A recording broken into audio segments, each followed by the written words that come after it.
Big Travie is muted. Hey. Man. Hey.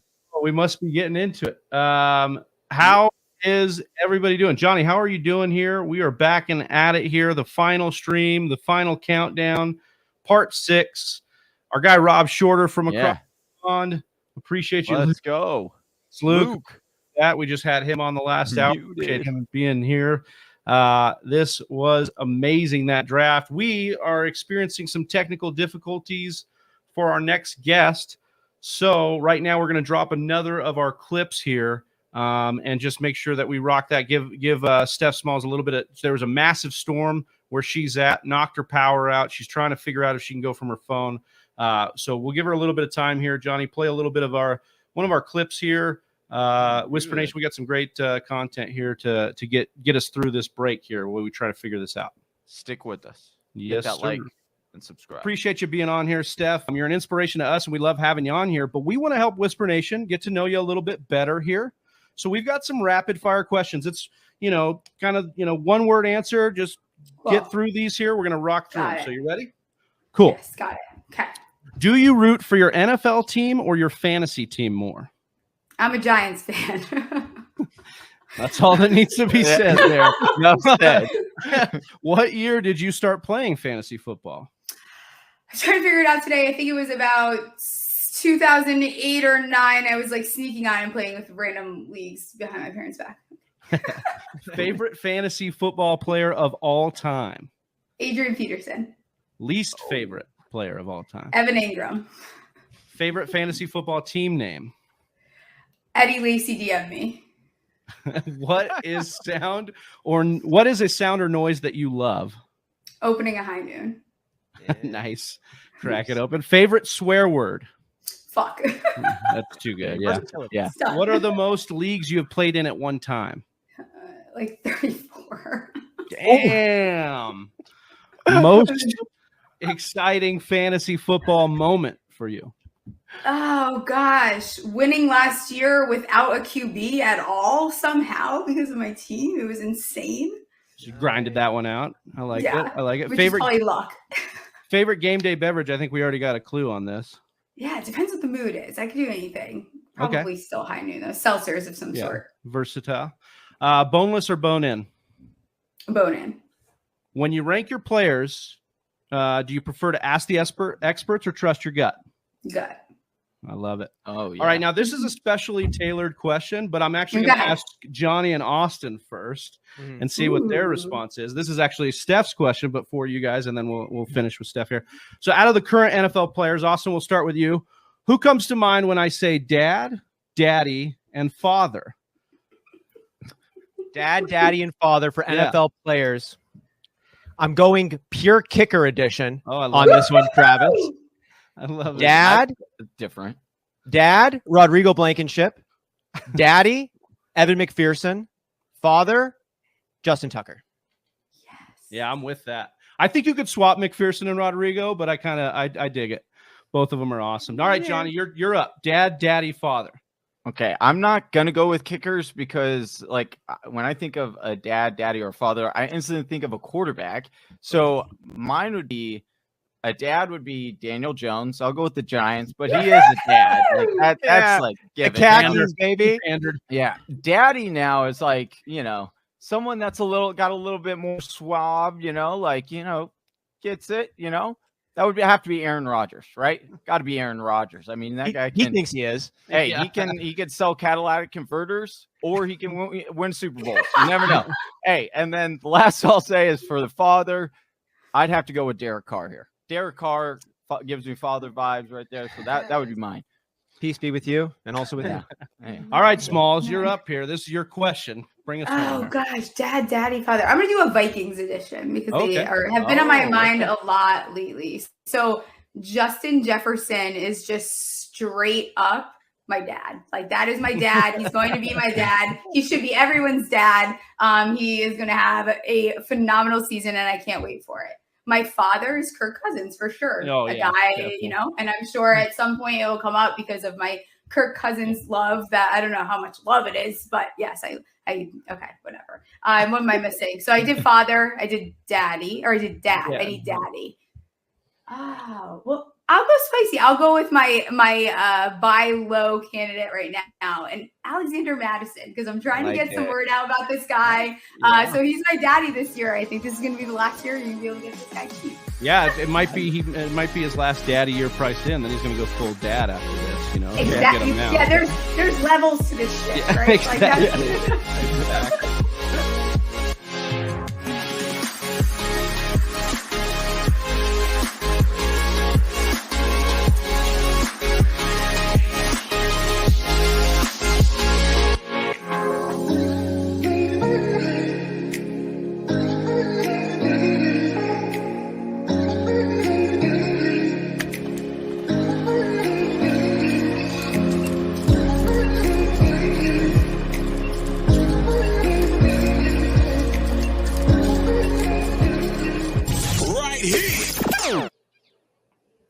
Well, we're back at it, and I'm happy to announce that despite the technical difficulties, we are going to get our girl in here. So let's get her on. Steph Smalls in the building. Oh, almost. Oh, and again. I'm here.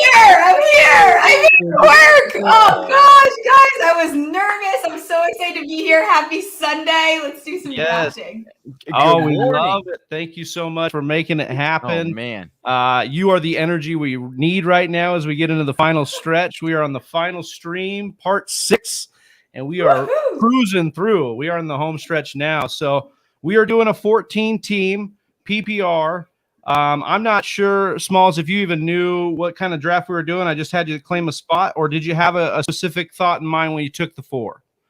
I had no idea. And guess what? I normally never draft from the 4. I am a person that somehow, I think it's in my DNA. I'm always at the 11 or 12. So I was like, why don't I spice things up a little bit?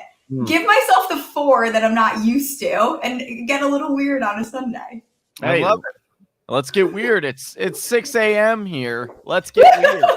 Yeah, and it's time to get weird. Yeah, it's the best time to get weird. All right, well, let's officially get weird. I'll start this thing off, and we'll get rocking and rolling here. I know we've missed some spots, but we'll get it going.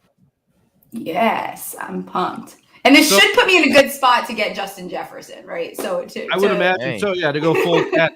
Or full dad, we'd be good. You're on brand. Yes, we have to be. Smalls, what did you do last night? What'd you get into? You got up early. Oh my gosh, the storm we had last night was wild, out of control. A couple of us got stuck at the same house last night, so we were actually at a friend's all night, which is hilarious because we couldn't go anywhere. But I did behave a little. I was like, I got to be up early. We can't be too hungover. We've got to draft. Yeah. Hey, which you know, Justin Jefferson. Wow. Look at that. He knew. He says, you know what? I'm not going to let her have.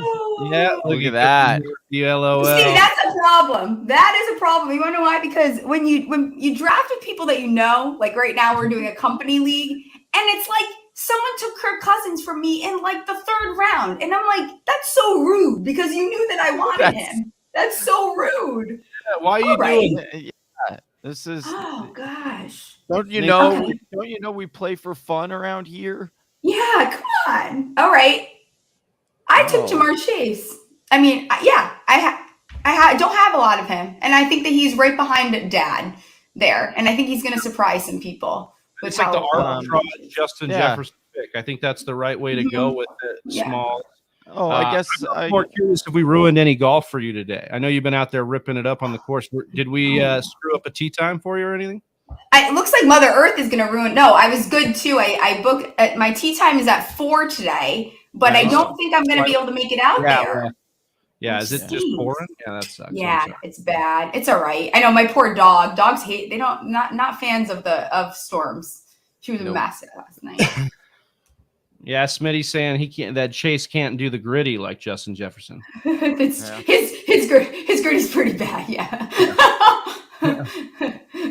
I mean, most people's gritty is pretty bad compared to. I mean, that guy. I'll give him. Mine is bad. All right, I should send a video to you guys. You guys can add it. So you're beginning clips. We'd go, yeah. I think we'd go big screen, and you could just bust it out right now. Right. No one wants to see that. We'll spare them this morning. You guys, how are you guys hanging up? How long have you been doing this now? You're right on the home stretch, though. Yeah, so we're heading into our, what is this, 20? So we've got final stretch. Yeah, we've got just you and two other guests, and then a final just with Whisper Nation at the end that we'll be rocking with. So we're here, and man, it's the best year so far. That's kind of how you hope you do it. You know, you'd get a little bit better, you'd learn a little bit more, you'd pace yourself a little bit better. But we're having a blast, and we have had amazing guests, and we are about to have the best one here with Smalls. Yes, thank you. I feel so loved when I come on this show. You guys are my and I'm sorry, no one has better intro music than you guys, and I'm positive. I need to get that file to you. I appreciate that. I do need to get that to you. I need to listen to that. You can listen to it while you pregame. You can put your baby to bed to it. You could work out to it. You could do anything you want to that. It is so much fun. Well, a lot of running backs here, huh? Yeah. Speaking of dads, you know, Johnny's a new dad. He does put Juniper to bed to this song. You know, that's how it goes. I have to send you guys dad hats. That's what I have to do. I need an address. I need addresses, and we got to send dad hats to the girl. I love it. And actually, are you going to the expo? Please tell me you guys will be there. Yeah, well, I'm going. I don't know if Johnny can make it yet. I'm hoping. But yeah, me and Austin will be dad duty. Yeah. So you guys will be there. I'll bring them, and I'll bring one, and you can bring it back to Johnny. That's so. I'm so excited you guys are going. Appreciate it. It's gonna be a blast. We'll crush some claws with you. Yes. Luke coming in here with the super chat. Luke. We appreciate what you guys are doing. Much love, and keep it rolling. Appreciate you, Luke. We got to hit him with that. Woo! Let's go. We'll get the right ticker going here, because that donation, a portion of that is going directly to the Hayden Hurst Family Foundation, which we are trying to make a thing for this mock draft marathon. Already raised a ton of money so far through it. Yeah. And portion of the donations, again, going to the Hayden Hurst Family Foundation. That link for more information to the foundation is in the description. So check it out. Great cause there. Mental health solutions. Yes. That's fantastic. Oh my gosh. Patty Mahomes. Oh, this is a single quarterback league, right? Okay. Thank goodness. I almost made a make. But I didn't. There would be so much more pink if this was a love that pick. Guys, how do you guys? Can I ask? Can I get a temperature check on AJ Brown? How do we feel about AJ Brown this year? The problem is I want to love AJ Brown so much because, again, he's a dad, but we got questions about if it's going to be a pass attempt, high pass attempt offense. Do that now. They try to do it down the stretch. I think that's why they go and get AJ Brown. I can understand the concern. I've been going T. Higgins above him and some of those guys, but I'm going to take him here since we're bringing him up. I almost did. I'm getting a little nervous. Him and Tyreek Hill, I will admit, and maybe I'm listening too much to the outside world a little bit about it, but I'm not going to lie. I'm a little hesitant and I'm a little worried. A little bit. One of our friends, Dwayne McFarland, he likes to say, if you're drafting a guy, what's the odds that you're going to regret not taking him? And I think AJ Brown is a guy that I would regret not taking and passing up on. And that's just the kind of where I get at with the upside with AJ Brown. Very Tyreek Hill, not so much. I think Waddle's better than Devonta Smith. So I guess that's where I'm at. Yeah, that's true. I've been very heavy on Waddle lately. Really excited to see how Tyreek being there maybe draw some attention away to give another one of my dads a little bit more loving. Yeah, with that. I do like the fact that when it first happened, they were pretty much similar ADP, and since then, Waddle has fallen. Now he's in most of our mocks, goes in the fourth, sometimes the fifth, and I love him at that price. Why not? That's worth the uptick there, in my opinion. Well, and I know I brought it up a couple times, but I did a little study for a little thread a couple weeks ago, and it was just basically about. We don't need Tua to be legendary or even that great to produce top 15 wide receivers. In fact, We've seen guys like Goff do it, guys like our guy Cousins, when they're not, they're 10 to 12 or they're 10 to 15 range quarterbacks, and that could be enough to get us going. We put all of our picks right next to each other. We just love each other so much. We do. We had to get right next to each other here. I'm not gonna lie. My whole plan with this is I was like, oh, there's a really good possibility that we could just keep sniping Steph. And I was like, if we're tired, bro, we're gonna need that energy. I feel like we're giving Steph the night at the Rocks treatment here. I don't think she appreciates it, Yeah. What's up? Hey, she's just joining in on the part. We've all been up with our friends all night. It's cool. Yeah. Z says morning. He was on with us. Oh, yes. Midnight. Good morning. Yeah, this is one of the most beautiful things about this. You put people to bed, you wake them up. It's a beautiful thing. They come in at all times of the 24-hour clock, so we are rocking with it. Oh, how about this one, Steph? This graphic in the top, it's supposed to say hashtag MDM4. It looks like MDMA. So you got it does indeed a little bit. You did it. You're not entirely wrong there. I do see the resemblance. I'll just repeat it, man. This is what I get for trying to start a trend hashtag.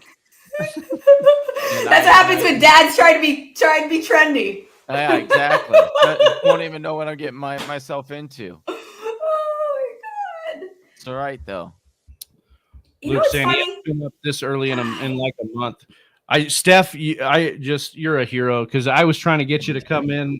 I think even earlier, and you're like, "Is there any way we could go a little later?" And I'm like, "All right." 1 hour later, and you're like, "Fine." And I'm like, "Fine." Anything for you guys. Only. I have rules like no shows before 9, no shows after 9. But I make exceptions for my favorite people. So you have to bend the rules a little bit. And Sundays, usually we don't do shows, but anything for you guys. Oh, that's we had to get you on here. You're one of awesome. We'll try to get you on Saturday though next time. Yeah. No, I'll do Sunday. I actually want to be Sunday now. I would love to be your energy Sunday morning. Hopefully Mother Nature will make sure I'm at least on time next time. But this is a blast, and I'm pumped because this kind of helps me. You get to, when you're drafting and you do these mock drafts, it really does help you so much for the real deal. Mm-hmm. Oh, and especially this one, we've been drafting with sharps the whole time, so it really kind of it gets you going here. Joel, play more on the MDMA thing. Good morning, guys. Morning, Joel. Yes, we are rocking and rolling through this thing. Oh man, we have learned so much during this mock draft. We learned about how what it's like in prison. We learned what to protect in prison, and it's not what you think. It's your Achilles, apparently, because that's where they're gonna shank you first. Oh gosh, that sounds painful. Yeah, we know it was painful. Ow! No, don't send our fantasy running backs to prison ever. We can't have no Achilles injuries, please. Yeah. Shout out to Smitty on that. That was pretty funny. Smitty brought anatomy class to the show. He brought a damn foot and a knee, and it was ridiculous. It was amazing. I obviously missed one of the better parts. I'm gonna have to run this back. I know you guys you have my Kluge on last night too, I think. Yes, we did. That was amazing. He was my Kluge. I'm so possessive. It's my Kluge. Trying to make him kind of our Kluge too, our smalls. Hey, I'll share. Well, I get it. She's picking out all the people that are rising up or sleepers, and she wants to be the people. She wants to be one of those people that was like, I knew them. I was. Am I trying to be a mom? Like, is that a new thing now? Am I a mom? Yes. Dad talk, and now you've become the mom. Maybe I need to give dad hats out, and then I need to make a mom hat for myself. You have become everything you swore to fight against. I don't want to be. How does that make you feel? I don't want to be a mom. Not yet. Too soon. Too soon. Yeah. One day. But I don't know if I'm ready for little smalls yet. Sounds gives me a lot of anxiety. Actually. It took me a long time to get there. And everyone kept saying like, when are you gonna have a little game time? And I was like, it's gonna take me a minute to get there. I will get back to you in a few years. Most certainly, yes. And that was my exact reaction, actually. And now that she's here, though, it is a blessing. It is a blessing. So, and shout out to my wife once more if she's tuning in. Right now is about the time. Shout out to mom game time. Yeah. Appreciate that. Yeah, she is holding down the fort right now, watching Juniper, and most likely feeding her. So, and then she'll go down for another nap. Just like you guys are gonna need. Then mom game time's gonna have to put you down for a nap. Yeah, I know, right? Definitely gonna need Luke that. on the last hour, he was like, "Oh, there's like a farmer's market across the street from my Airbnb," and he's like, "Maybe I'll take a nap and then I'll go do that." And I'm like, "I really don't need you humble bragging about the naps you get to take now." Like I haven't even.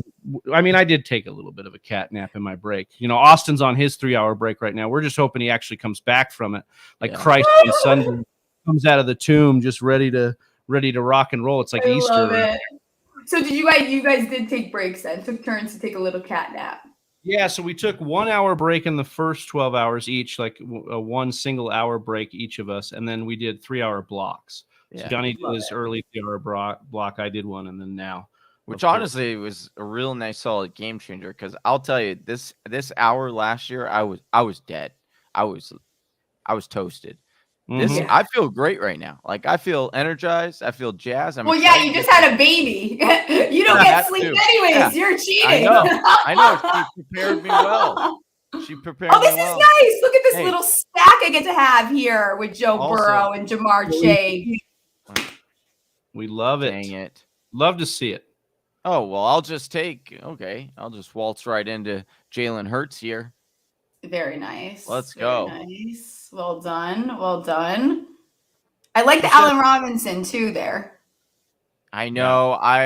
Thank you. Man, wide receivers went pretty quick. Like I thought I could wait, and all my go-tos were kind of gone by round 4. So it's a little dicey. Geez, they did go very quick here, huh? That 14 team, you know. So I think yes. A little bit thinner. Also, Steph, keep in mind, just in the back of your mind, I'm scared. We are going to do we've been doing a roast or toast. The roasts are better, but most people, you know, fantasy football community is pretty nice. So we've been doing a lot of toasts to teams. But yeah, so if you find a team that's just, hey, they're not cutting it. Yeah. You could give just them the roast. Give them the sauce. Give them the roast. Okay, let's see. And then, but you don't have to do it right now. You can, you know, just keep it in the back of your mind. Let it marinate a little bit. Exactly. We'll marinate a little bit. Everyone is doing a pretty good job here, actually. There's some sharps in this one, that's for sure. Hey, we still have plenty of time to mess this up, okay? True. Oh my Lord. All these wide receivers from the 2 spots making me a little anxious there. Yeah. A little anxious there. Scaring me. She's on tilt. Hey, we got her on tilt 24 minutes in to this 21-hour mock draft so far, ladies and gentlemen. Do you ever draft with someone and then you see what they're doing? You're like, stop it! Just stop it! What are you doing? You're scaring me. Fix that. Don't do it. Don't even look at it. Johnny's team that way. This has got to be the earliest I've taken a quarterback since like Vietnam. I swear. I normally do not take quarterbacks this early, and I don't know. I'm getting I'm a little sweaty right now. We're also getting Steph to break all the rules, you know, waking up early, you know, doing shows on days where she normally doesn't, and breaking rules that she learned back in my element. I'm back. It's like I'm back in. I'm glad you feel that confident and comfortable with us. That makes us feel great. Yes, of course. Yes. I've decided I'm a friend of the show. Yes. Johnny says he's struggling here. Let Steph bring you back to life with her energy. Just shout out to Donnie. He's interning for us, man. He is a huge yes. Rocking that Twitter, rocking the link. Shout out to him. Let's give him a nice shout out. Yeah. Let's go. So Donnie. Boy. Donnie, just turn your volume up a little bit. My voice will go right through you. Electricity. Yeah. Sometimes I have to turn myself down. Yeah. Oh, I love that. Are you like are you by far like the loudest in your family? Oh no. My dad and his brothers are quite loud humans, and their diaphragms definitely carry them pretty. This is turning to like an anatomy show. Like now I'm talking about diaphragms, and I don't know what's going on here. Good. It's needed for fantasy football purposes, right? Oh yes. How does this affect Marlon Mack, though? Yes. How does this affect Marlon Mack? That's what the key question is tonight. Marlon Mack. Marlon Mack. Hey, could he be this year's Donta Foreman? That's what I want to know too. Oh, I'm just don't want any Marlon Mack. You know, like when Twitter fights about a player, and I'm like, I don't even know. Like, I don't want to fight about Marlon Mack. I don't want to draft Marlon Mack. I don't give a shit what Marlon Mack does this year. Like, I just don't want him. I don't want him. Oh, I love it. Honestly, Steph, you have some of the best tweets. I thought you, oh man, I think you said something like, this is why we can't have nice things with Gabe Davis, because Twitter's just got his ADP going out the window. And we're like, dude, they ruin everything. They ruin everything. You ruin everything. I'm doing this for Kluge. Took a little Damian Harris there. But yeah, they ruin everything. It's like, oh, guys, look at this. I came home yesterday.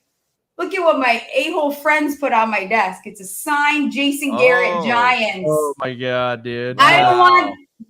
You trashed my office. My office is trash now. Wow. Absolutely. That's cold-blooded right there. Yeah.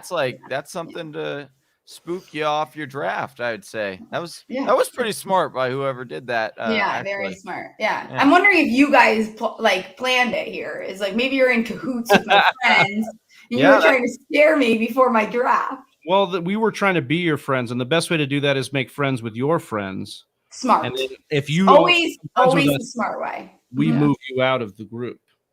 Yeah. Take over.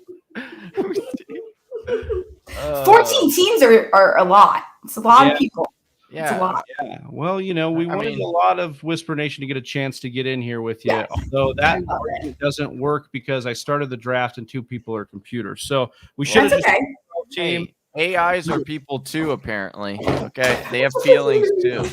So they just definitely wanted to get on a mock draft with Steph. Listen, it's okay. 2 people, if you guys were scared to draft with me, I get it. I got it. Church, it's Sunday. Yeah. Oh, good. Yes, right. It's smart.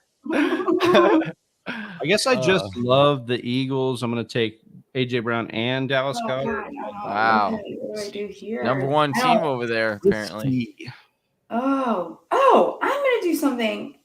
Oh, don't you do fun. it. I'm going to do something fun because I'm fun. I'm going to take Garrett Wilson. I deserve it.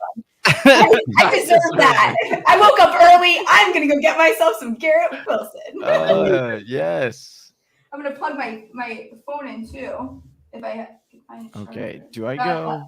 I need this to die. Oh, then I'm late. Then my phone. Yeah. Give me this all day. From Twitch here. It's Hatter World. Do you know how you can capture Google when streaming on Twitch audio? This one's for you, Steph. I don't know. Guys, I can't even work. I can barely work a computer. I don't Seriously, she's like, let me try to answer this here. As she tries to find her charger. Yeah, I can't even look at now. My camera's messed up because I moved. Like, you guys, listen, I can't. I love it. I'm a mess. Yeah, I would. Okay. I plugged it in, but now it worked. Oh, look, usually my camera, I have to shut it off, turn it back on. That's nice. I appreciate the comment coming from Twitch though on hopping on this and seeing most likely ADMA and thinking, hey, these people they can solve my computer needs. Yeah, that's it. Yeah. I love that actually. I look like someone that could answer that question. Like that's cool. Like that. Like I feel like a cool girl right now. Like I'm like that's so awesome. Like you think that I would have any idea how to? I don't even know what capture like screenshot. That's what I thought. Like, are you trying to you're trying to screen capture Google when you're? I think they're asking. Well, we use StreamYard as how we are doing it. I'm not sure how to do it just through Twitch Studio though. But I get what they're saying. Like, how do you share the screen like we're doing? Yeah, I have someone at work. Oh, he fixed it. Hey, he said, "Don't matter what you say, game time. I already got it, dude. You guys." Yeah, he's like, "Screw you guys. Like, I don't need you guys, anyways." Yeah. We appreciate that, Hatter World. I don't know. Screen share. I see. I could stream football fantasy. Oh, let's cool. go. We appreciate. Let's go. Does that mean you like that? Ooh, I do like that. Dude, we're the cool kids. Freaking into. No, gosh, maybe I haven't drafted in a while. People are going at. Yeah, that's the other thing. It takes a while to get back to us over here on this side. Oh, very, very. That's a very good point, actually. That's why we spread out and take picks on the outside. That's right. But okay, yeah. Wait, whoa. Here, people still don't have a running back. I'm scared. I'm so scared. 14 team, you don't have a running back yet, and it's the 8th round. Who's going to be your running back? Tell me. What team is everyone has one. No, everyone has one. I got nervous there for a second. I thought someone didn't have one. Okay, I lied. Oh my gosh. Can you imagine? Hey, how did you make it through the Scott Fish knowing that there were like 8 hours between picks? You must have been just having a heart attack. A mess. Yes, a mess. Yeah. Always a mess. Yeah. How'd your team end up, Steph? Yeah. All right. Not great. I love it. I really like it. I'm embarrassed about it. It's all right. It's fine. Yeah. I have Justin Jefferson. That's all that matters, right? Oh. Yeah, that's it. That is good. If you look at my first pick and then don't look at the rest of it, it was a really good draft. Fortunately, we're required by state law to look at the rest of it. Yeah. Right. Yeah. I just would prefer if you didn't. just look the other way. Yeah. This is PPR, correct? Oh, and someone took Tony. Come on. That's rude. It's PPR. Rude. Really? You're going to take Rashad, Johnny? No. Yeah, dude. Come Reach on, for your guy, dude. All the running backs are coming off. I need an upside. What do I need? You need a running back. My running backs are disgusting. Yeah, they're pretty. Yeah, they are. Yeah. Okay, you know what? No, this is bad. Oh God. Well, I do like Javonte Williams, but I like that's all you got. So you can draft. I don't even know what to do. My time's up. I don't even know what to do. Oh, Gesicki, what a great pick! Your second tight end. I auto drafted in the draft. Oh my God.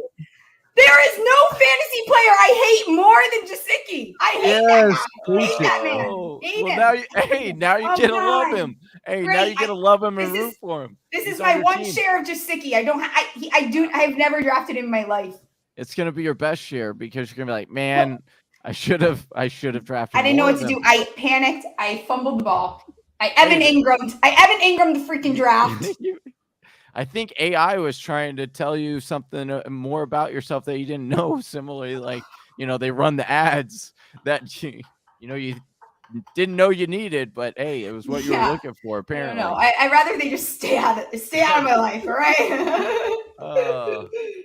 Okay, well, I wouldn't have even known what to do there anyway, so I'm glad it's over. You ripped the Band-Aid because I didn't know what to do regardless. You should have taken Marlon Mack. That would have been your best option there. Yeah. Well, I panicked a little because I was going to take Dameon Pierce, but then I was like, I can't take Dameon Pierce right here. That's way too soon. I could just wait.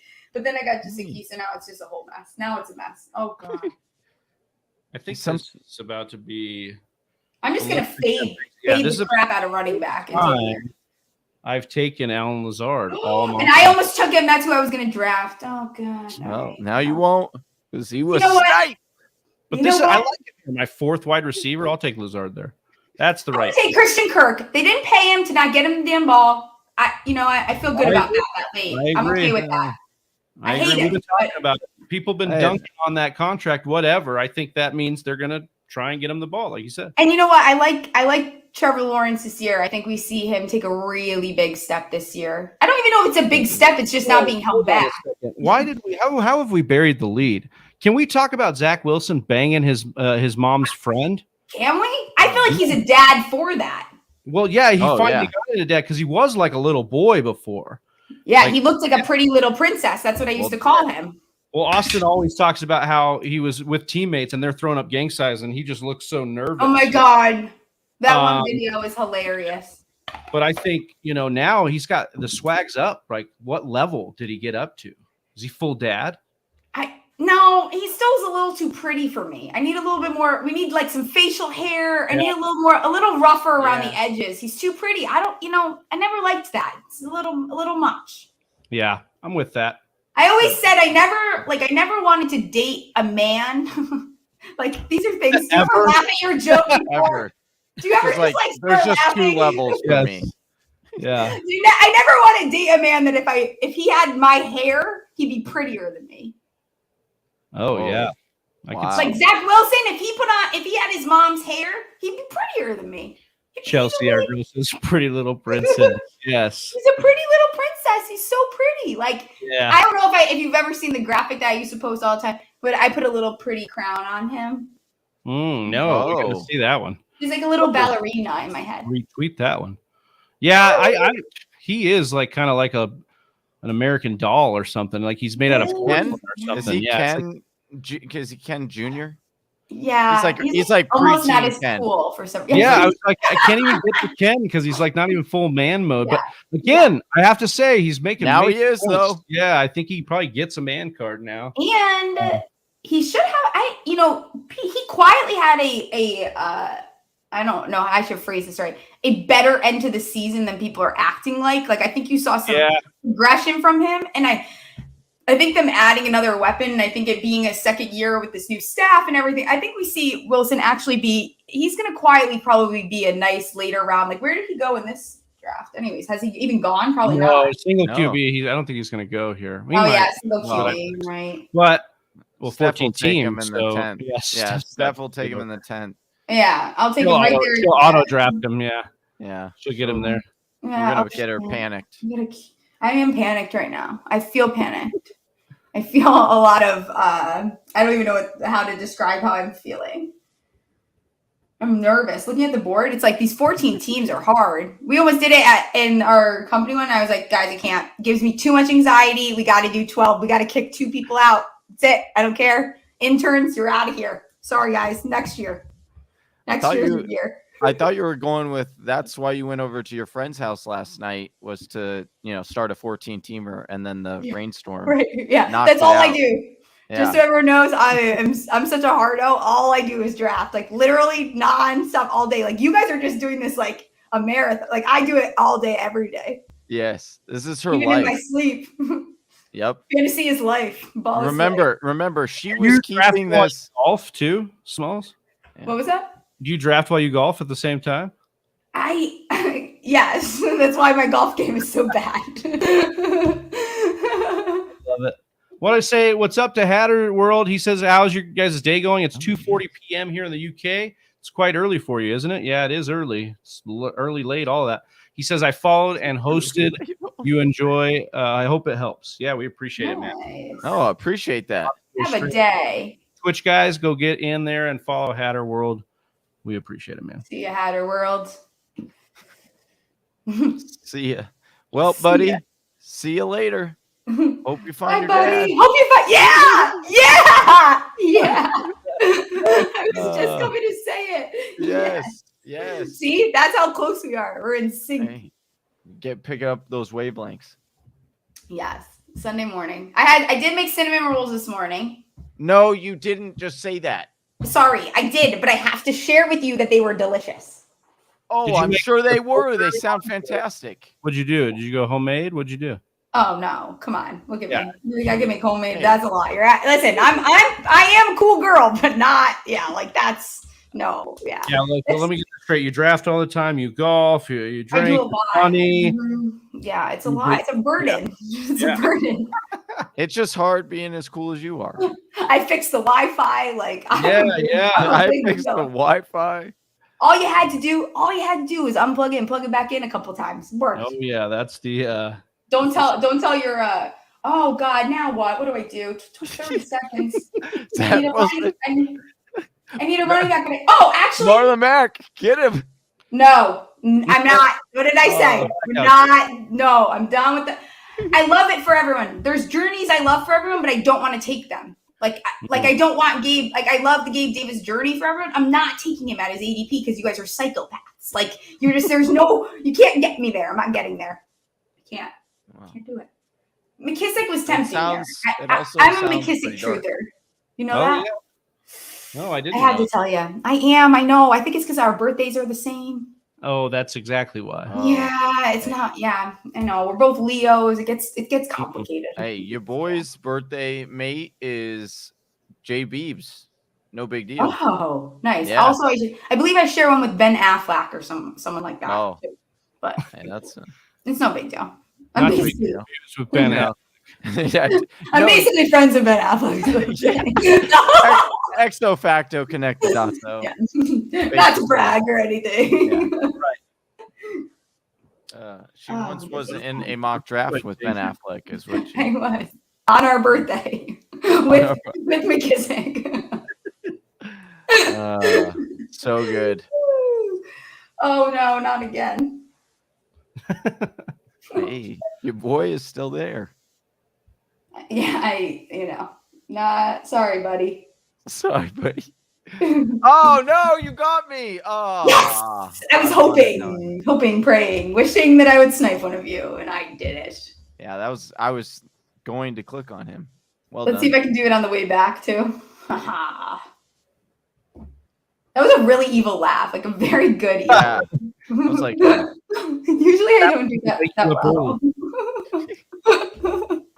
Like, this is what happens as a result of you guys waking me up early and getting me on the show. This is your brain on hashtag. Yeah. Now I'm coughing. What do I have, a cough? Why do I have a cough? What is that? I don't even know where that came from. I'm not sick. You're coming in worse shape than us after 24 hours. God, yeah. Maybe I did have more drinks. I was drinking tequila last night. It wasn't tequila night. Tequila sodas, they go down way too easy. Way too easy. Tequila. Dude, that's the drink of choice. I can't do it.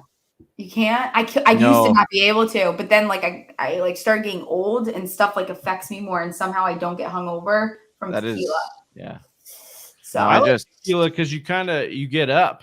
It's not like other ones where an upper. That's why. Yeah, exactly. Yeah. Upper. Now we're back into science class. We're in the anatomy room again. Ooh, there we go. It's an upper, not a downer. It's the only alcohol gets going. Gets the people going. Yep. Mm-hmm. It's provocative. It's provocative. Tequila is indeed provocative. Well, you want to know something extra provocative? Travis can attest to this. There is something at ASU called the Tequila Sunrise. Yeah. Oh yeah. Oh yeah. NAU. Yeah. NAU. Tequila Sunrise, and you just basically drink all night, and then the bars close at 2, and then the earliest in Arizona they can reopen is what? 5:30 or 6:30, something like that. 6 a.m. I think. Yeah. Yeah. So then they reopen and everyone like goes out and it's like homecoming or whatever weekend. Oh my gosh, there was this place in Mexico when we went on spring break, and the tequila shots were 5 cents. Oh my gosh! I couldn't drink tequila instantly for 4 years. Yeah, that made 4 years. I couldn't. Yeah, 4 years I couldn't drink tequila. It took me a really long time. We worked out our problems and we got back there, but it was not easy. We would walk out. Oh, I'm gonna gag. Walk out with a tray of them. It was just like a breakfast tray of 5 cent shots. Who thought that was a good idea? Mexico, because then you know what you do. Then you're entering booty shaking contests, and you're doing this and you're doing that, and it's like then I'm buying more drinks. It's a mess. Yeah. Yeah, that's my whole life. Booty shaking contest. Oh, Luke. That's what dads do. There you go. Yeah, right. Can you imagine Kirk Cousins in a booty shaking? Have you seen the video of him singing, Steph? I mean, singing Pretty Woman. Like, come on, dude. Like that man is amazing. No one is cornier. There's actually Russell Wilson. There's 2 levels of corny. Like there's Russell Wilson corny. He's and like then there's just corny. He's he nauseates me. Cringy. I'm done with him. Yeah. To the point where like I don't even like the Broncos because of him. Like it's like wow. My hatred has moved from the Seahawks to the Broncos. That's a special feeling, Lloyd. I just don't. And that Mr. Unlimited video lives rent free in my head. It's and that's part I think they play that on repeat in hell. Nice. Whoa. Yeah, probably. Jay saying, "Let's go." Hey, our boy. And fellas, sorry. It's all right, man. we will get you on it next year, and we'll get working with you soon, man. We miss you, buddy. We'll get together. So you guys have such a good following. I love seeing that. It's nice when you get like you have your nice loyal group of friends that have been following you for a while. I love that. Yeah, we got the crew, man. That's what this is all about. We've been saying it all mock draft marathon. You know, we started this with a passion for community and specifically a community where you feel like you belong, you belong. And that is what we are trying to continue to build and fortify every year. And that was so good. I was just making small as Jon. That's and I gotta say, the way our analysts are coming on here and talking, they're not really making Marlon Mack feel like he belongs anywhere near a draft board, unfortunately. Well, at least Luke took him. We can always count on Luke. Hey. Luke is the positivity guy. He's a nice. He's that, he said he would be my caddy in Canton when we go golfing. I don't know how true that is. Right. I wouldn't want to be my caddy. It's definitely dangerous. You're in the club throwing zone. Yes, it's not good. My putting has just been horrific. So my putter has taken a little bit of a beating last couple Jay times. saying he may have a spot in the Pace League. If we're down, we are definitely down for that. Oh, yeah, we are. We're definitely down for that. All the way in on that one. All the dads are in. Doing dad things with our new dad stuff. And our Hanes socks pulled all the way up. On. Let's go. I can't wait for till you guys have my dad hats on. Oh, man. Great. I'm not gonna lie, Steph, there was like a week ago, you had posted a shirtless picture of DK Metcalf. Oh, I was like, I did not post. No. Sorry. Johnny, you got to. The way I worded that was terrible. Okay, there was a DK Metcalf photo that you posted where he was like working out. Of course, all these guys are, and then he has like a 10-pack. It was ridiculous. Yeah, how do these? They're like unnormal humans. Yeah, but you had and you had made a comment on it about how you could definitely eat off of that's a really nice kitchen table. I get it. I wanted to comment on there. I don't want this player at all, but I'm doing it. Ew. Oh yeah, that's hideous. We're definitely we're in. But they gotta throw the ball to someone. What the hell is New England gonna do? There's no one there. So yeah, that someone is gonna be Jacoby. Yeah, maybe. Oh boy. What do you mean maybe? I don't know. Their wide receiver core gives me like Bill Belichick just doesn't care. What'd you do? I don't know. I'm like, for some reason, I just got wide receiver happy, and I see that there. It's a lot of blue. Yeah. I like him, though. I like the KJ Osborne a lot. I actually think he will surprise people a little bit this year. Tolbert as well. I'm so high on the Minnesota Vikings. I could not possibly be higher. I could not possibly have more money on another team, which means they're going to do horrible. Yeah, that's not. Yeah, don't tell me that because you have Big Travie kind of pointed out some things to me and like, okay, I was like, all right, I'll get on like the steamboat, like I'm all for it. And then you got on, and then you hyped it, and I was like, oh man, okay, I am so for this. That's it. Strap in, we're in. Let's lock it. Yeah, and but I think you're right. It's like now I'm starting to get a little concerned because literally in 90% of these drafts in the first round, I've taken either Dalvin Cook or Justin Jefferson. Like I'm all ready to go. My start in my company's league was Justin Jefferson and then Dalvin Cook. And then I got sniped because someone knows that I love Kirk Cousins and he was supposed to be mine in the 4th round and someone took him in the 3rd, which is rude because you don't take Kirk Cousins in the 3rd unless you're trying to piss someone off. True. That was a full-blown attack. Piss Steph off because that's her guy. Yeah, rude. Very rude. Maybe you heard on some podcasts like friends don't let friends draft Kirk Cousins. So he's like trying to save you. Yeah, I don't want to be saved from Kirk Cousins. Kirk Cousins can save me. He can do it. It's gonna be a big year. Top 10 quarterback. I'm telling you. Listen. I feel strong. For it. I'm for it. You and Travis convinced me. You can't. How it was can you? hilarious. And the thing is, you can't like JJ without realizing that it goes hand in hand with Kirk Cousins also having a phenomenal year. Right. I just think like it just doesn't make any sense that you would think Cousins gets worse by having Zimmer leave. Like, this is a guy that's just put clamps on him the entire time. And there's all this stuff coming out that like Zimmer and him hated each other or hated. They were not with each other at all.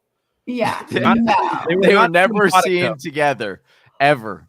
Well, what's driving me crazy, and I tweeted about the other day, is like if I see another stat about a team that has an entirely new coaching staff, I'm gonna throw my head through a wall. Like I do not care. I do not care what Mike Zimmer's offense did. I do not care that I'll die. I don't care. I don't care what Joe Judge's offense look. I don't give a rat's ass at all. I just don't care. Like we don't know what that offense is going to look like with a whole new system. The Giants are going to suck, but I'm talking about the Vikings more.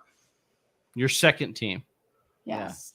Yeah. Somehow I've managed to them but the problem is I also like the Lions, and it's like that's how you know I'm actually a fan. All right, time to play the game again. You got to say dad, daddy, father for the Vikings, Lions, and Giants. Okay. Oh God. The Giants, I feel like, things are complicated with me and the Giants right now. But stepfather. Obviously, Saquon is my dad. My father is Daniel Jones. Daniel Jones is going to have a good year. And it's going to be the year that I'm allowed to victory lap, and I'm going to love it. I don't know who the hell I want. Oh, Nico Collins, of course. Fun. I said fun. Who hypes themselves up while they draft like this? It's weird. Psychotic. You have to get there for Nico Collins. You got to try and do something. Yeah. All for it. Let's make who do we? Oh, you know who's my daddy? Oh, I know. Daniel Bellinger. Daniel Bellinger is going to be a absolute steal. Okay. They don't have any other tight ends, so yeah. I think I did a Vikings edition last time, but let's switch it up and we have to put Lions, yes. Okay. Yeah. You know what? I have a really bold post coming soon about Jared Goff because I also am I'm the only one that loves like quarterbacks that no one loves. So Jared Goff can be my father. Jameson Williams, I think, is my daddy, and then torn. I need someone to kind of sell me on Hawkinson a little bit. Yeah, I think it's really just got to be injury because we haven't seen him all together. And I just don't think you can get there now, especially with the Amon-Ra St. Brown breakout. Swift's going to demand targets in the same area of the field. Yeah. There's just too much going on, unfortunately. It's busy. Yeah. It's really, really busy over there, and I'm definitely a little bit stressed out by that. Who else would I have there? Oh God. I like that. I know I like just because he's funny. Jamal Williams. Yeah, Jamal Williams. I just want to drink beers with that guy. It's all I want. I just want to have one beer with that man. Yeah. I'm all for that. Right. This is a hell of a draft I did here. Yikes.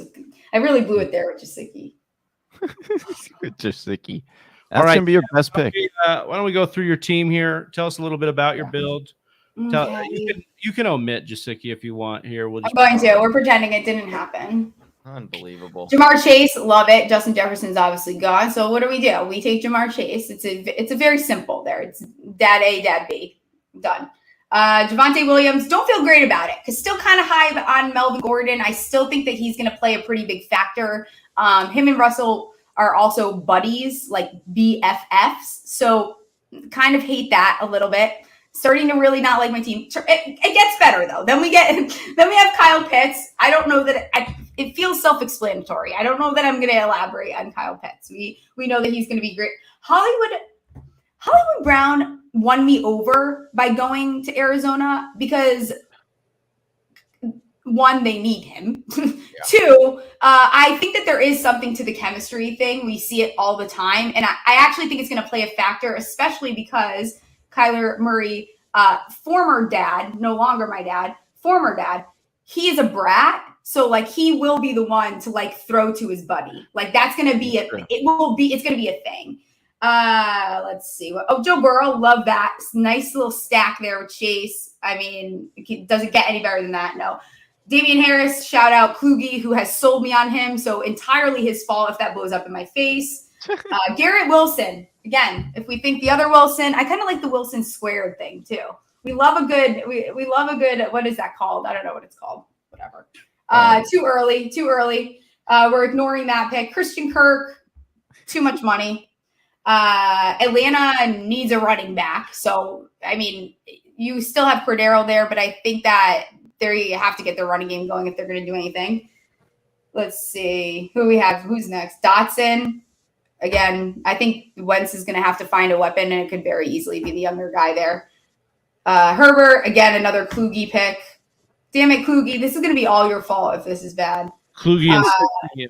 Oh, I'm pissed. Devontae Parker, hate. Nico Collins, love. I love me some Nico Collins. I think Davis Mills, too, has the opportunity there to take a leap. He quietly had a randomly pretty good year, and I think that we could see that improve this year even more. So that's my 9 a.m. rundown. Love it. How about we were talking roaster toast. I don't know if you were paying attention to some of those other teams. I know you were saying some of these running backs made you nervous. What if we asked you to roast or toast one of these squads? Maybe a little of both. Maybe you want to get a little weird. I don't know. I know. Maybe I do want to get a little weird. I'm looking at God. I don't know here, Mr. Luke. Put a lot of eggs in a couple baskets here. You know who I'm nervous about now? Can you guys help me feel better? Is James Conner going to be okay? He's going okay. He's not going to be okay, is he? Okay, I don't think. And real talk is, I do think he'll be. I mean, I do think there's a big risk, as far as getting injured. But I do think that people are going to be just disappointed because they're expecting a high ceiling of like 16 touchdowns again. Whereas I think it'll regress down to about 10. And he'll probably flirt with 900 to 1,000 yards. Probably flirt with like 5 injuries. Yeah, that's all. Yes, and so like I think he'll be right around where his ADP is, but I think people will be disappointed, as they often are when they draft an Arizona Cardinal running back that high, and then they don't end up being, what Connor, like that was why Connor was so cool and so great last year, was because you're getting him in that 7th and 8th round. But now you're having to take him in the 3rd. You're going to be. I've just seen it. I just know people. Team 13, Mr. Robot, awful, awful, just god awful. I mean, like you don't even have.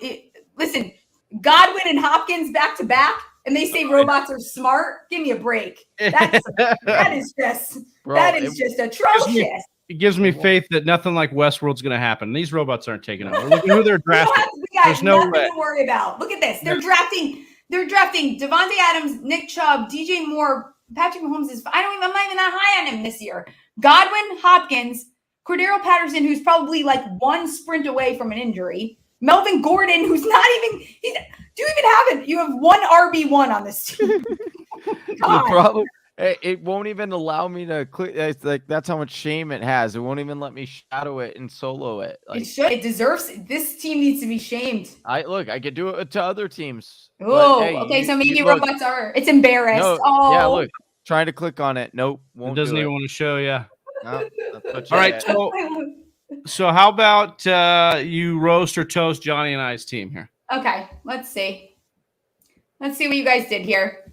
You can go with Travis first. Let's see, Big Travie, what we do here. Okay, this is a pretty good team, though. Mm-hmm. Talk to me. Mm-hmm. Okay. He's feeling confident. I don't know. Okay, I will toast your team outside of the wide receivers. Is that fair? I think that's fair. Because I think the St. Brown, Renfro, those could really blow up in your face, I think. Yeah.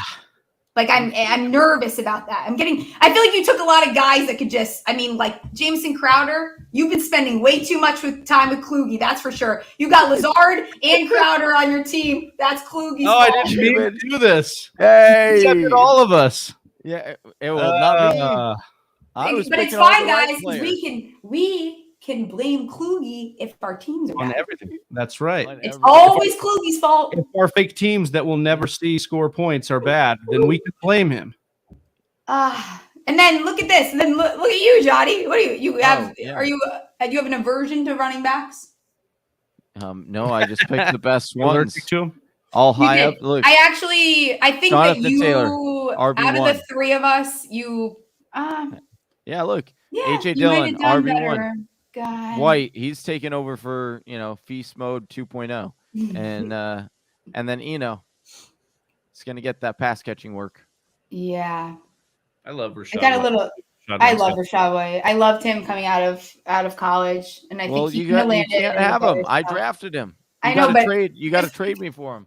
Okay, you can have just I'm not trading. I think the three of us did quite well. I think that we would duel it out this season. Of course, yeah.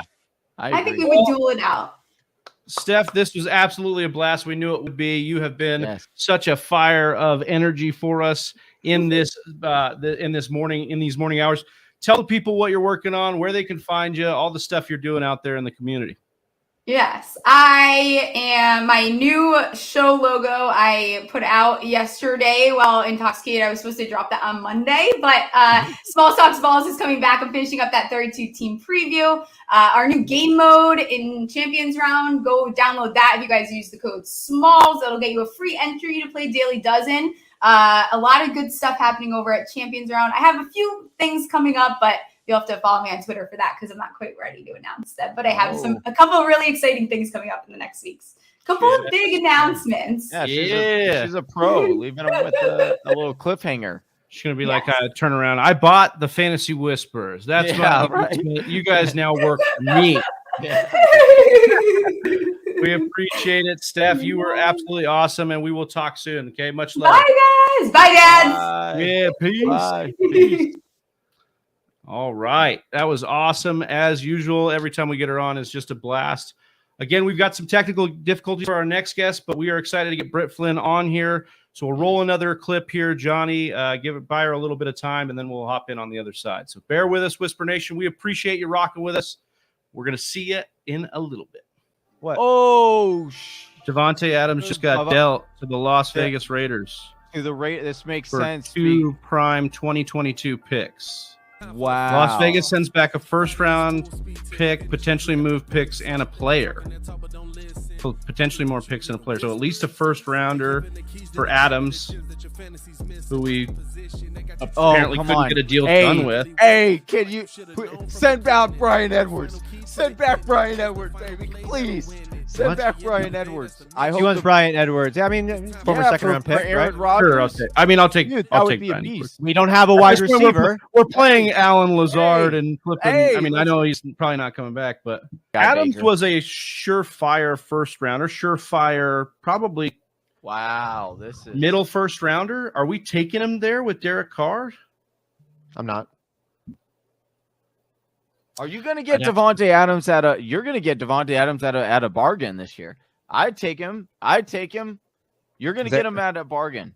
I mean, now again, would I take him number 1 overall now? No. Or number 2 overall now? No. But now you will get him at a value because people don't trust in Derek Carr. I think Derek Carr is a really. You're buying him as a solid option. He's okay. He's not going to be best. You know what? He's not going to be better. That's going to be a great double dip to go after. I'm just saying it. Carr and Davante Adams this year could be a fantastic double dip that wins a lot of people championships. You're totally right. With the, I think that's the bigger question. I'll let you finish, Austin, but I have a follow up. The question is, what does this do for Davante Adams' value? It hurts it. The question is how much. Little to nothing or like significantly. For me, it's tough to take Adams in the first round now because a principle of mine in the first round is risk aversion. I'm a very pro risk drafter, not in the first round though. That's where I like to pick up my solid bets as much as possible. And now Davante Adams, to Johnny's point, absolutely could be a bargain. Like he could be just as good. But he also could slip pretty far down and be like a high-end wide receiver too. And I don't want to take that in the first round. And he could. And I think there's a story where that could happen. I don't think he goes in the first round. I think he goes in the second, where DeAndre Hopkins kind of was going last year. Yeah, and I think that's going to be okay value if you get him as a wide receiver 1, because I do think he's going to finish there. But remember, something interesting happened with the Raiders last year. We thought it would be Waller.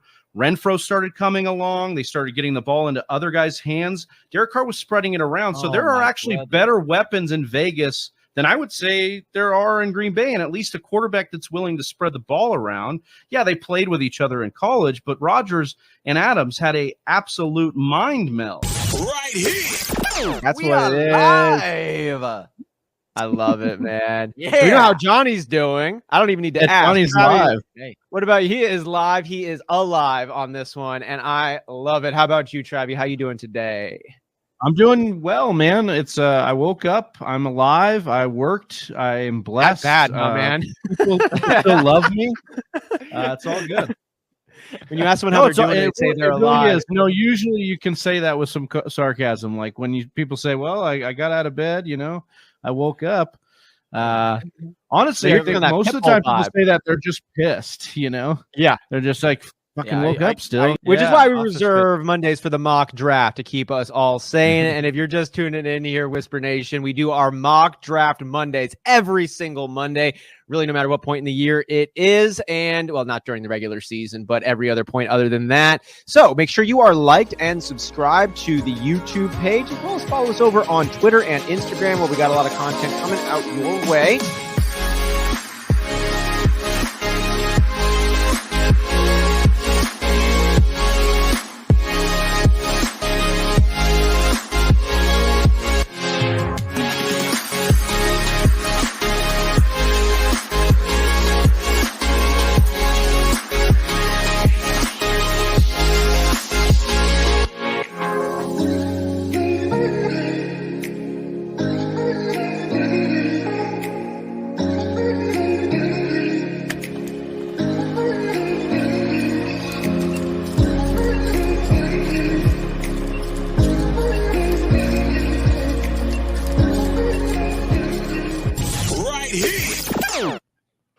Welcome back, Whisper Nation.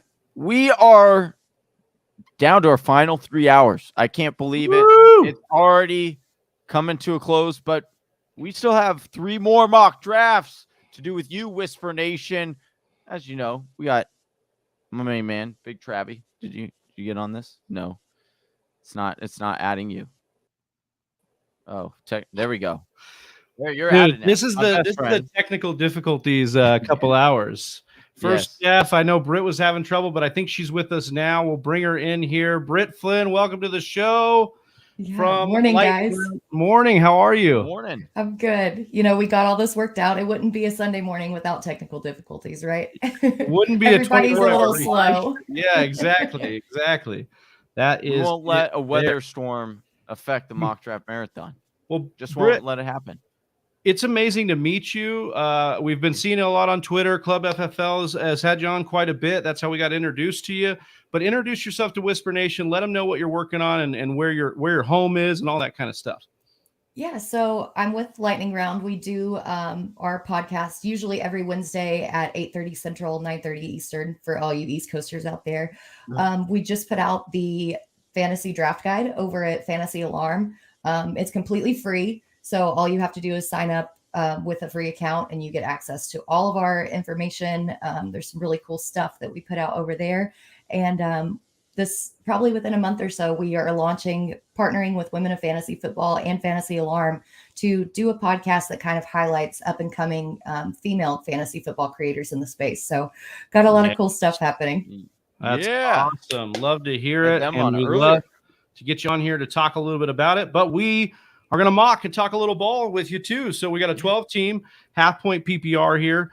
And Britt, I believe, where did we put you? You put yourself in the 6th spot. Is this where you like to draft in a 12-team? You like to be in that middle spot? I always have liked to be in the middle. That ended up where I drafted my Scott Fishbowl team was out of the 6. I randomly got put in the 6 in Warrior Bowl as well. So I'm just like, let's just keep this rolling. Let's just see what I can change up at the 6th spot. We love it. We love it. If you guys are good, I'm going to get this thing rolling. Yeah, let's do it. I had to look and see where I was at. I do like that 3 spot. Because you know why? I knew I was going to get. Tell us. I was going to get the people I wanted. I wouldn't have to. That's good. I mean, if Jonathan Taylor, CH or CMC come off, not CH, CMC. You already know I'm going with my boy Justin Jefferson and a half PPR. You almost have to. I mean, I think that Cooper Kupp's due for some regression, even at that 3rd spot. You know, I think that Jefferson's set up for a better year. Plus, you've got that coaching change in that system where they probably are going to throw more. I mean, Jefferson is love. Yeah, I mean, I say this every time. Is there a receiver more exciting to draft this year than Justin Jefferson? I don't think there is. I think he's just gotten way better each and every year. And like you said, all the things to be excited about with that offense is great. Oh, yes. What? Steffi Smalls coming back for a donation here in the super chat. We appreciate you, Steph. Go. Thank you for having me on, Dads. As she likes to call us, have fun with Britt. Can't wait to have Claus in Canton. Absolutely. We appreciate you, but we got to hit him with a Whisper Nation. Woo! Let's go. Of course, that was a huge donation there because a portion of all of our donations go directly to the Hayden Hurst Family Foundation, and they are doing excellent work for mental health solutions for everybody, from kids to the military to adults. It's just amazing what they're doing, that work over there, and we wanted to, give to a good cause and do it in the name of the Mock Draft Marathon. But Britt, you just talked about regression for Cooper Kupp, but went with them here. Smoke screen. Yeah, I don't. And when I say regression, I think that he just had such an astronomical season last year that his expectations are so high. I don't think that there's any way that he repeats that, but he's still so good. I don't think that he's going to have a bad season at all, but he probably won't finish as wide receiver 1. I've actually got him at 2. So it kind of just fell in my lap like that. I can't really justify taking Harris. There's a bug in here. It's we're having all kinds of fun stuff on Sunday morning. I don't think that, I'm worried about the situation in Pittsburgh with Najee. I like Mixon, but I don't really like drafting him there. So I went ahead and went with my receiver, especially since there are 3 that have to be started. Yeah, I like that. And I think the stat is something like this. It's like 40%, even if Cooper Kupp regressed by 40% last year, if he took 40% of his production away, he still would have been a top 5 wide receiver.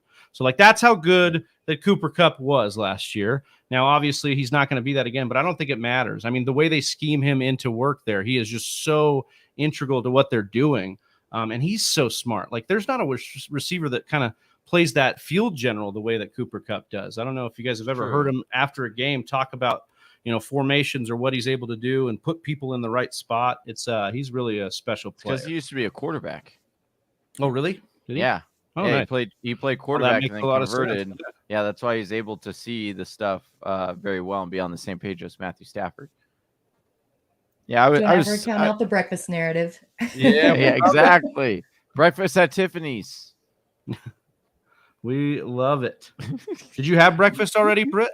I haven't. No. I bartended last night. Well, I bartended last night, so it was like 3 by the time I got home and got in bed and all that stuff. So. Oh, well, thank you for getting up early with us. We appreciate that.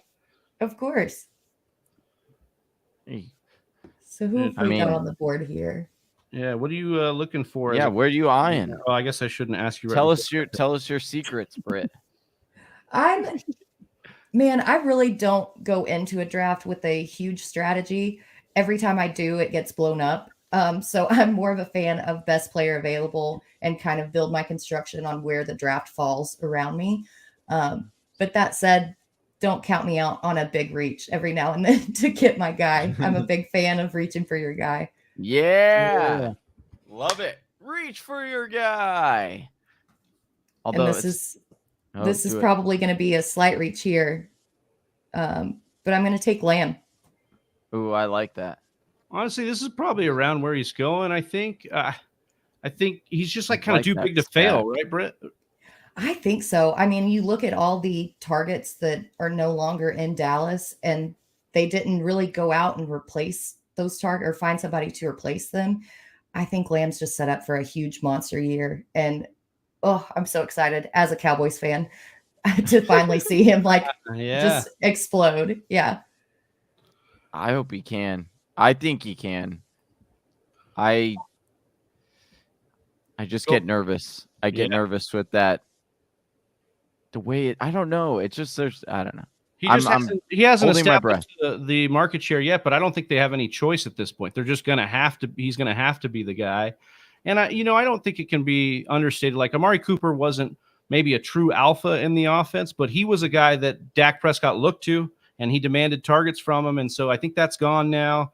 What was the story? We want to talk breakfast narrative, right? Didn't they move CeeDee Lamb's locker right next to Dak Prescott? So we got some of that work in there. Britt, but I wanted to ask you, really pick your brain as a Cowboys fan about the Zeke and Pollard situation, because I see it as like they have all the money committed to Zeke. He wasn't like god awful. It's just that Pollard looks good. How do you feel that shaking out this year? Yeah, I think that they're actually going to move Pollard out as more of a pass catching back, and they will probably line him up in the slot, especially in the first half of the season. We don't know when Michael Gallup's going to be back. Zeke looks really good from what I've seen in, the OTAs and stuff like that. And we know he had that PCL last year, which could have contributed to, how not great he looked. So I think he's going to bounce back. I think he's going to be just fine. Pollard's still going to have probably standalone value because he's going to get that receiving work. But yeah, it's not going to be like a split committee or anything like that, I don't think. Yeah, I love that. I agree. I think it would take the Zeke injury for Pollard to really be the guy that you want, like the upside guy. Is it weird that I feel more confident in taking? I know I didn't do it here, but I picked Leonard Fournette, and I just felt nasty about it. Maybe because I could taste the McDoubles that he just got done eating. But I like taking Zeke over Fournette. Like I just don't understand a guy that has always finished top 10 every single year of his career. I'll repeat that. He has finished top 10 running back every single year of his career. And then all of a sudden he's just supposed to fall off the face of the earth. I don't know.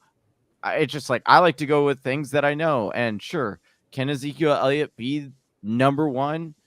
I'd put that at a slim chance. But guess what? I also know that he's going to outperform the ADP where he's going. And that I love. I'll take that. Yeah, it's such a bargain with where he's going right now. I mean, you can't pass that up at all. I love his ADP. Well, it's time for you to not pass up a pick here. Know. And you've gone completely upside down so far. 0 RB. I do like that stack, though. That stack is real nice. Let's see. I'm just going to go Herbert. Yeah, I think I actually have Herbert picked to be my quarterback one this year. I think that, bringing in James Cook in Buffalo, I think that they are anticipating kind of downplaying Josh Allen's rushing upside. And we kind of saw a little bit of that last season. I think this year, they added pieces to the offensive line for Herbert. Herbert didn't lose any main integral offensive weapons. I think that this year he finally takes that big step and just absolutely destroys, especially in that AFC West, where every single game has an over under of 50 points. Yeah. I love that. It's going to be so fun to watch. It's going to be a gold mine. Oh, and it's so close. Football is so close. Yes. I can taste it, and not just because I haven't had breakfast yet. Right? It's not just the drinks, the shift beers, huh? Yes. Yeah. Oh man. What are? Go ahead. No, ask. What are some of these other? How about a player that you're kind of avoiding in this second and third round? You aren't going to draft so-and-so. It doesn't matter in the second or third round. You just don't. Or is there any player that you like all the ADPs in the second and third round? Well, that's kind of what made me pivot to Herbert. I was going to take a running back in that third round and kind of start that build going. But I can't trust Kamara. We still haven't heard what's going on with his legal issues. I think that James Conner is due for some regression. I think that David Montgomery and that atrocious offensive line in Chicago is just not going to be great. So I can't really take any of these running backs in the third. And honestly, I don't really even like Akers. I just saw him on the list too. I don't know if he's going to ever be anything more than that, like 3 yards per carry guy, you know? Yeah, and that's definitely within the range of outcomes. We were lucky enough to have Dr. Edwin Porras on a couple of weeks ago, and he was basically saying, like, there's a reality where this is Cam Akers now. Like, he's just this inefficient. He doesn't get back to where he was. The hope is that he's young enough to kind of recover from this, but there's just not a lot of data on it. I think the big thing for me with Akers is he could just fall in for a ton of touchdowns in that offense. And so, like, I don't know if I want to take him in the third round. I would like to see him fall a little bit. So I'm with you there. And I obviously didn't take him. Better take somebody here. I'll roll the dice on James Conner. I don't feel great about it, but. And I don't hate Conner. I just, you know. Well, and I was actually speaking of Zeke, like I was saying, why isn't Zeke basically Conner, but maybe a little bit better? Even if he's kind of like, even if we believe he's dusted, he won't be as efficient, but he's going to fall in for a ton of touchdowns on a good offense. Like, I think that's, and Zeke, everybody loves Pollard as a pass catcher, but Zeke was, top 10, top 5, I think, in targets at the running back position last year, even on that PCL. So, like, he's still very good at pass blocking, still very good at catching the ball. Like, so I got Zeke way after Connor was selected and Scott Fish. Like, I was giddy because people were taking like. Well, that's the analysts are out on Zeke. I think when we get good because I'm in, people are going to be, in on Zeke, the name value, which means we got some good trade value too. DJ Moore here, Britt, talk a little bit about that.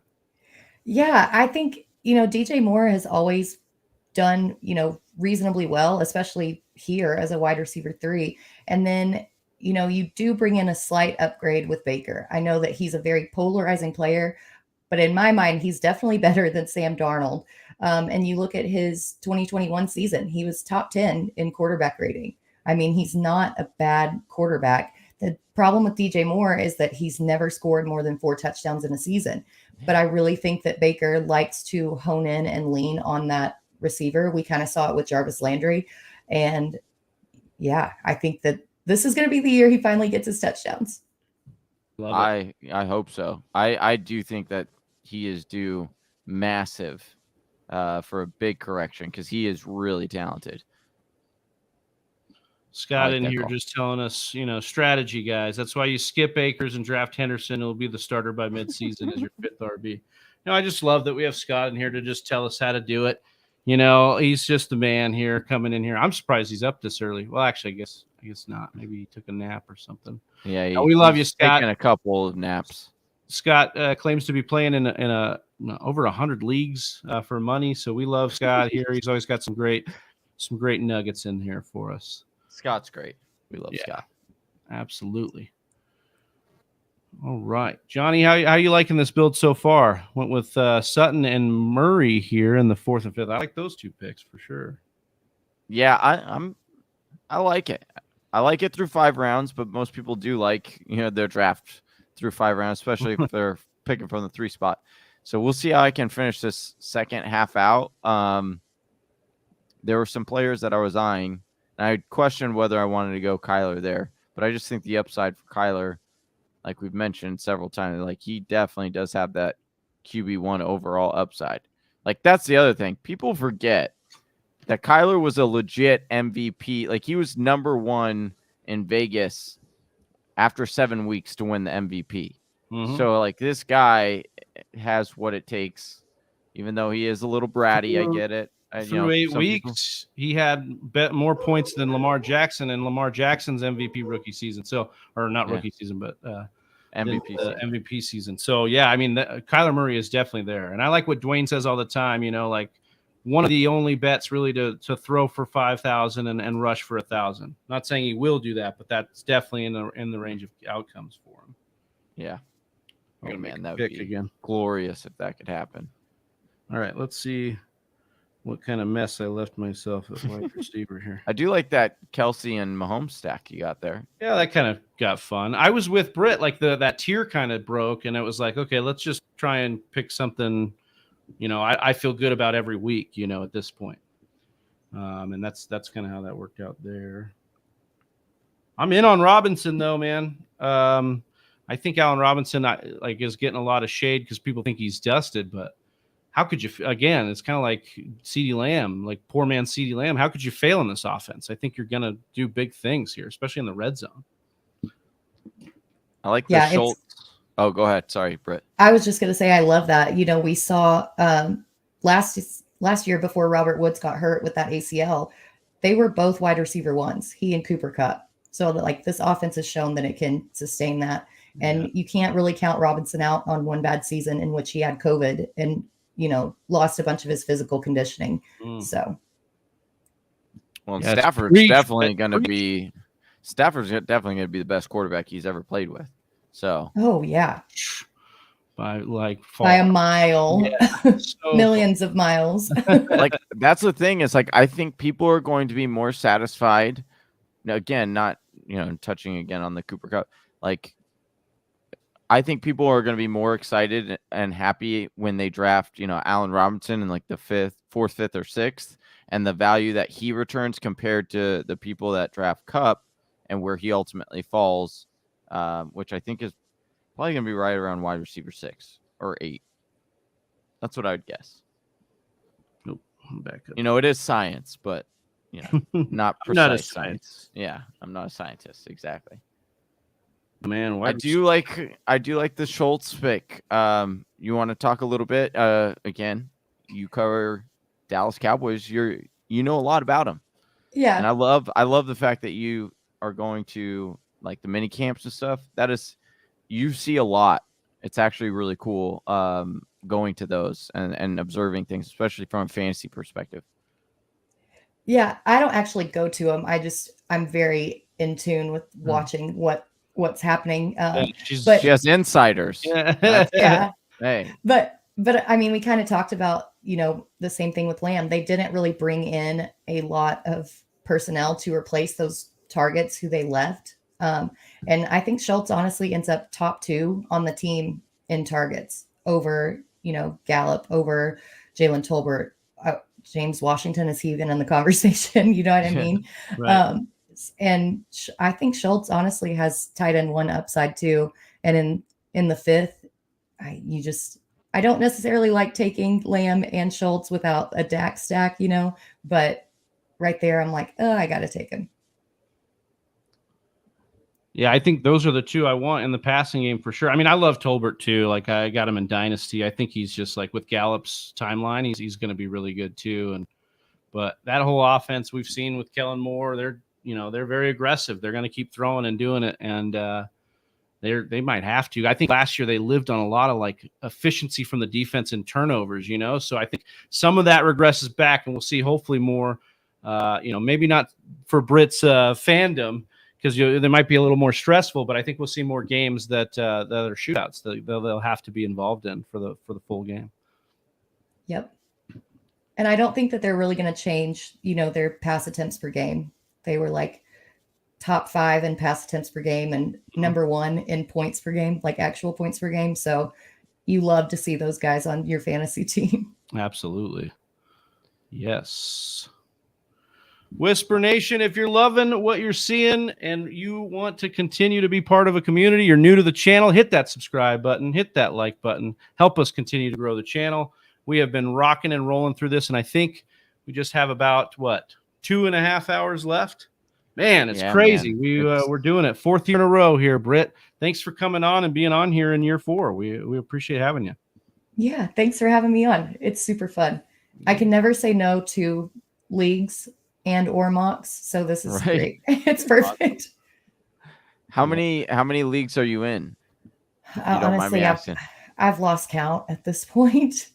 It's my phone's constantly blowing up with notifications like you're on the clock, and I'm like, shit, which league is that? Which one are you talking about? You have to like run over your roster real quick to see. You're like, okay, check. Okay, I'm good. I got it. Yeah, let me remind myself who exactly I have and what build I'm going for on this particular team at this point. Right.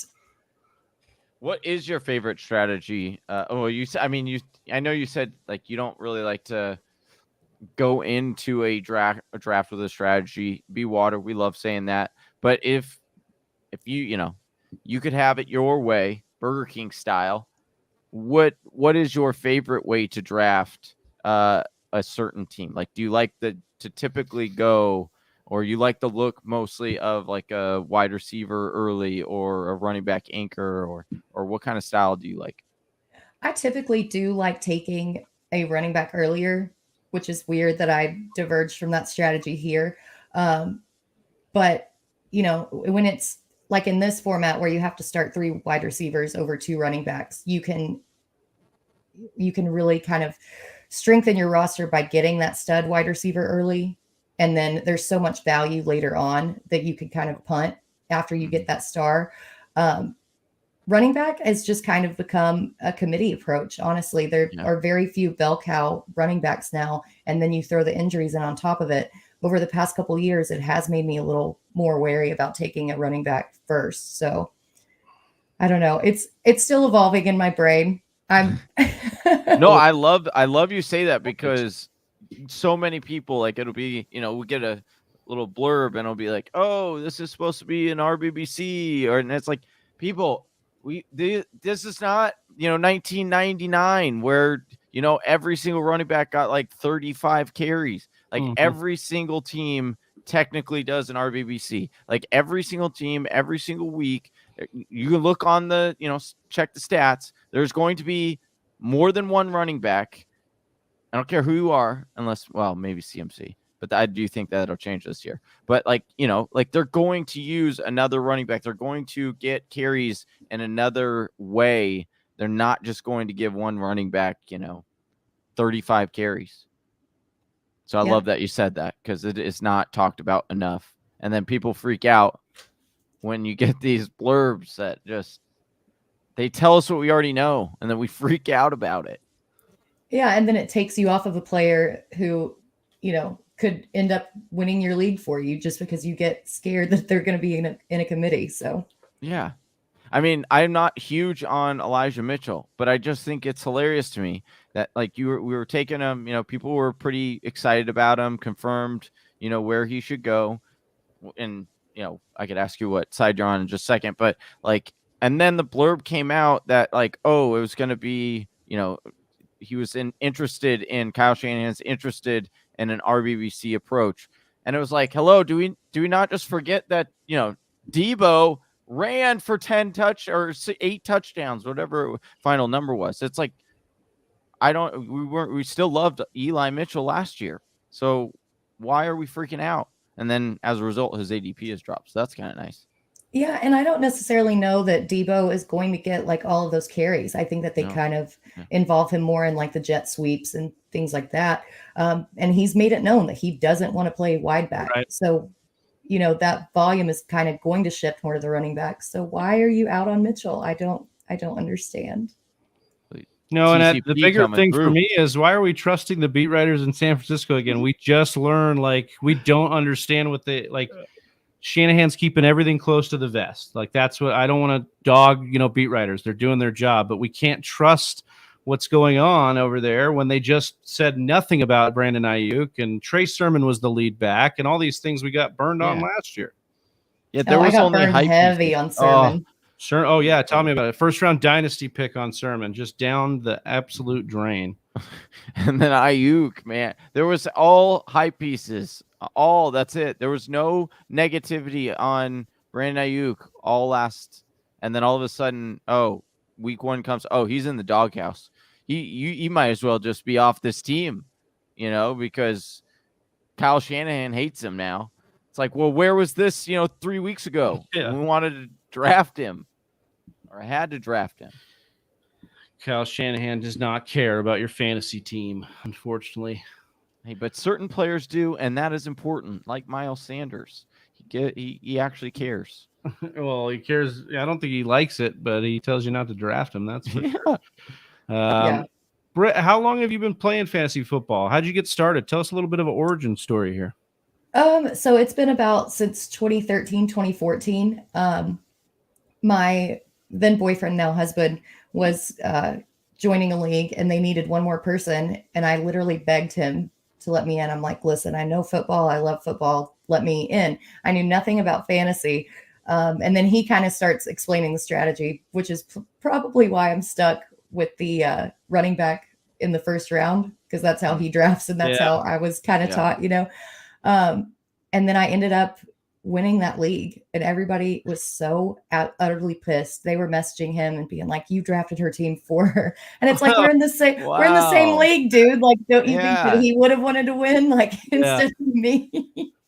And so after that, I was just hooked. So awesome. That's amazing. I mean, not amazing that they said that. I hate when people are like that and they're like, oh, you drafted your team. It's so stupid. Like, come on. It was dumb. Yeah, it was super dumb. He was actually even telling me to not take people. And I was like, whatever, I'm getting my guys. Like, to get my guys' philosophy was always a thing. Yeah. That's how it always, like, when we do the March Madness brackets, and my wife will, she'll fill one out. And I'm like, every time it's like, she'll pick some. I'm like, oh, you probably shouldn't pick that one. Like, they're not. And she's like, nope, I want that one. And then that team ends up going on a run almost every single time. And I'm like, well, there it goes. Like, apparently I shouldn't be talking. She just knows. Sometimes those are the best picks, though, especially like in March Madness brackets. You just got to go with your gut. So fun. I love that tournament because we made it a part of our draft for a league of record based on how you finish, and we all like fill out a bracket, and then based on how we finish is where we pick or where we can choose to pick. So it makes it really fun and very frustrating, when you keep choosing U of A, even though do not choose U of A because they're going to choke. That's what happens. Yeah. Well, I mean, I've picked Gonzaga back-to-back years and end up in the top 3. So I'm yeah, it works out, dude. Gonzaga's much different than U of A. Yeah, they actually know how to win and don't crumble. So Scott here says Gonzaga did lose to Arkansas last year. The problem is everybody's bracket got busted, and mine was just the least amount of busted. Right. So, exactly. Yeah. Scott says, how did I draft Patterson and Wilson last? Hilarious. And I said, one word, strategy. Strategy. Yeah, that's what he's been telling us all stream long. Love it, Scott. Love you, buddy. All right, we've worked at what round are we in? 9. So I even got in on technical difficulties. My webcam was going all haywire there for a second, man. It's contagious right now. Contagious. That's right.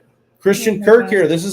I think this is like 3 of our joint analyst hosts in a row that have taken Christian Kirk. So I think I'm with you here. Obviously, Steph took him as well. How are you feeling? You just think it's a little overblown, the contract, dunking on that we've done? Yeah.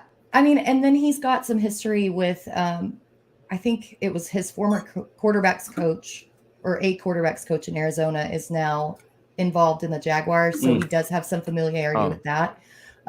So I don't think that they would have paid him that much if they weren't going to use him. I mean, he almost blew up last year. And I think that now being the focal point in this offense, that he has just as good a chance as any, especially here in the, what was the 9th? I took him. Like, why not? Yeah. Yep. I love it. And what because like you took him ahead of some of these upside guys here. So like Chase Claypool, Kadarius Toney. Do you have a preference of him over? I mean, obviously you took him there, but what about those guys? Are you in on any of those guys there? Yeah, I can't take Toney. I mean, I know he had that 1 or 2 good games last season, but there's been some trade rumor. Yeah, they were really great when they lasted. But there have been, talks about him wanting to be traded, him having some kind of rips with the coaching staff and things like that. And he's not the number one on this very bad offense. Like, I don't even know if I want to take a number one on that offense, period, let alone like somebody who's not. And then who was the other one that you brought up? Chase Claypool. Yeah, again, I don't really like that offense. We don't know what Trubisky really has to offer. I would rather take a guy who has the clear path to being a number one in that slot rather than an upside guy. I think I can get better upside later.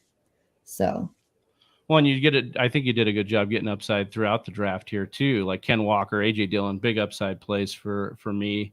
Not at wide receiver, but I'm just saying you have some upside built into the roster. So Kirk's not, and there's Spiller right there. Like that's another guy. I think injury away from really could be dominating league winner type if Eckler goes down.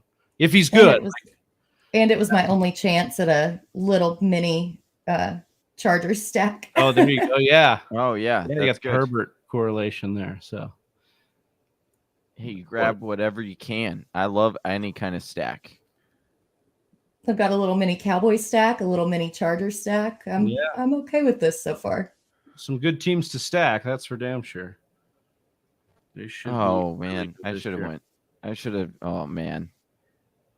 Oh no. What have I done? What did I do? You ruined it.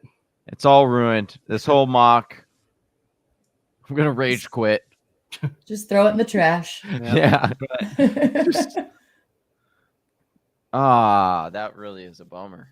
What happened? What were you looking to do? Well, I don't want to say because it could fall to me. Oh, okay. Gotcha. Super secret here. No, actually, yeah. I'll just say it. It's probably not going to happen because we got Big Sam here with the big fat Green Bay Packers symbol here.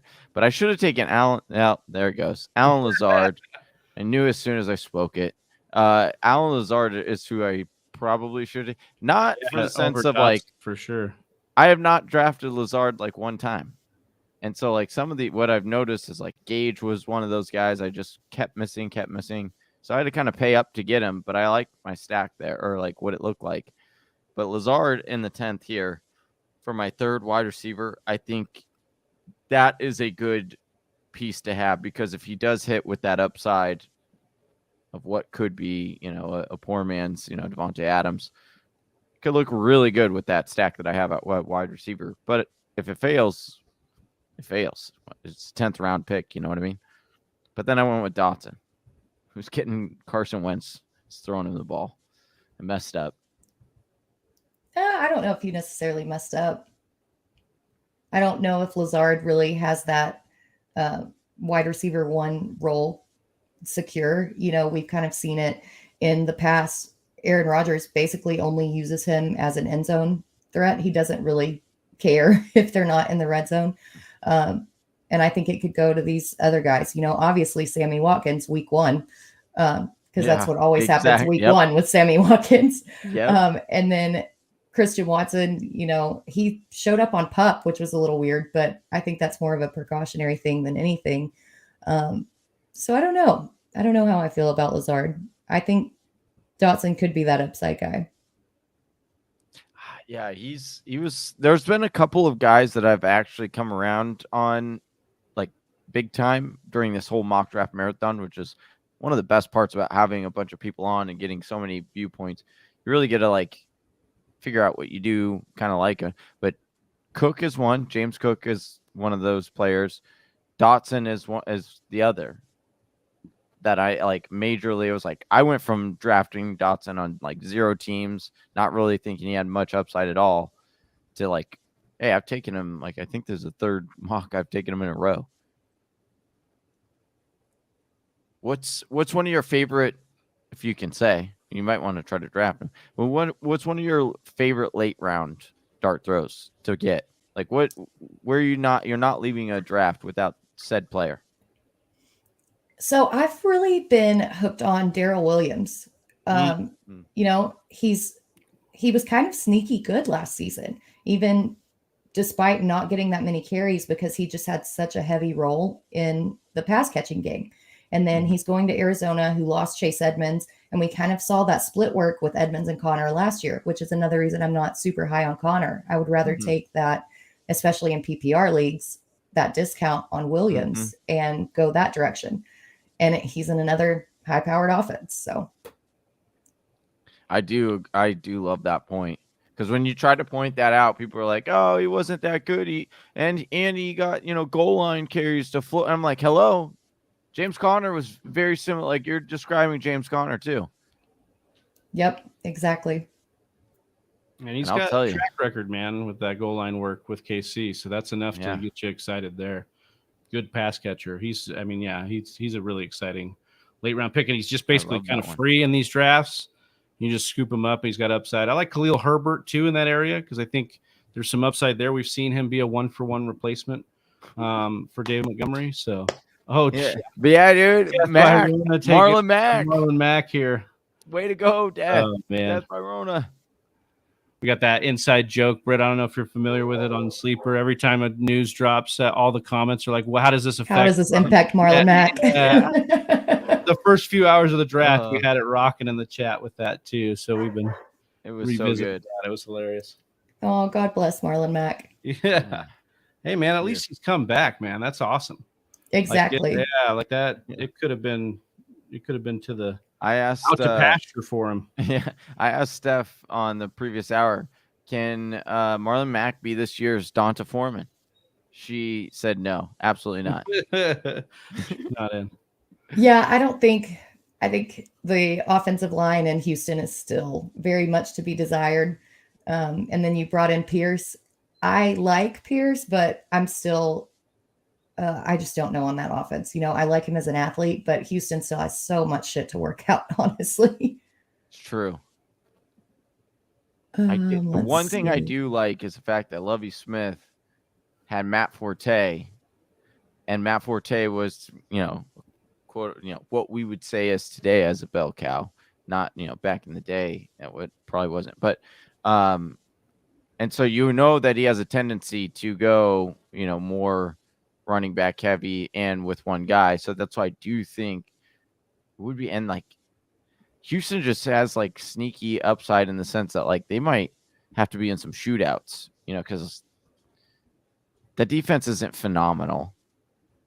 They're going to have to, Colts, Jags, everyone's really high on the Jags, so they might have to score some points. Yep. Yeah, I think that's why Davis Mills is such another, you were asking about late round dart throws. Like at quarterback, Davis Mills is such a sneaky upside guy. And we kind of saw a little snippet of it last season where he had those, several 300-yard plus games. And then they went out and got Mechie on top of it. So I don't know. Houston could be sneakily exciting. Oh, Mechie. I'm excited for him. I know a lot of people were down on him, but I'm still kind of excited for Nico Collins too. Oh, me too. And Brevin Jordan's another guy that's like kind of sneaky. Like at least he's athletic. You got some kind of upside working there with him. Yeah, I'm on the. I'll take Davis Mills over Mac Jones just because I think it's fun to kind of do the contrary thing. But although that one's kind of gaining a little steam too. But I like Davis Mills. He put up some big games there. It was enough to be very interested in moving forward for sure. I get like it makes more sense because New England's going to be in more games. Like, Johnny, you are not Mac Jones like official. Like, you don't have to speak for him, dude. It's okay. No, I had to defend him. I know you love him so much, but like he probably doesn't. He doesn't even know you exist, Johnny. Well, now he definitely has tuned in during this mock draft marathon. I hope so. That'd be awesome. Oh yeah, see, even the dogs. Yeah. Even the dogs are howling because they know. Yep. So we live right next to a fire station. And every time the fire truck goes by. That's awesome. Yes, I apologize. They wanted to get their little minute in the spotlight too. Yeah, they have a player take on Mac Jones versus Davis Mills. Yeah. Yep. I love that. They actually do. It's really funny when I'm watching football and get excited or something bad happens. They completely understand and get it. They're football super fans too. Where do I go? Oh my gosh, I'm panicking. Oh, I'll just go there. That's gross. I kind of like that though, because you did mention it earlier that you don't think that CMC is going to have that like huge role that he has in the past. And Foreman kind of showed off in place of Derrick Henry last season. So if they do get him, especially more incorporated on goal line work, stuff like that, then he's a great late round value. I do. Thank you. Agreed. You just cheered me up. I needed that. I needed that pep talk. Some positivity. Yeah. That's right. We need it more than ever now in these late hours. Yes. Late hours. You can do Early it, guys. hours, I yeah. believe in you. Yeah. Almost there. Thank you, Brett. Come on. Oh, I love it. Hey. So, man, it's a grind, but it's well worth it to be here with Britt, with Whisper Nation, Yes. rocking and rolling. And, we just get smarter. I mean, some hours are, We try. We at least try to At get. least we're trying to get smarter, get new takes, get new perspectives. And that's what it's all about. Work through these thought experiments as a community. What a beautiful thing. Parker here starting to creep up draft boards. What have we done? I'm going to do it, Britt. I gave you a round, but I'm going to take Darrell Williams here. Yep. Yeah, I think that's probably about where I'm going to be willing to snag him. I think so. I think that's a great pick. She's like, little do you know, I just set that little landmine for you. I didn't actually want him. No, not at all. No, not like We that. got back-to-back guest hosts drafting McKissick too. So talk to us a little bit about McKissick. Yeah. I mean, I guess in the PPR format, half PPR. Yeah, at this point, it's more of like, we're not 100% sure if Antonio Gibson is going to be healthy. He played through the shin injury all year last year. He does worry me a little bit because Carson Wentz isn't necessarily known for throwing to his running backs. But if there is an injury that happens to Gibson, then he can be the guy. And at this late in the draft, I'm like, why not take somebody else's handcuff? Absolutely. Oh my gosh, it's so wild when you draft from different, going super flex and regular, and it's just like seeing the quarterback. Like I'm so used to like clicking on there and there not being much to choose from. And then now it's like, oh, we only did a single quarterback. Granted, I took Kyler, which I think is upsides there. But then I'm like, click on it just to see, just to take a gander. You got Kirk Cousins right there. Like, yeah, I think that you can definitely wait on quarterback. I probably jumped the gun a little early, but I wanted my guy in Herbert. But yeah, the value is real. it's so deep. Definitely in the single QB, man. It just shows you the difference. That's why we're pushing those super flex mock drafts. It just makes you better, get you an opportunity to get some real value, even the playing field a little bit. Because you could just, stack any of these guys. Like Derek Carr is down here, Kirk Cousins down here, Rodgers in the 13th. Like, come on. There's a lot of value here sitting here in this single quarterback league. We are about to round it out. Britt, if you want to take a look at the board, we've been doing a little bit of roast and toast. So if you've got a team in mind, as we wind down these last few picks that you would maybe roast, you maybe toast, you could do one of each, whatever you'd like to do. And then, of course, we'll get into your build as well and what you were able to get going there. Yeah. I really kind of think that everybody on this board is balanced. I don't know if I'm trying to find a pick to roast and there's not. Everybody looks pretty good, honestly. Let's see. Maybe if I look at it on my phone and I'm not squinting at my computer, I can see it better. I think, honestly, the pick that I was kind of like, what the most was Derrick Henry at the 1.2. Tennessee lost Quessenberry and Saffold. So their offensive line is really going to have problems. Henry's coming back off of that foot injury. So him at the 1.2, I was just a little puzzled about. I guess that's my roasted. Yeah. Roasted. I'm so non-committal on a roast. It's really funny. And then I like the Smitty team, like going Swift, going Javonte, going ETN. And then you got these, kind of high upside guys in McLaurin and Waddle and Brandon Cooks, like all the way down there. Like Brandon Cooks is probably one of the most disrespected wide receivers in all of fantasy football. Yes. So he just got really great value there, got some upside with Drake London and then Jamison Williams coming on the back end, and then Alec Pierce in the very last round. So I can get down with that team. Yeah, I like that one. I like that one. Britt, tell us a little bit about your squad here and how you're feeling. You didn't go your typical early running back, but how do you feel? Yeah, I feel pretty good. I think, my running back is a little weak, but you've got some very high upside guys with the chance to, basically take over the starting role in AJ Dillon, in Ken Walker, in Spiller. Singletary's still probably going to have that role despite getting James Cook. So I don't feel bad about waiting on running back. I would be happy with this team if it was real. I like this team. I think it worked out pretty well. Like you said you reached. I don't think you reached on Lamb, but I think everything kind of fell to you. Yes, you went not typical, but you still let the draft kind of come to you in a sense. So I thought that was the right way to do zero RB. Again, I liked what you said. I don't try to go in with a strategy because then it just blows up in your face. We've talked about that quite a bit on the marathon, and you didn't.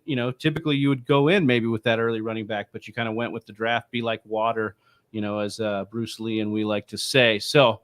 Britt, this was an absolute pleasure having you on here. Do you want to tell the people where you're at again one more time and what you're working on? Yeah, thank you so much for having me on. This has been so fun. Really appreciate you guys. So we just released the free Fantasy Alarm draft guide over at fantasyalarm.com. It's absolutely free. So all you need to do is sign up for a free account. We've got Lightning Round podcast every Wednesday at 9:30 Eastern, 8:30 Central. And then in the next month or so, I'm partnering up with Women of Fantasy Football and Fantasy Alarm to do a podcast kind of highlighting up and coming female content creators to get them a start in the space. So it's going to be really exciting. Love that.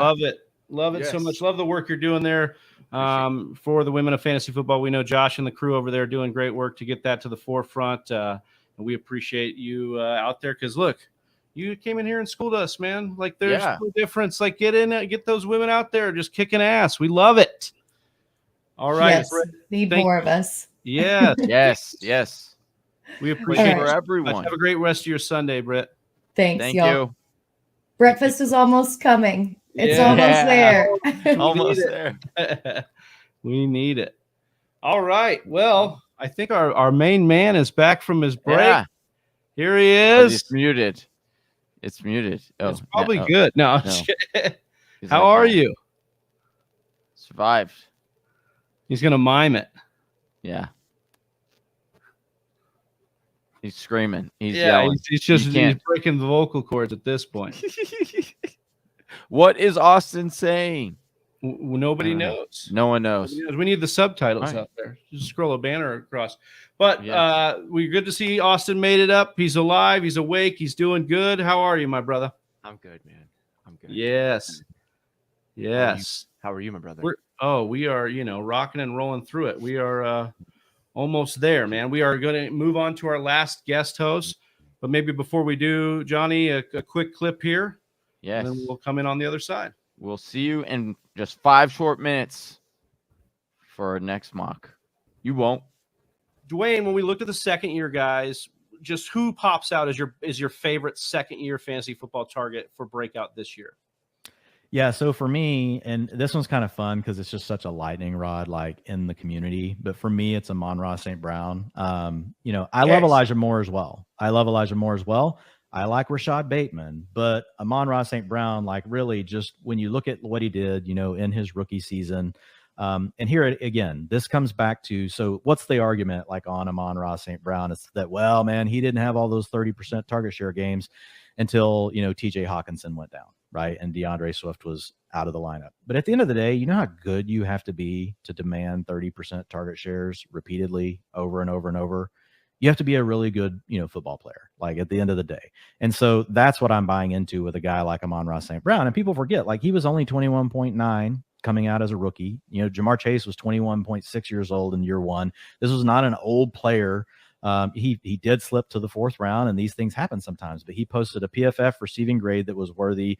He had a wide receiver 2 season with 223 points, but he also backed it up with a wide receiver 2 worthy PFF receiving grade of an 80. And so, I mean, those are things that I look for. And so with me and Amon-Ra St. Brown, and a lot of it does come back to ADP as well. And now let's just bake in a couple of extra things. Like, we still have questions with Zach Wilson, right? Zach Wilson, can he boost Elijah Moore, right, to be at the same level? Because I like Elijah Moore as well.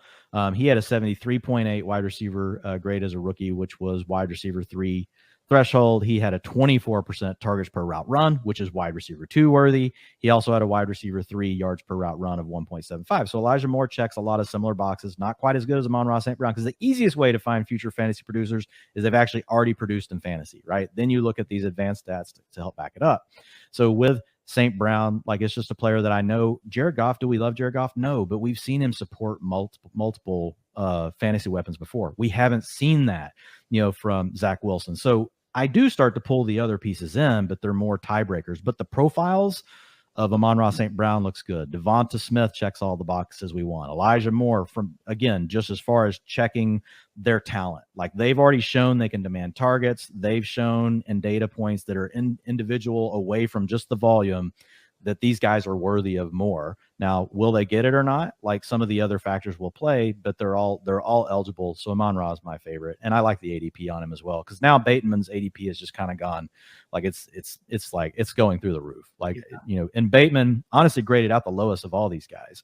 Like, his PFF receiver grade, he got like just above the threshold I want for a rookie, but ultimately it was a wide receiver 6 PFF receiver grade. His targets per route run, wide receiver 6. Yards per route run, wide receiver 6. He didn't touch any of the other thresholds, but he is a former first rounder.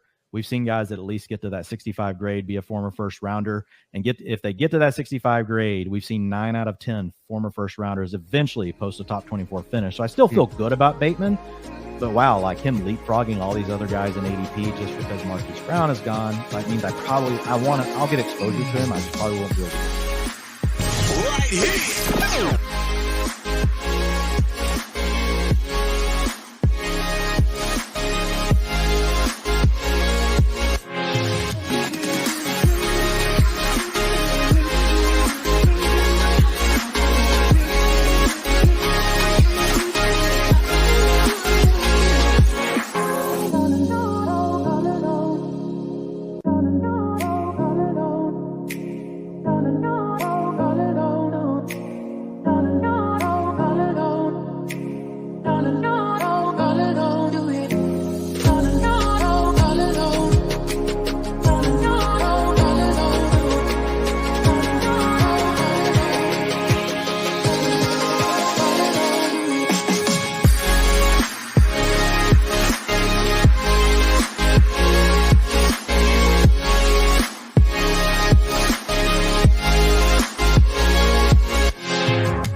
Welcome back, Whisper Nation. We are getting ready now for a 12-team PPR Dynasty startup. Let's get the rest of the boys here in the panel. What's up, Travis? What's up, Johnny? I'm alive, guys. Yeah, you're alive. You're back. Yes. You woke up from that 3-hour break. I never doubted you, not for a second, especially with Zabo there to make sure you did revive yourself. But like I said, you'd come back on Sunday, like Christ out of the tomb here, just rolling out of bed here. How'd it go over there? What did your break entail? There was reflection. There was thought. There was joy. There was pain. There were dreams. There were dreams. No dreams. I think there were. I don't know, man. Come on. Come on. I don't know, bro. All right. Sounds good. Well, let's bring in our guy here, dear friend of the show, Pat Carane from NBC Sports Edge. How you doing, Pat? I'm doing good. How you guys doing? Oh, well, we're in our 20, hanging in there? 24. Yeah, we're hanging in there. We're doing all right. Yeah, I'd say we're doing pretty well considering all the parameters and all those nuances. We're doing great, man. We're doing great. Yeah. Appreciate you joining us this bright and early in the morning. Yeah. And Pat, it worked itself out. You are our last guest host, so we appreciate you being on here, and we can't wait to mock your 12-team PPR Dynasty startup with Pat. We know we talked a little bit when we had you on the show a couple weeks ago about Dynasty. We know you put out Dynasty rankings. You got a good feel for the Dynasty angle, so we thought we'd do a little bit of a Dynasty mock here with you. You took the 2 spot. Is that kind of where you'd like to go in a Dynasty startup? Yeah, I like the 2 spot a lot. The Superflex, you want to get one of those top quarterbacks, and if you have this spot and you can trade down, I also think that's pretty great. We got to switch. I just need to make sure if it is Superflex. It's not Superflex. Yeah, no, I double checked. Yeah. Sure. Oh, he's keeping us on our toes. Yeah, I double. Well, no, we've done so many Superflex. I wanted to make sure we're not Superflex. Would you still go 2 and non-Superflex, Pat? Maybe not. Maybe not.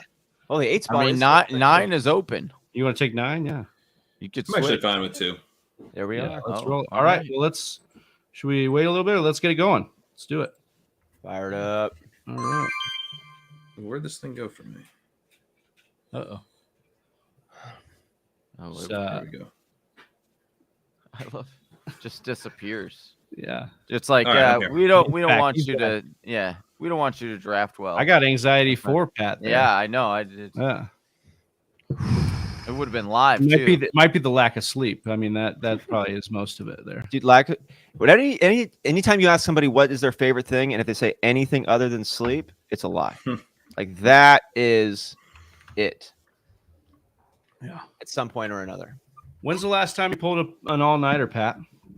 He's like, today. I'm on one right now. In season, I got close. Trying to get the walkthrough out. There were a couple times I got pretty close to an all-nighter. Oh, so it's still in your bag. Yeah. Yeah, I was kind of surprised. Yeah. I thought I crashed out earlier. Are you doing the walkthrough again this year? Yep. Okay. Well, then maybe we're just giving you some training here. Yeah. Yeah. Well, I mean, only 1 hour, but Yeah, I mean, but if you, I went to bed last night for the if you extrapolate this 1 hour, you don't have to rub 24 hours. Oh, nice sleep and stuff. Cool. Yeah. Pat, how do you balance out in a dynasty startup age versus expected production levels year 1? I don't really think about age like too much. I would say age has a massive impact, but I think the way I try to think through it is like, what is this player's value likely to be after the season? So age is going to have a big impact. Like at running back, age is going to matter more in that regard because a guy might be 25 years old, but he's not actually that insulated following like a mediocre to poor season. At wide receiver, you have a lot more insulation. So, at wide receiver, sometimes it's more about like contract status, years in the league is kind of how I'm thinking through that. Obviously, once you get to like the veteran guys, their age starts to have a pretty big impact. But it's more about like what's going to happen to this player's trade value based on kind of their expected range of outcomes or best case, worst case scenarios. Is kind of how I'm thinking about it because ultimately it's still a year-to-year game. Like if you're in an active league, which you should be, otherwise what's the point? Then, you want to be able to have a liquid team, and that's how you kind of stay ahead of everybody. I've heard a lot of people, like a lot of dynasty heads say like that 3-year window. Would you kind of agree with that pocket? I kind of bet against that strategy. Oh, okay. Basically. Yeah. Right. I don't think you can predict anything like 2 to 3 years out. more or less. So if I've got people who are like, this guy's going to be a starter for me in 3 years, I'm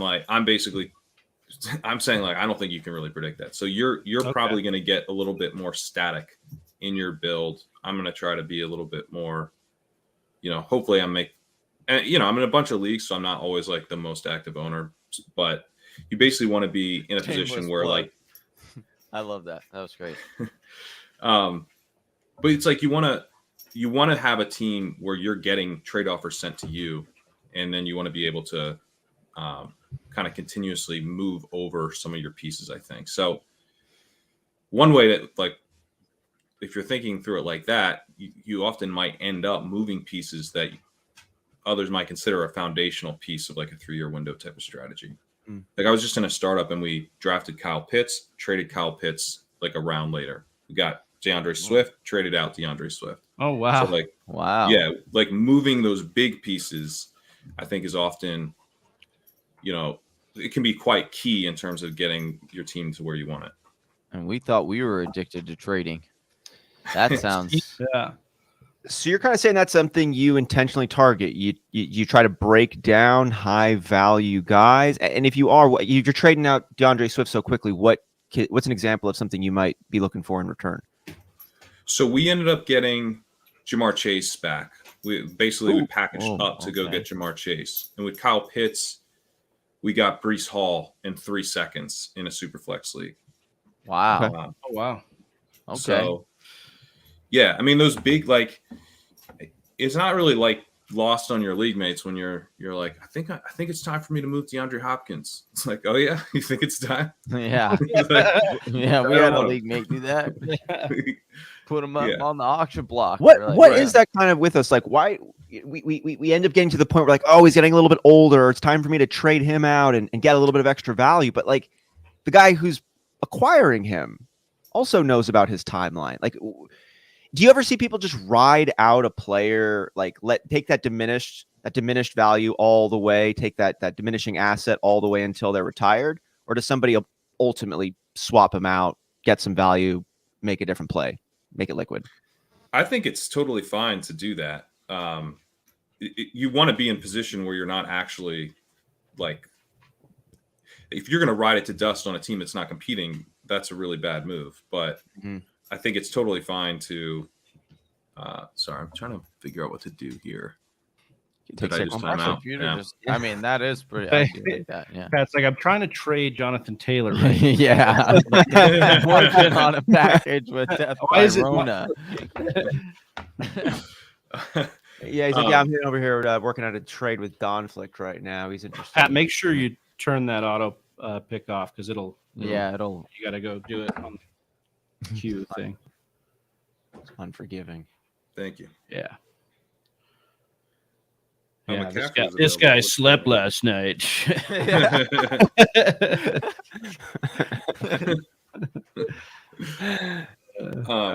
like to have fun.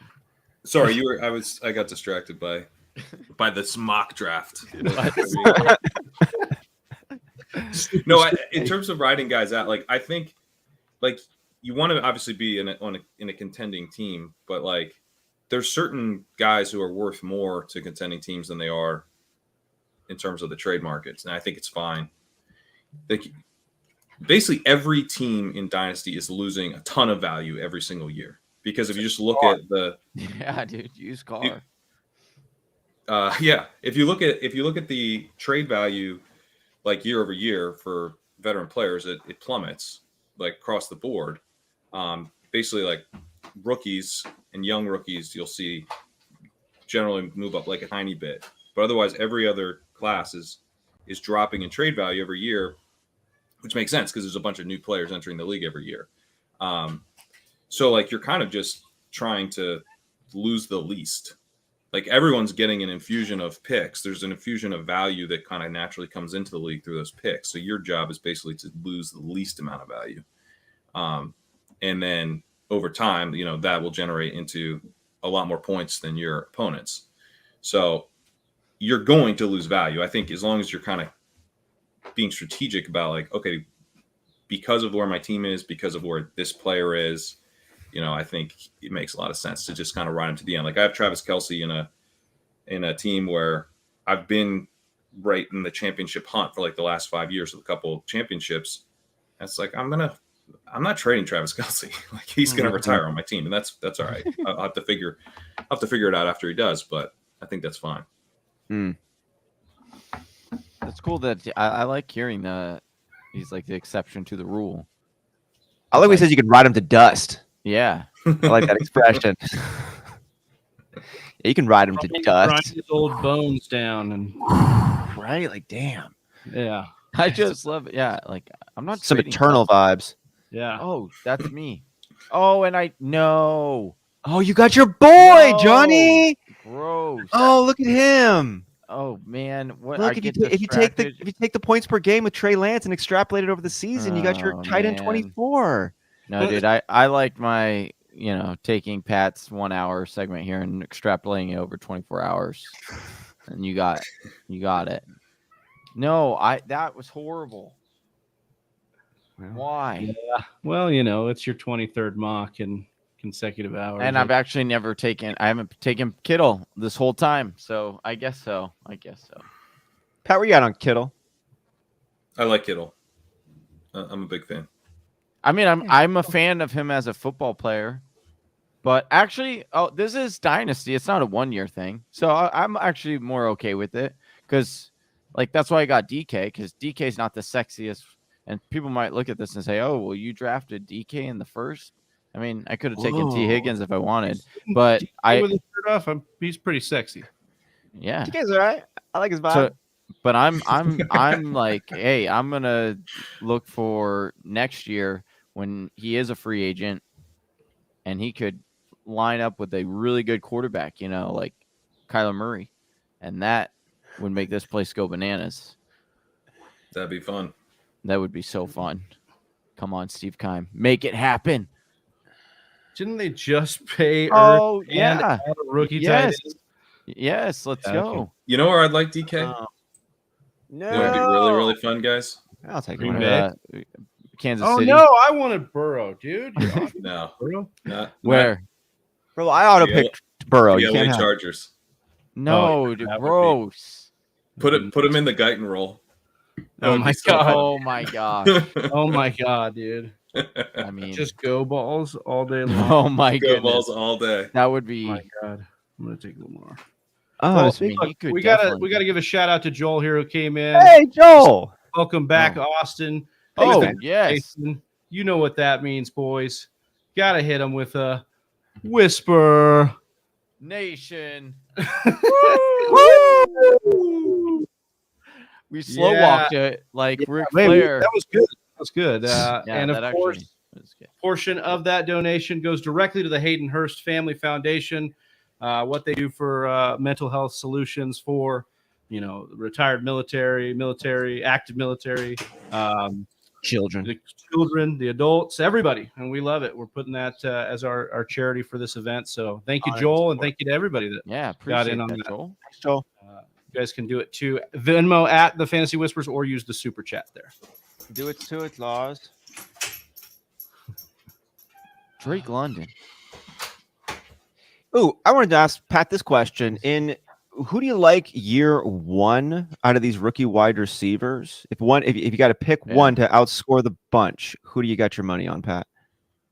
London at this point. London. I like Burks a lot, but I mean, I do Just think asthma. that this stuff could actually cost him a little bit of playing time. So I think Asthma London's stuff? got to be the favorite now. Yeah, it's conditioning stuff. Conditioning. I don't think it's asthma. Conditioning, excuse me. Yeah, it sounds like that's sort of a code word for him being out of shape. Yeah. Okay, but it's kind of between those two then. I think For you? those two, Sky Moore. I think Chris Olave has a chance, and I think Garrett Wilson is in the mix. It's a pretty good wide receiver class. So Yeah.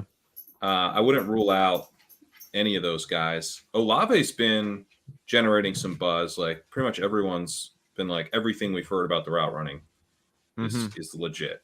I've also heard that in terms of like contested catches, going up, fighting for the ball and stuff, he's not been that impressive. But his skill set pairs pretty well with Jameis, like the downfield. He's their downfield guy. So I'm not like the hugest fan of his as a prospect, but I would not be shocked if he ended up being the statistical leader as a rookie. How about Tolbert getting major hype train down there in Dallas? Wow, I get a chuckle. You think it's an outside shot? No, yes, you get a chuckle. He's not the same as. Oh man, I hate this. Wait, he's not the same like draft capital or even role in the offense as Olave. Like Olave could be their number one outright. Like I don't think that's in Tolbert's range. No, I know. I don't think he's going to be like the alpha, but I'm saying like number one rookie. We talked about rookie wide receivers. Oh, you just want to know Pat's opinion on Tolbert? Yeah. Oh, yeah. No, I chuckled as him being the leader amongst all the rookie wide receivers. That's what Johnny was actually asking. No, yeah. That's what we are chuckling. Yes. I want to know why that is not in the range of his outcomes. I think because for like as a third rounder, he does seem to be like already on the way to a very good outcome for like the range of outcomes. On a good offense. Third rounder. He's a fifth-year senior. So like for me, if he could become Michael Gallup, like that's kind of his upside case, I think. But like even Gallup wasn't very good as a rookie. So I know he's got opportunity, but Gallup's going to be back probably within. They're talking about him maybe avoiding the PUP to start the year, which would mean maybe he plays week 3 or week 4. Really? So that's Gretsch was sending me some stuff this morning where they're basically saying our goal is to try to avoid PUP. So wow, they're hoping for less than late 4 surgery. games. That's crazy. I mean, that is. So if he were to come back within, let's say he misses 4 games, I think that's going to. Is James Washington not going to play at all because it'll be Gallup, CeeDee Lamb, and then Tolbert probably the third, but I don't think Tolbert would even get like I would put his route share probably like 80% at most, and maybe it's more like 65-70%. So, but I mean, for like that's a good outcome for his prospect profile and draft capital. I think. I just think like if he's going to end up being the guy from this class, it'll probably be him breaking out as a second or third year player. Travis, if Tolbert leads the rookie wide receiver class in fantasy points this year, you and I will hear about it until we literally can't hear anymore. Oh, you will definitely hear about it because I drafted Tolbert in Dynasty. Yeah. So you're kind of hedging this bet. Well, here's my thing. Like, at least you're with me. At least you chuckled on it now. I did so like, it's pure upside. Like I didn't take him where I took Olave and Jameson Williams. But he's comped to Adam Thielen. If you look with Player Profiler, if you look at what Matt Kelly has said about Tolbert, I mean, there's just a lot there to think. So I'll ask Pat on this. Where do you think they line up all the wide receivers without Gallup? Let's just say that. That's the test case. Where are they going to put CeeDee Lamb? Like, is he going to go in the slot and they're going to put Tolbert and Washington outside? I think they're going to have CeeDee Lamb some in the slot and some outside, and Tolbert some in the slot and some outside. Okay. And maybe Washington a little bit, but Washington I think is more of an outside guy. They're talking about Tolbert being versile. It's one of the things they want. So I think you'll see him in both. Yeah. So he's going to get usage. Yeah. He can get. There is a path to a lot of targets. Yep. And it's if an Tolbert's a star. Offense. Yeah, I mean you're right. Like if Tolbert's a star, then he wears a star on his helmet. Oh, exo facto. Connect the dots. He's got an enormous we have a conspiracy theory tattoo on his entire body. Yeah. Wow.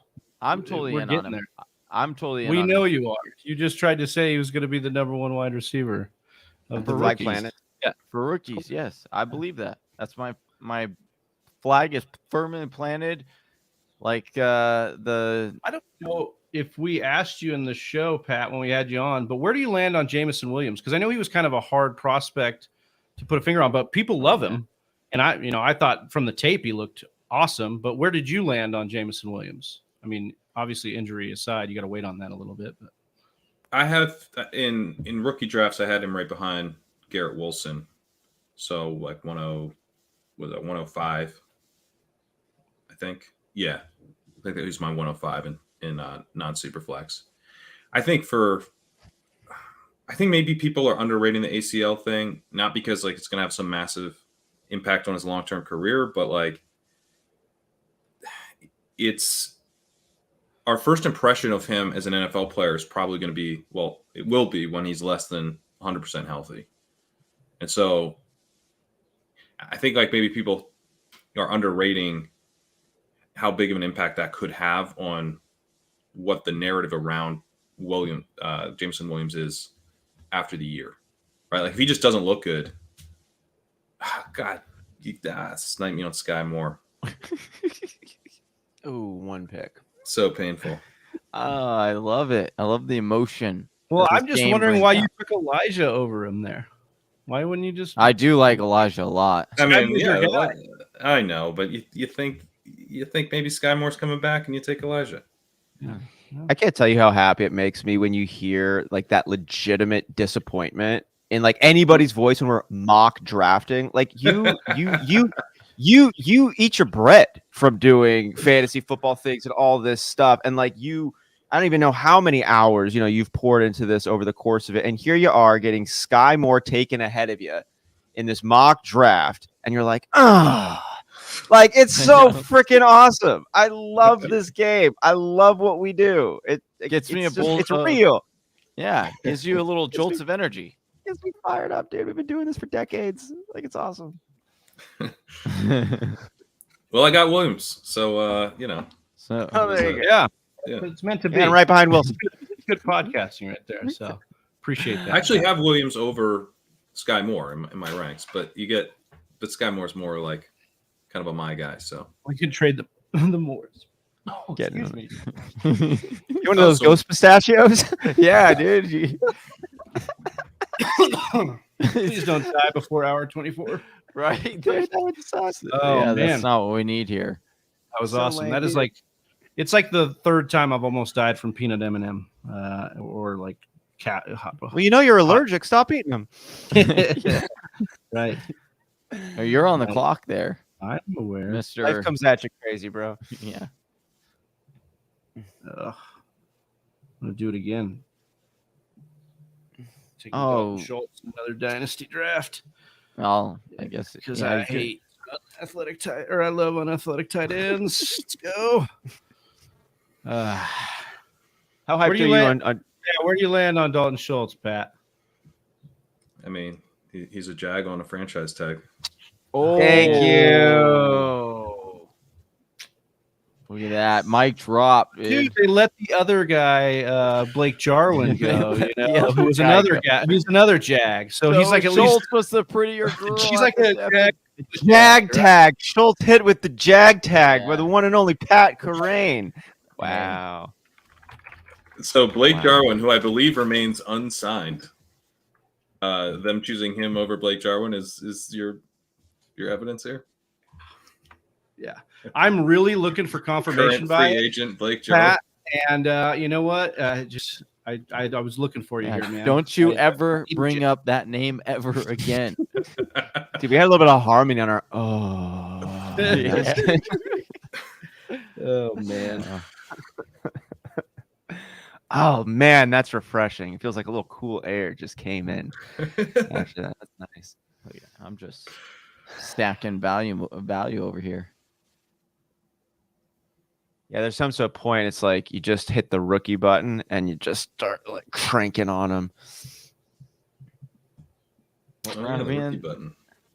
The rookie button. All the way on the right, like the little circles.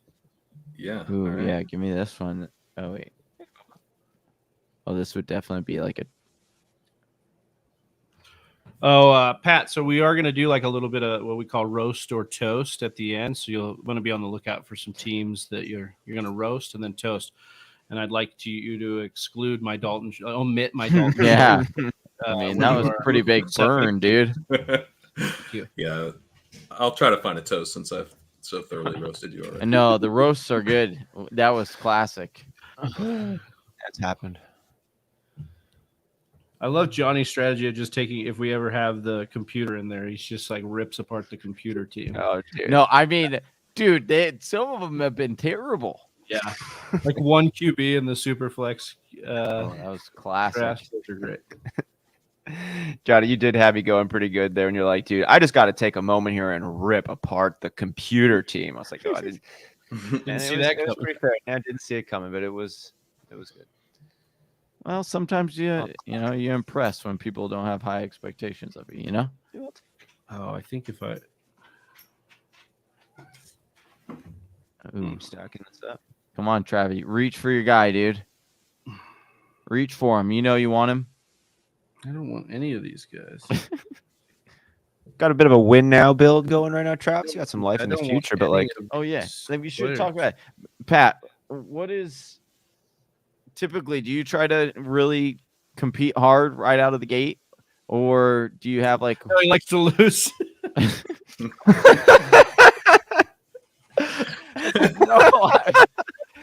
I'm talking like Dynasty. You know, like some people will like go more rookie heavy now.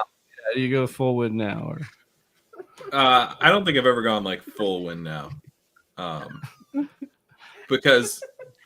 Well, hang on. Let me get my picks in before. Yeah, but mostly I just who cares? You know what I mean? Pat, do you play there's a mock draft? No, fuck it. You know, like who cares? It's like I'm gonna. No, but I'm getting bummed when I get swooped in a mock draft with Sky Moore. No, I'm not playing to win. No, yeah, for sure. Like I'm just gonna abandon this team in 3 years anyway. That's good. How long do you see people normally last in dynasty leagues? Yeah. I'm in some public ones, and you'll see people basically every year we have like 2 people quit, which is as long as like the league refreshes pretty easily, I think that's fine. I'm just drafting for Brand now. Oh, I was looking at him. I was looking at him. Yeah, because I mean, like if you have like in public leagues, people are generally like pretty active traders, and then the new guys are either like they're often due to like hate the team and they're just like, I'm just here to blow this thing up and have some fun, or they're like they're someone who's tacking on like their let's say second, third, fourth team, so they're going to be a little bit more active, more kind of confident in their trades and stuff. So generally I think it can be good if you have turnover. What's your longest tenured one? I think we started in 2012 or 2013. Ooh, nice. Ooh. That's a good running one. I mean, Right that's time for like a bunch of like guys that came in the league were hot and now they're off. Retired. Yeah, it was I think when was Andrew Luck a rookie? I think that was 2012, right? That was when Luck and RG3 came out. Yeah, so that was the year we did our startup with, because I got Andrew Luck in like the 4th or 5th round. Couldn't tell me, dude. It's the 23rd and a half hour of a mock draft marathon. Sharpest attack, this one. 22 and a half. Hey, same difference. That's depending on the time zone. Yeah, yeah, exactly. Depending on if you got any sleep or not. In our Dynasty League of Record, our buddy Chris, he drafted Andrew Luck in our startup. Yeah. Before the news, so not a good. He was down. Oh no! Yeah. We literally drafted like he's like honestly never recovered. Like he's never recovered from that. Like he's been bad. Got into drugs. I mean, he should have recovered. Like obviously should have, but in the league that I drafted Andrew Luck, the oldest one, I ended up getting Josh Allen off waivers, and then in the other league I drafted, in another league I had Andrew Luck. I got Justin Herbert off waivers. So you should have recovered. And you slept last night. We get it. And I'm feeling great. I had breakfast already. I nourished my body. Yeah, you aren't wrong. No, we should have recovered. Yeah, no, we should recover too. Yeah, we should. My team is absolute dog shit. We love you, Hannon. I mean, I'll trade you for Dalton Schultz. I'll trade you, Kittle for Schultz. Let's go. Hey, give me Kittle. I'll give you Kittle. Whatever in this fake fucking league. Like you just send it over. I'll give you Kittle for Schultz and your 10th round pick here. I was going to ask you, Pat, because I think we asked you a little bit of like best ball principles, and you got into a little bit about like the timeline in Dynasty, but do you have like some Dynasty core principles that you could share with Whisper Nation, stuff that you kind of take to heart when doing Dynasty?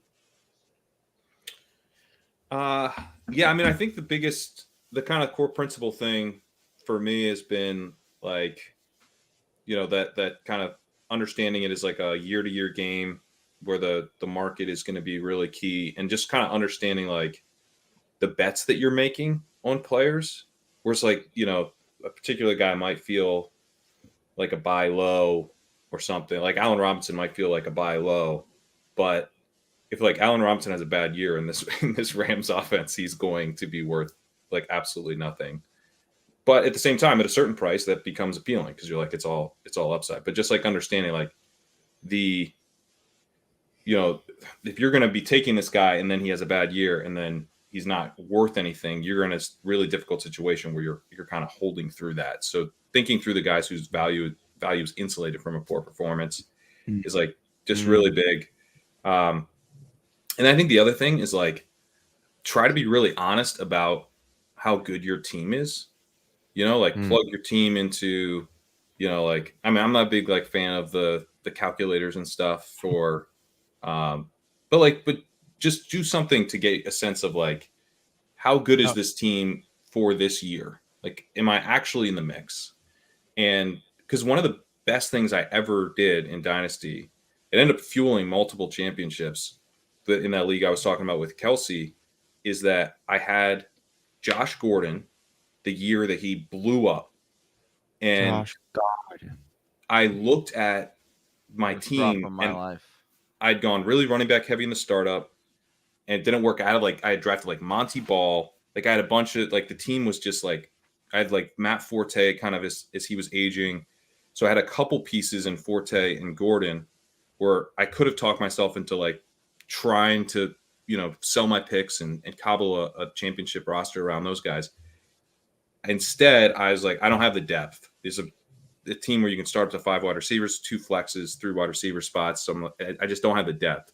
So I ended up trading Josh Gordon away, which obviously was the best possible time to do that. And I got like three first-round picks in the 2014 class, which ended up being like Mike Evans. I didn't even nail those picks. I like had Mike Evans, Jordan Matthews. But I ended up like having a lot of firepower. So I ended up getting Devontae Adams, Allen Robinson out of that class. Nice. And then I was terrible the following year and got Todd Gurley. I'd earned the 101 and got Todd Gurley. And then that team ended up being a monster. But like, I don't know. Basically, it only became a monster because I was like, this team's not good enough. I need to, I need to do something uncomfortable and trade away my best player. I like it. I kind of blew my team up in Dynasty with that line of thinking. I'm not saying it got to where I want it to be, but I do like, I did the moves. We'll see. We haven't played the season yet, but not this team. All right, not this team. Don't look at this team. But I had Allen too. I traded him away. Who else was on the squad? Marquise Brown. Some of these pieces I could trade away to get more assets this year. Yeah. Did a good so job. we'll see. We'll see what happens. John, you even bodied a lot of those. I got to give you credit where credit's due on this one. Like you have taken and traded out some picks that at the time felt just wild. When you backed out of the 101 when Clyde Edwards-Helaire was there, and you're able to acquire some extra picks, move back in the draft. You got DeAndre Swift, who you really loved anyways, and then you got to fade on CEH on top of it and get them more picks. So I also got AJ Brown out of that deal. Who did you end up swapping out on that one? You got rid of that the 101. Yeah, I went the 101, and then because I traded for the 110 AJ Brown, and then I had to give up like a second rounder or something like that. But yeah, it ended up working out for me. Yeah, that was nice. Somewhat. It was just kind of bold. I was like, I didn't know if I would have the stomach for that one in that moment, and it really worked out. And the way words Pat's issuing in. That's what you got to do. Pat, you still in on Rondale Moore? Yeah, I'm still in. He wasn't like that bad last year in terms of yards per out run. He didn't get on the field that much, which is a major red flag. And he had a super low ADOT, which isn't ideal. But they were basically bringing him in to like run like running back routes, you know? So I don't know that like the super low ADOT is necessarily as big a red flag as it's been made out to be, but it's not ideal because that was one of the red flags for him coming in, is that he had this low ADOT at times in college. So I do think maybe he ends up as just kind of like a gadget player type of guy, but he also has a path to being the starting slot receiver in a Kyler Murray offense, and he was really exciting as a prospect, yards after catch guy, you know, kind of this, like he, you know, a running back who can actually play wide receiver and get open, like, you know, 4, 5, 6 yards downfield is still pretty interesting if there's volume that goes with that. So he's going to get a chance to show what he can do because they really don't have a choice. I mean, I guess that you know, it's Cliff Kingsbury, so don't rule anything out. They maybe could start Wesley and Green with Brown out of the slot or something. Wesley's a low key G, dude. Love that guy. On Wesley guy. I am. I mean, I'm a Cardinals fan, so hey, your boy played him in DFS because no one know there were Wesley stands. Yeah, you came to the right spot. Dude. Also, deep tracks playing all night, baby. You want to know? Yeah. Hey, speaking of that, I was able to not only was I able to pick him up, but flip him in Dynasty I got a 6th round pick for him. So I was able to 6th round rookie pick. Oh hey, every pick counts, baby. Give me that dart throw. You should get another Wesley and flip him again. No, actually, that turned into Raheem Mostert this year. So Mostert's gonna get me a good start. It's like just when you think this story can't get any better, it's anytime you can flip the Cardinals wide receiver 5 for a 31-year-old running back. Hey, turn this paperclip into a house, my guy. Into a larger paperclip. Yeah. Small steps equals one giant offer, where you got to be able to take turn the paperclip into a house, dude. It's been done. Have you heard that story, Pat? Yeah. Well, that's it's not happening. I mean, think about this. Like, if you did see turns Antoine Wesley into AJ Brown trade, you would click on that video, wouldn't you? You'd be like, how did he do it? How did you do it? I know you're a Vaynerchuk guy. This is the most Vaynerchuk, like Gary V type trade thing I've heard. See, I went to this garage sale and I picked up Antoine Wesley and then I flipped him for Raheem Mostert. Profit, grind, let's go. Yeah. Are you getting a lot of offers for Mostert? People are knocking down your door? Not yet, but training camp. Pat's doing the Stewie. How's that novel you've been working on? The training camp hype is as soon as that train fires up, baby. That's when I go out. Johnny, I'm just saying, you want to pick players insulated from poor performances. How is Raheem Mostert? I mean, I don't have to start him. You don't need to worry about him insulated because he's just hot fire. He's incapacitated. I mean, I love he traded Antoine Wesley for him, so he is free. I think it's fine. Yeah.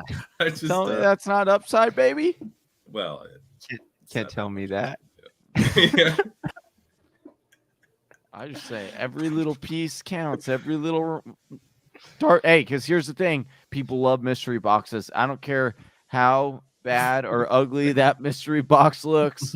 It could be battered and bruised, but as long as it has, a to and from with like the UPS tape over it, people will want that. They'll think there's some gem in there. It's true. Well, sometimes they're bombs and we evacuate the whole building because we don't want the package. So you and I have different definitions of mystery box. What's your definition of a mystery box? Not Raheem Mostert. Yeah. Well, how do you? I mean, I revealed what was in that. We've already seen what it is. Yeah. Even at his ceiling, we know what it is. It's kind of like you took something out of a box and showed everybody, and then you put it in a box and then wrapped it back up, and you're like, but you don't know if what I put in the box is what's in the box. Yeah. Yeah. Have you heard of a magician? Yeah, maybe David Blaine walked through and did. I don't know. Yeah, I don't know. It's a mystery box. But I don't know, bro. I just saw you put Raheem Mostert in there. I had you looking at the tape. Meanwhile, I was dropping the item out the back. Where are we at right now, July 24th, Pat, on the TDP stuff? On like the whole backfield. And we could even just talk redraft like this year on the San Francisco backfield.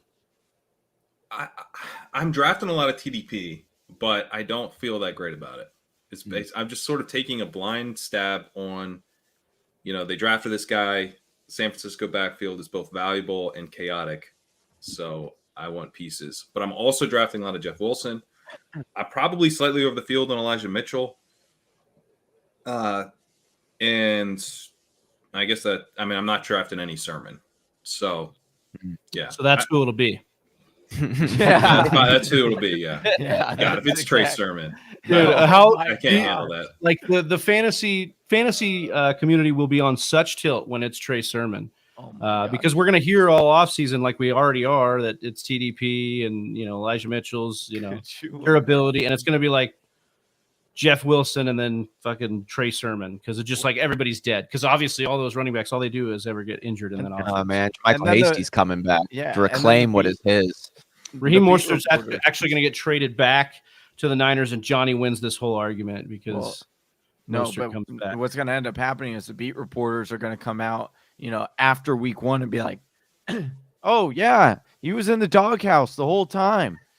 Now he finally had a discussion with Kyle Shanahan, and now he's going to be the full-time starter." Look, man, he's an older player, but doesn't have a lot of tread. Okay. Yeah. Doesn't have any tread. Yeah, he's just got on the rims. Ice skates. Yeah. This has become the Raheem Mostert hour. It should be. How does this affect Marlon Mack, though? Yeah, exactly. Well done. How are you guys handling the Texans backfield? I mean, I'd rather not. But I think, but Dameon Pierce at least provides the most excitement, most mystery box.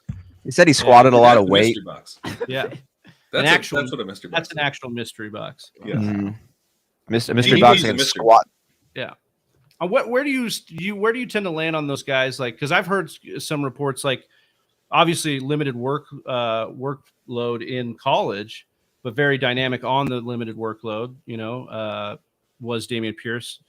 And then I've heard like that's just because Florida was doing some more weird things. Like he maybe didn't see the field because the coaches were kind of weird or whatever. Tony had some issues there too. So I don't know. Where do you land on Pierce?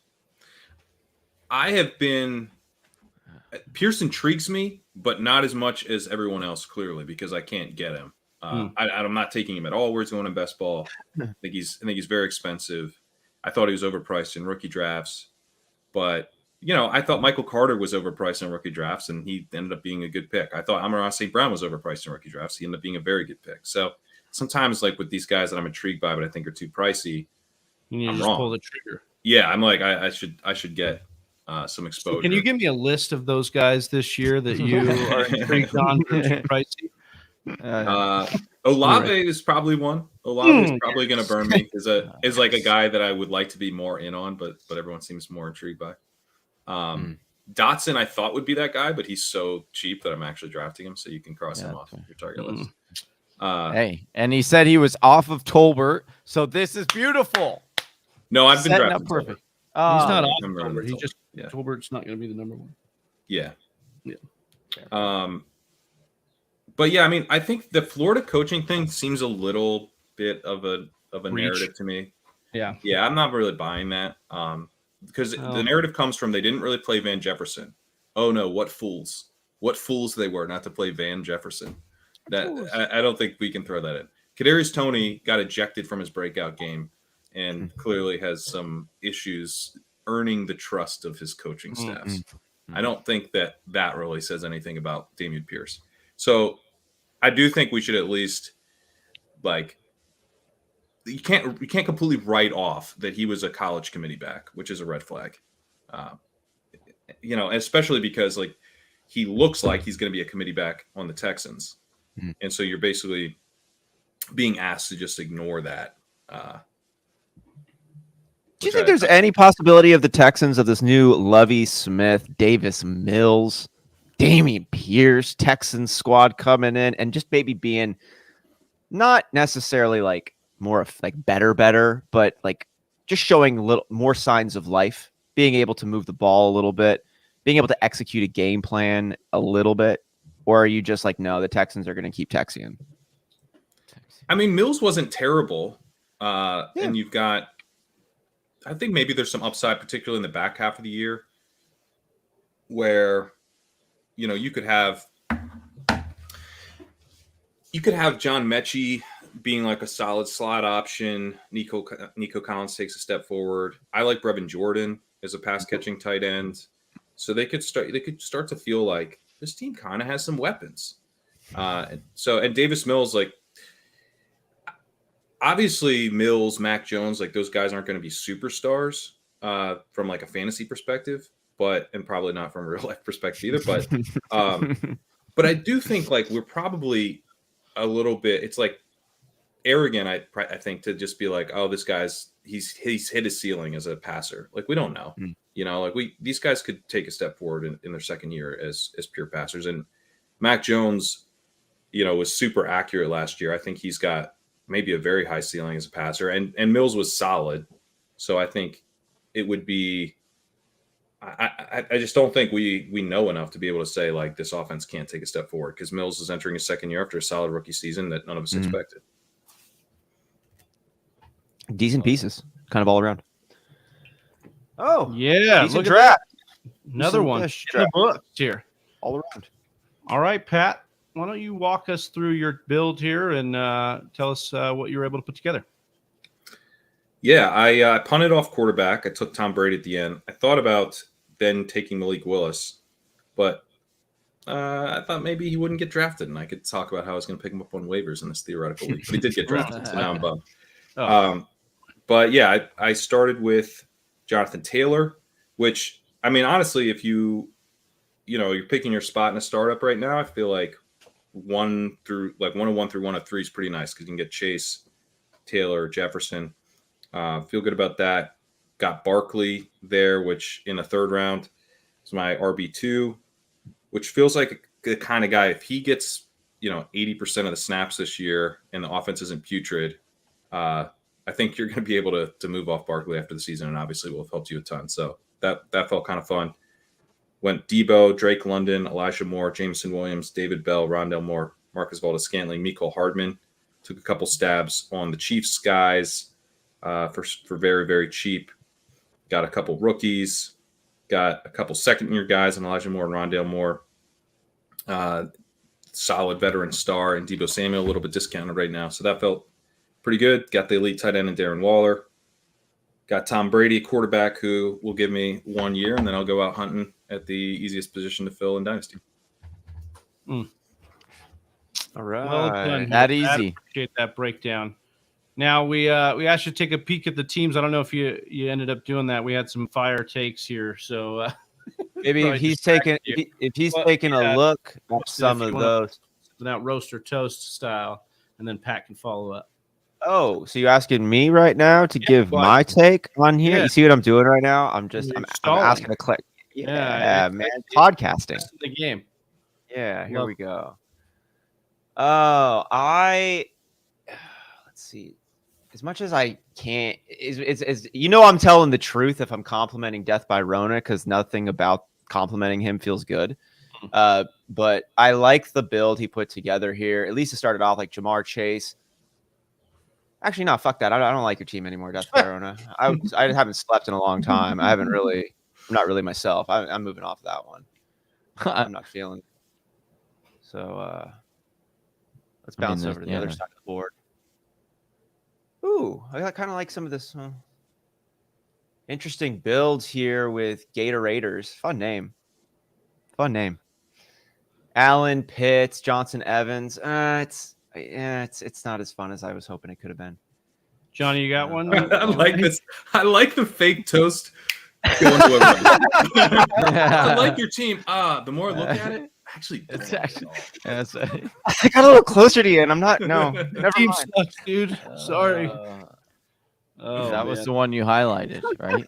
Gatorators. Yeah. I just didn't like the It was Elliott. the trap. It was the trapdoor toast. Yeah, trapdoor toast. Well, it started all like like fun and with upside and like with the long runway, and then that runway just closed down. It was like I it was like a think bad we're saying dream. that just happened with all of our teams, right?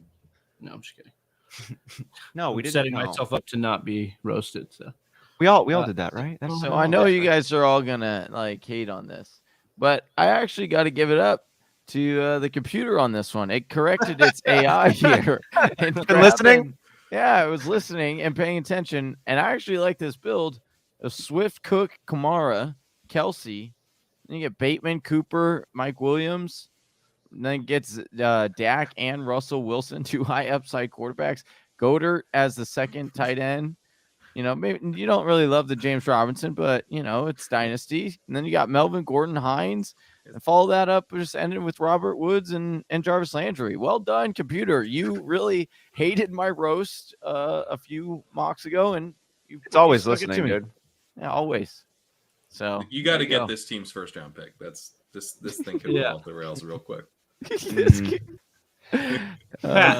What do you think? Stalled for man? a long Well, I do like Austin's team. I'm not gonna lie.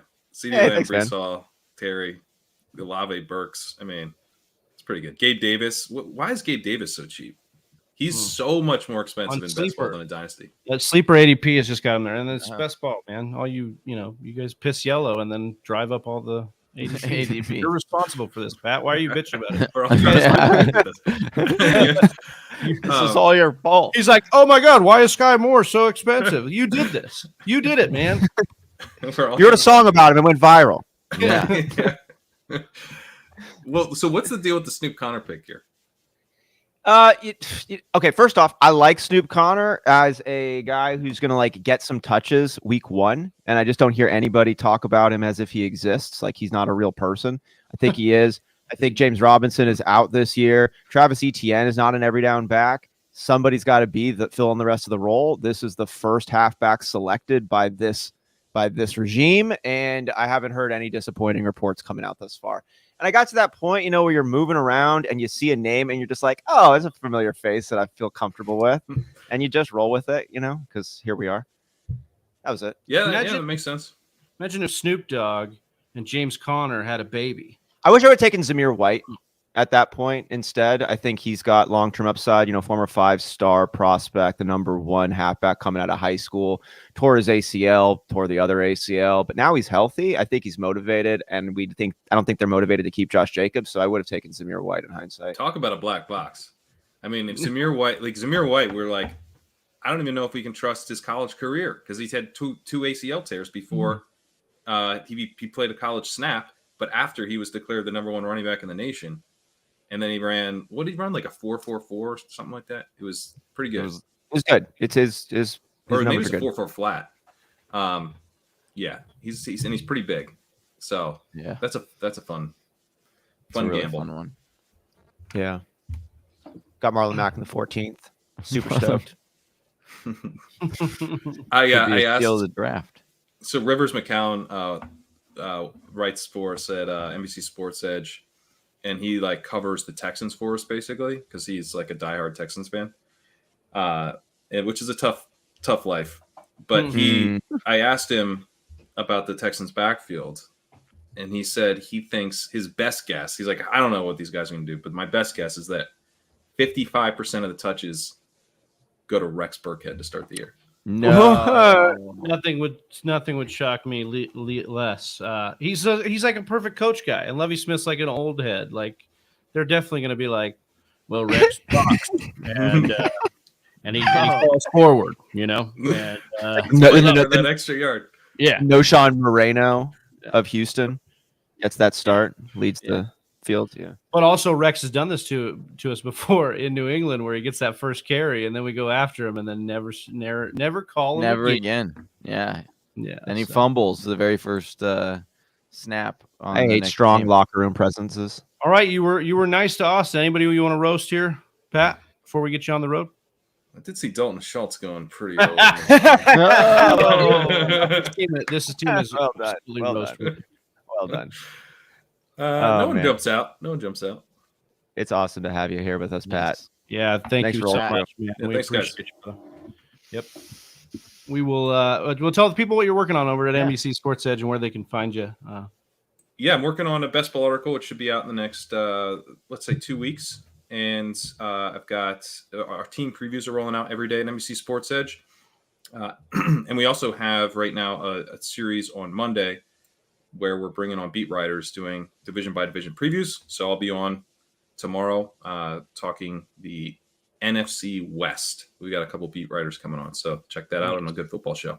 Yeah, those have been good shows. I've been appreciating that insight from those beat writers. It's good stuff.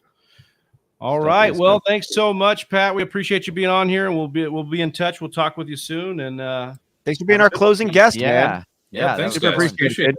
Appreciate it. Yeah, it's great hanging with you. Later, guys. Peace. Well, gentlemen, this is it. The last hurrah. Guys. We're doing it. Guys. We are officially 1 minute in to hour 24. How we feeling? I got a shit. Well, okay. Wow. That is that means a cue for a bumper. Yeah, well, yeah, maybe a video. Yeah. All right, Whisper Nation. We'll be right back. Great, man. In 9 minutes and 24 seconds. Sounds good. If you like that fresh fantasy football content, you like that daily grind that we're going to get on for you guys, and you want more of it, consider subscribing to the YouTube channel and giving this and other videos a like on your way in. That being said, welcome in Whisper Nation. My name is Big Travie. You can find me on Twitter at Big Travie TFW. I'm joined by Johnny Game Time Hicks, who you can find on Twitter at Johnny_Game Time. Johnny, is the impact of this Sony Michel trade on the Rams backfield? So quickly, your initial reaction to this trade, and then I'll get into some of the stuff I started to dig up with this question. My initial reaction to the trade was I still believe that Henderson was going to have the lead dog running back in this, the 1A, and I was pretty confident that he was going to be the projected starter. But after that, and seeing other things that are coming out, Travis, I'm starting to feel like this is definitely a running backfield that you're going to want to try and target at least a piece just to take that gamble, because now Henderson's value is so late, going much later than it was before. And I do think that Sony becomes an interesting dart throw because of the fact we've heard that he could potentially be the starter there. We do know he's productive when he does play. So I am excited to dive into this question with you a little bit further. Yeah, so I would agree that was kind of my initial reaction too. And then we got to talking on Monday, and I think that's really why I put this question in the show, because on our mock draft Monday, it was this question of like Sony versus Henderson. And I actually think the answer is yes, like draft both of them, because in my opinion, we just look at all the things that are possible for this offense. Let's look at the opportunity with the offense itself first. Johnny, Rams ranked top 10 in rushing attempts in three of their past 4 seasons. They've also been top 7 in rushing DVOA in 3 of the past 4 seasons. We also look at the Rams offensive line last year, and it became a top 3 unit again. And we saw Akers really, produce down the stretch. So let's profile the 2 backs we're talking about here, because what fails to get mentioned a lot is the fact that Malcolm Brown is now gone, and he's even gone from the Dolphins. He retired, but he's actually gone out of this offense, which it was a 3-headed committee at some times last year. Henderson, though, if we just look at Darrell Henderson, he had an 83 pass blocking grade last year. Jeez. From PFF. Last week, and last year, Darrell Henderson was the 3rd best running back in pass blocking grade per Pro Football Focus. 3rd best of all running backs. I think that's a remarkable grade to have as Darrell Henderson, because that's going to keep him on the field as their starter, in my opinion. His receiving grade was 67.9. So not a guy we know for receiving, but a guy that scored within the top 50 at the position in that grade. After averaging 21 catches per season at Memphis, Henderson caught 16 balls in 11 games that he started last year. That's a little, and I mean started as was on the field for a lot of snaps, a little over 1 per game. So nothing to write home about with the receiving, but I do believe the pass blocking gives him a little bit of an edge over Sony Michel. Henderson's college tape showed his ability to catch though and make plays in the passing game. And I remember when the Rams took him in 2019, they were jacked about his upside in that aspect of his game, even saying some light Kamara types or comps to him during that time. We look at Cam Akers missed or was limited in 4 of his first 8 games. During those games, and with Malcolm Brown still on the field, we saw Henderson average 17.5 touches, over 80 all-purpose yards, 4.6 yards per carry. He scored 3 times, but the big one was that he averages 12 PPR points in weeks 3 through 7. He was also better at converting at the goal line than Cam Akers was last year. And so you like that as well as an ability to score a touchdown. If we look at Sony Michel, obviously the sample size has not been great given his injury history. Last year, his pass blocking grade in limited action was 73.2. His receiving grade better than that of Darrell Henderson with 82.6, but still not used a lot. After averaging 16 catches per season at Georgia, in his 28 games in the NFL, Sony Michel has just 26 receptions total. So it's not like he is out there in a huge sample size tearing it up.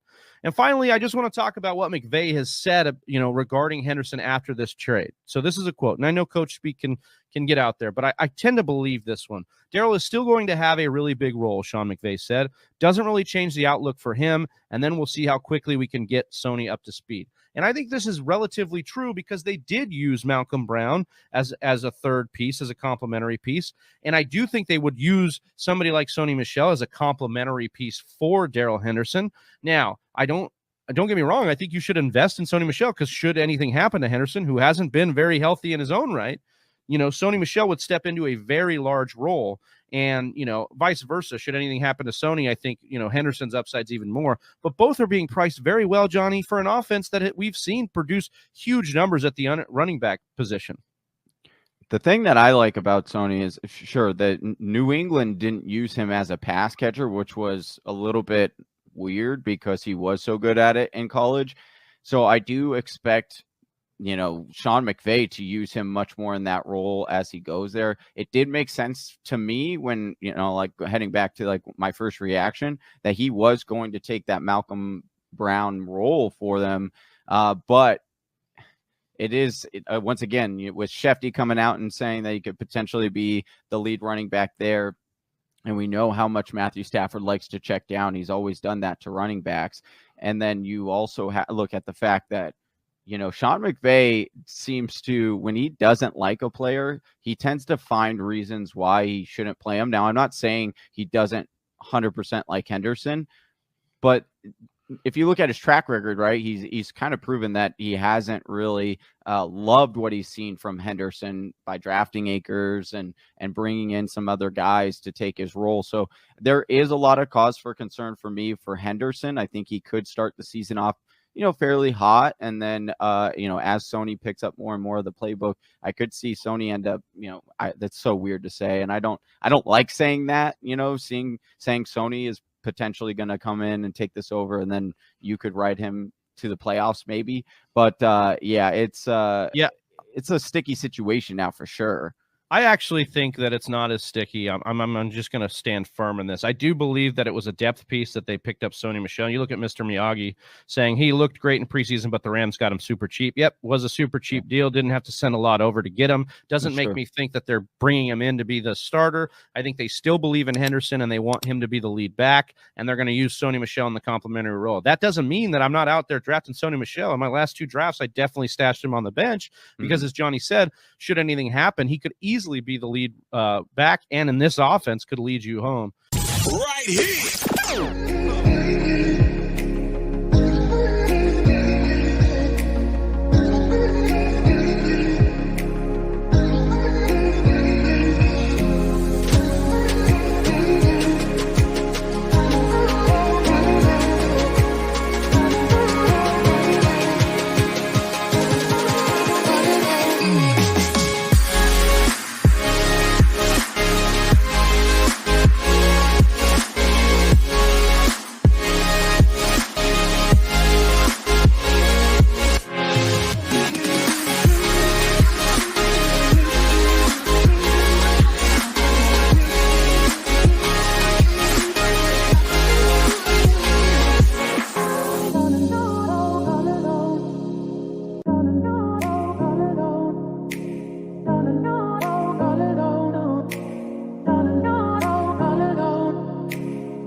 Welcome in, Whisper Nation, to the final hour of the mock draft marathon. 24 hours continuous of mock drafting. We are the Fantasy Whisperers, and we are tired. You are the Fantasy Whisperers. Yeah, you are. And yeah. I am, you are, we are. You are, I am. Austin, Johnny, we're here in the last one. We decided this year we're going to go just Whisper Nation in this last one. Chelsea, we love you. We love everybody in here that's been mocking with us. So we're going to do this one. It's a 12-team half-point PPR Superflex mock draft.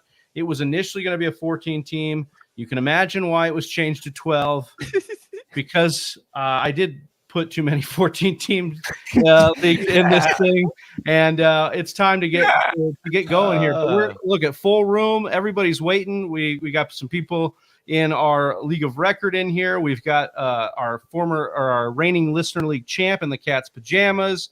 Yeah. We've got Death by Rona. We've got our intern Donflict, who is over here talking crazy, saying you guys want to do 24 more. What a machine.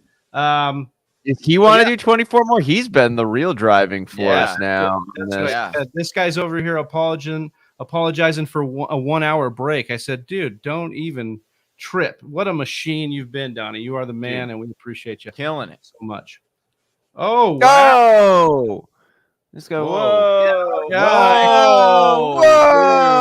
Whoa. You know what that means, boys? Hey, gotta hit him with the biggest Whisper Nation. Woo! Oh man, waking up the neighbors, baby. Let's go. Health. That one. Let's go. That's right. A portion of the proceeds directly to the Hayden Hurst Family Foundation. All that information to help us support that cause is right there. Big time woo here. And let's get it, man. We've got a full draft. Let's get it started. Fuck yeah. All right. So can you believe it? I have a little bit of a surprise for Johnny here. Been working DMs, and somebody sent me in a video message. Somebody we love dearly. No, don't. That was no, supposed to be. You do it. I was supposed to be on the show here, so I'm gonna let Alex Strofe say his piece. He wanted to have a message here for Johnny, so let's see what happens. Wow, dude. Whisperers, it's Alex Strofe. You're in the home stretch. Congratulations, Johnny, Travi, Austin, on another great mock draft marathon. So proud of you boys. So bummed I couldn't be a part of it. Coming at you live from the Jersey Shore. 2 quick notes, and I'll let you go. Number 1, Johnny Game Time Hicks, my man. Rough go for you last year in the Listener League.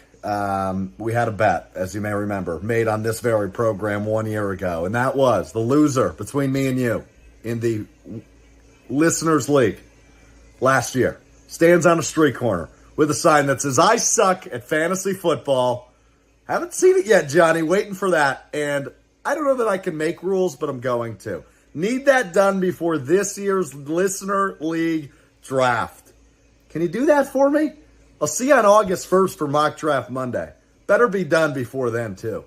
Let's get it done, Johnny. Proud of you, though. Number 2, I'm back, baby. Listener League 2022, and I'm coming for the crown. Congratulations, boys. Love you. Keep up the good work. You're in the home stretch. We'll talk to you on Monday, August 1st. Get some sleep before then, please. And Johnny, need you on a street corner. Never thought I'd say that. Peace, boys. Well done. Wow, dude. Love our boy Strofe.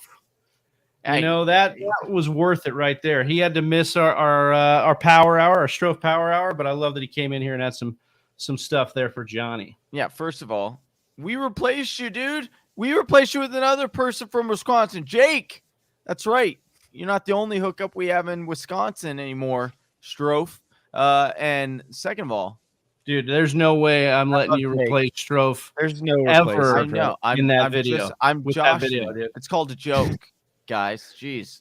This isn't a 24 hours, and you guys don't even know a difference between serious game time and joke game time. Anyway, second of all, I was going to do a bit tonight, but he didn't show up. So that's on him. Quit school because of recess. Also, I love how he acts like he didn't back out the first year from a tattoo of his baby on his face. So, a henna tattoo, by the way. Yeah, well, it was his niece, I think. But yeah, I mean, Strofe, thank you so much, man, for the love. That was awesome. Thank you, everybody really cool. That's been in here and in the chat. We are rocking and rolling with you guys still here. Just about, what do we got? 44 minutes left.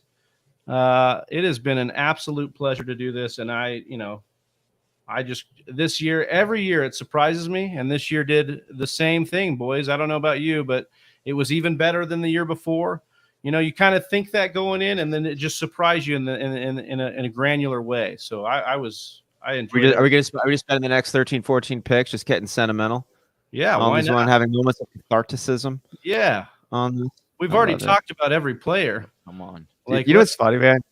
We start this one off, and first off, it's been a while. I thought this was a Dynasty startup again, because I was going back. I was like, man, I know it's super flex. Do I take Jamar or do I take Josh?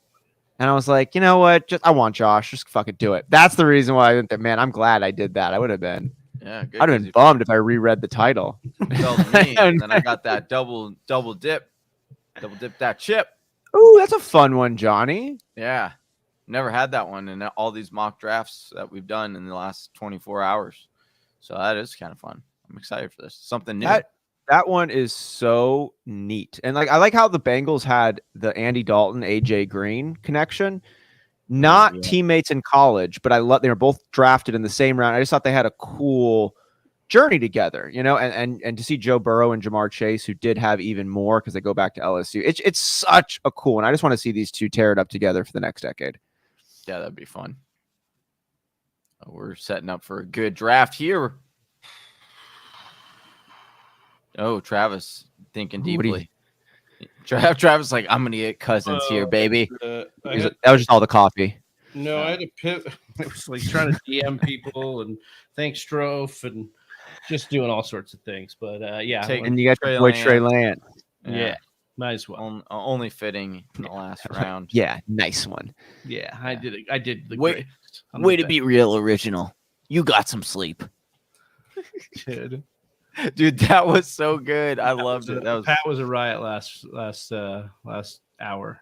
Literally, we've had so many great, how gut busting, hilarious was Smitty's hour, man. Oh, dude. That's the props and the, not a doctor, but a doctor. Call me master. Slit your Achilles in prison. Did you see him come back later on? Yeah. Yeah, dude. Well, and I just loved when he would be he'd make an argument and you just immediately, I'm just going to take my counterpoint here and I'm just going to argue against myself real quick.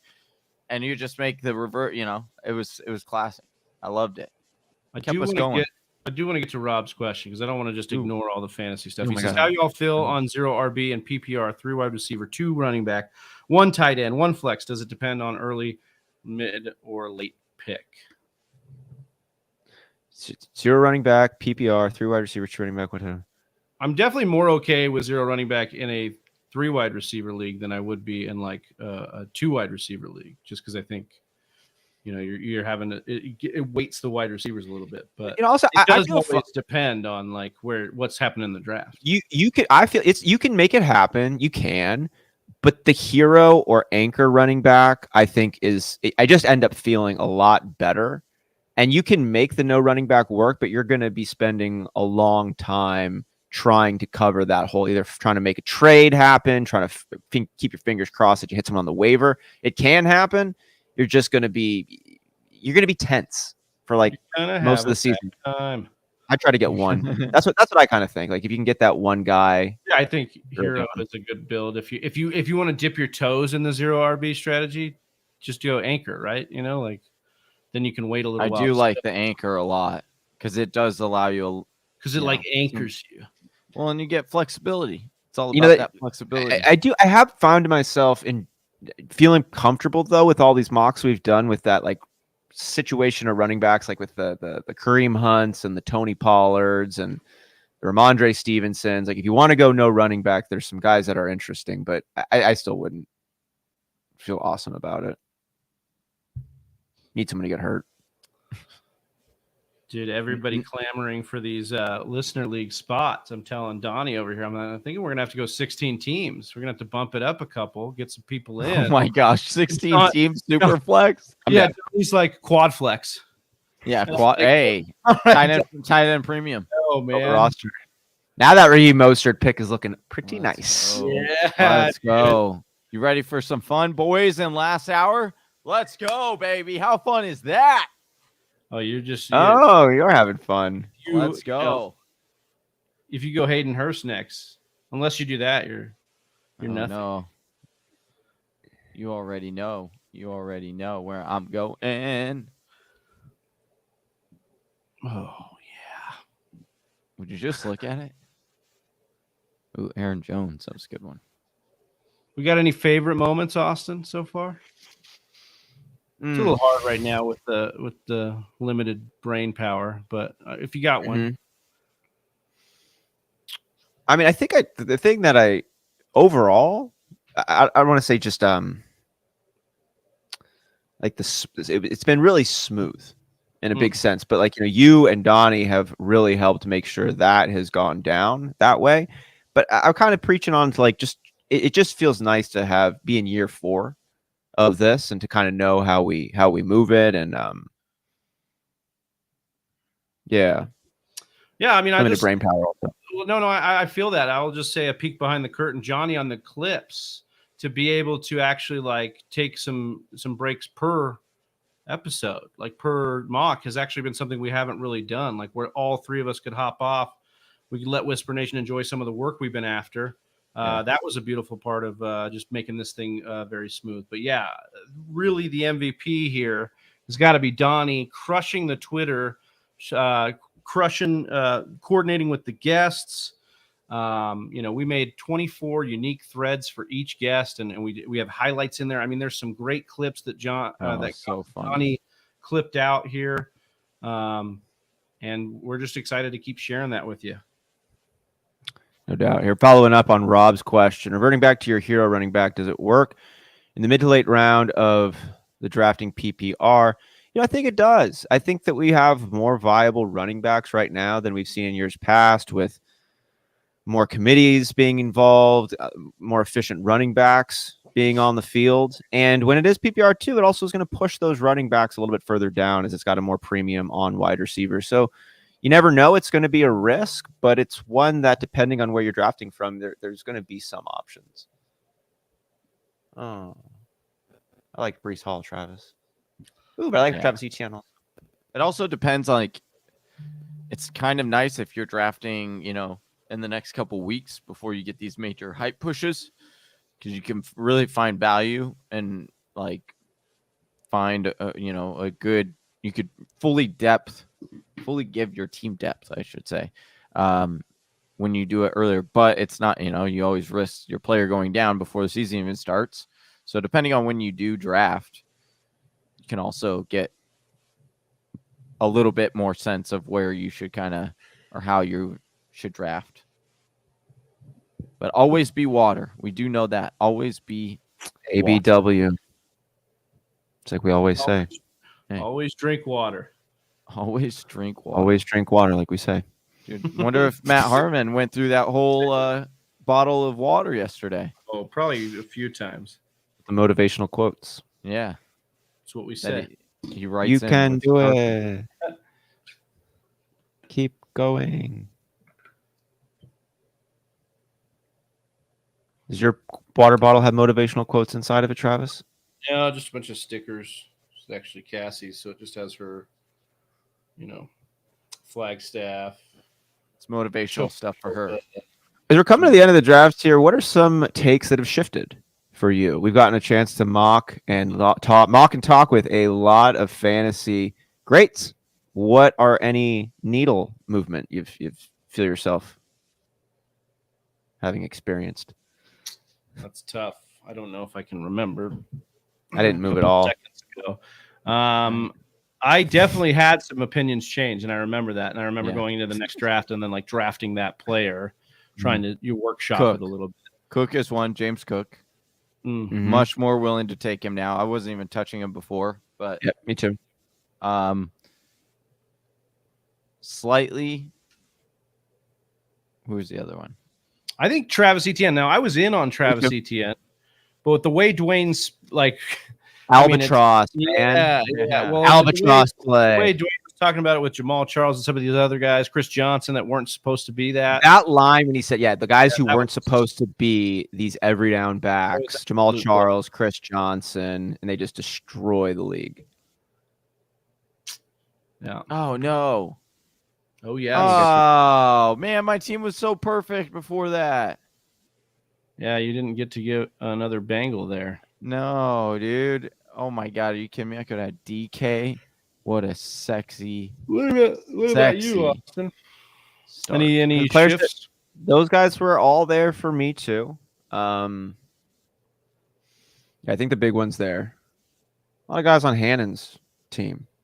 It's over here. ETN, James Cook. I like those guys more.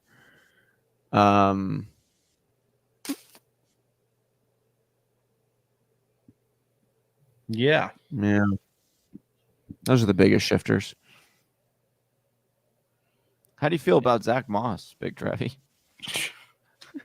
Not good. Not good. Not good. I also like to take. How does it affect Marlon Mack? I did like the takeaway also. Actually, the Patriots backfield, yes, there's going to be an RB2, RB1, but 2 years max. Yeah. Like I feel like going all the way back to Stephen Ridley. It feels. Yeah, we spent a little while on memory lane talking about all those different. Deion Lewis was a fun one to bring up.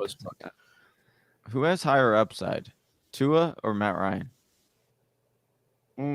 This year? Ooh, that's a good question.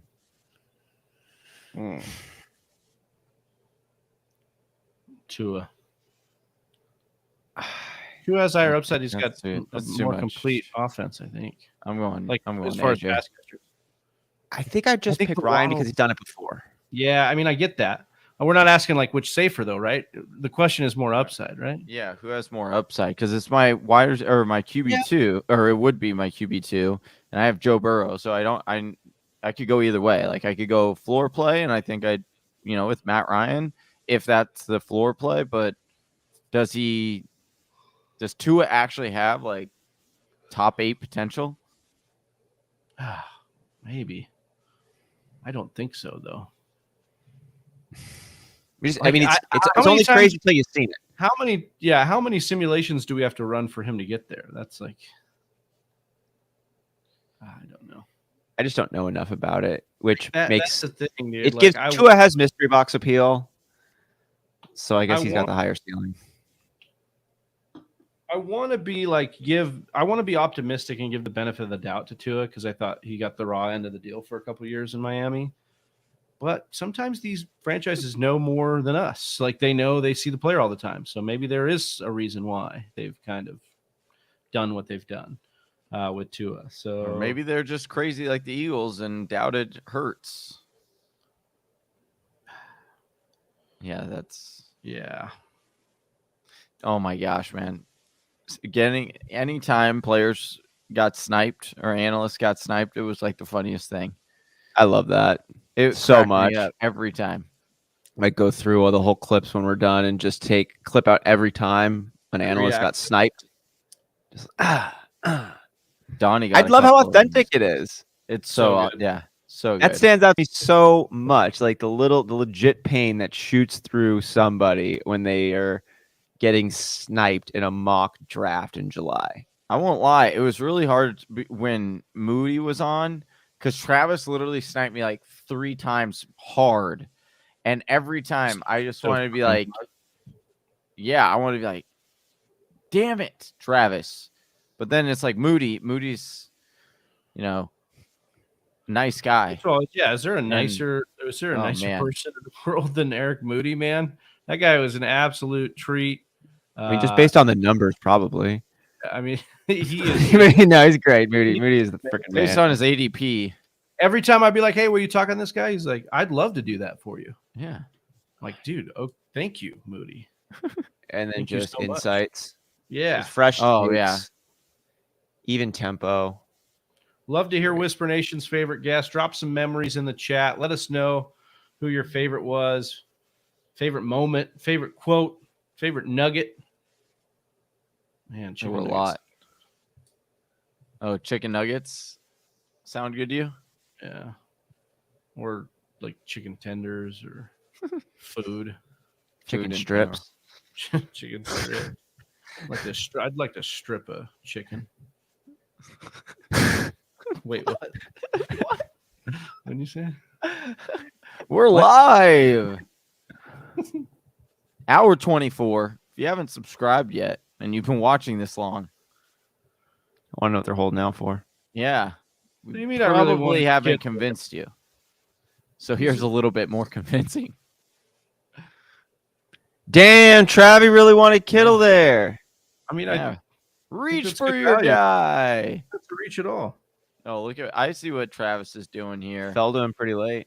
Grabbed Lance and Fields. Now he's back on the bandwagon for Fields. Well, no, Cousins and Carr were gone, so I didn't want to miss. Like, Fields is the last guy. I feel that. The last guy before a massive clip. Yeah. Bert Zaboo with Chase Edmonds. Hey, you No, guys that's know Clyde that- Edwards-Helaire. My vision's blurring. I I just saw a CED, and I was like, "Oh, there's Chase Edmonds." All right. Is Chase Edmonds Clyde Edwards-Helaire? Are they the same person? Ooh. Don't you put Somebody that bad who juju? want to Why? be a thing, Hey, but isn't a thing. don't you put that bad juju on my boy Chase Edmonds? Also, do you guys know that Shark Week starts tonight? You guys better get DJ Shark Week. Hey, you better go get some sleep. Nice. I like that. Shark Week's almost as good as the 24-hour mock draft marathon. I like that a lot. Yeah, that's a good one. DJ Shark Week. Coming at you all season long. No, it's a week, dude. It's can't come at you all season long. Dude. No, that's the thing, though. We're changing it up with DJ Shark Week coming all year long. Yeah. Keep that DJ Shark Week feeling going all year long. Also, you telling me you wouldn't want Shark Week all season long? Because There's a lot of good content out there. I'll call you a damn liar. Nothing's better than. Wish you wouldn't. I mean, I do my best to be honest. Shark It's Week just kind of is mean. top notch. Just throw these words around so casually. They cut. Cut deep, John. You know what cuts deep? This fantasy team. You liking it? Even with your auto picks? I didn't auto pick anybody. Well, I guess Gibson. I guess. You guess? No, you know. Yeah.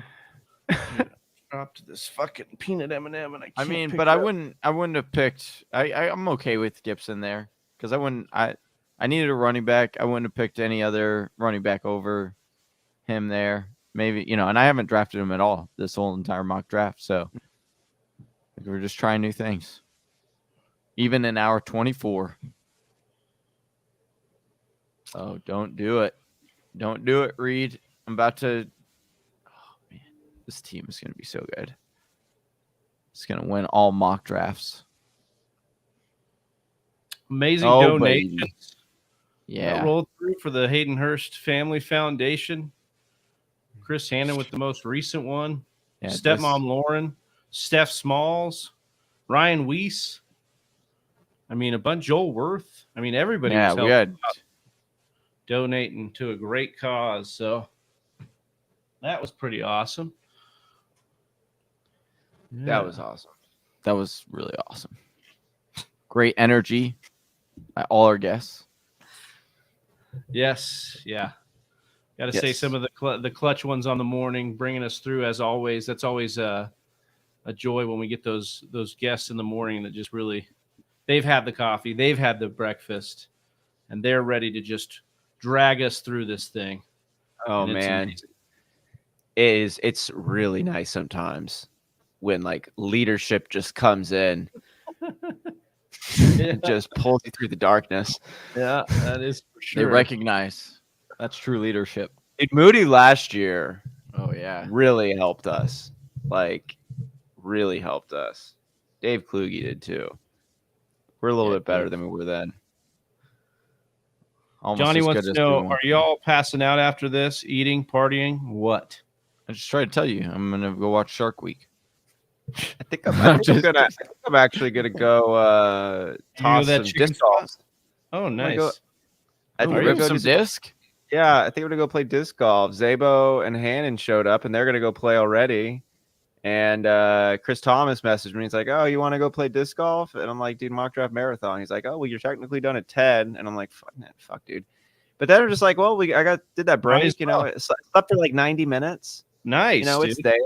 Yeah, that's solid. So, Donnie's inviting you to. Austin has an airport pickup tonight. Oh, don't forget. You better not forget.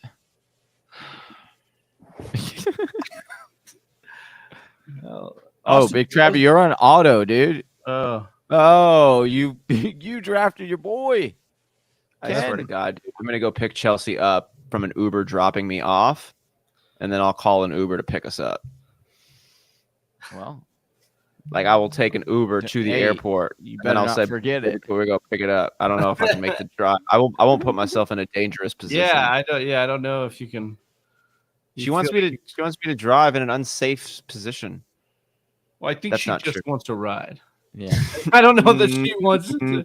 I think she wants you to make sure she gets safely home. She wants to prove my love. Prove your fucking love, Austin. Do it. Austin's on auto. Oh, and you get London. I will. No. Oh, looks like No, she's coming back from London. Oh God.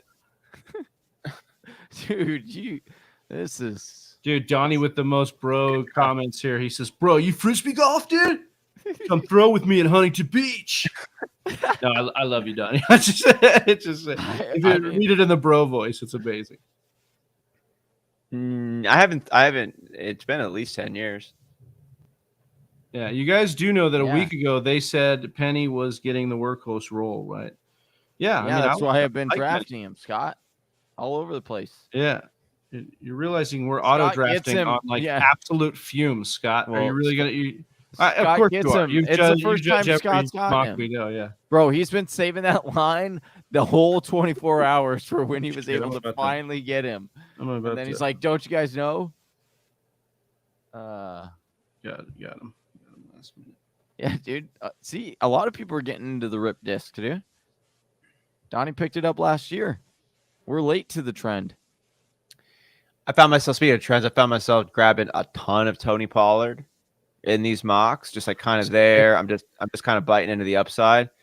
And I think it could be that, dude, you watched week 1 though, and if he's on the field for like 5 snaps and Zeke looks good, you're just like, nope. You're like, cut him. Fuck. Oh, and then it sucks. Like, oh, in 5 weeks he might be good, right? Like, oh, it could shift. The sands of time always move, but like we had Britt on Austin while you were at lunch, and she heard from her source says that Zeke looks fantastic, like phenomenal. It's a good looking dude. Britt is a Cowboys fan, Johnny. She's just saying that. No, she's just saying. So you're just no, because you tried to. You thought she was like fan following base training bias? camp, and then now you're like her sources. She never even said sources. She just said everything I've seen, and Zeke heard. looks good.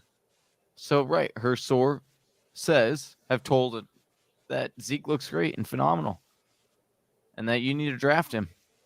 Scott's taking him in a bunch of drafts tonight. That's why he said it. Scott is also a big fan of strategy. He will type that in all caps and let you know about it.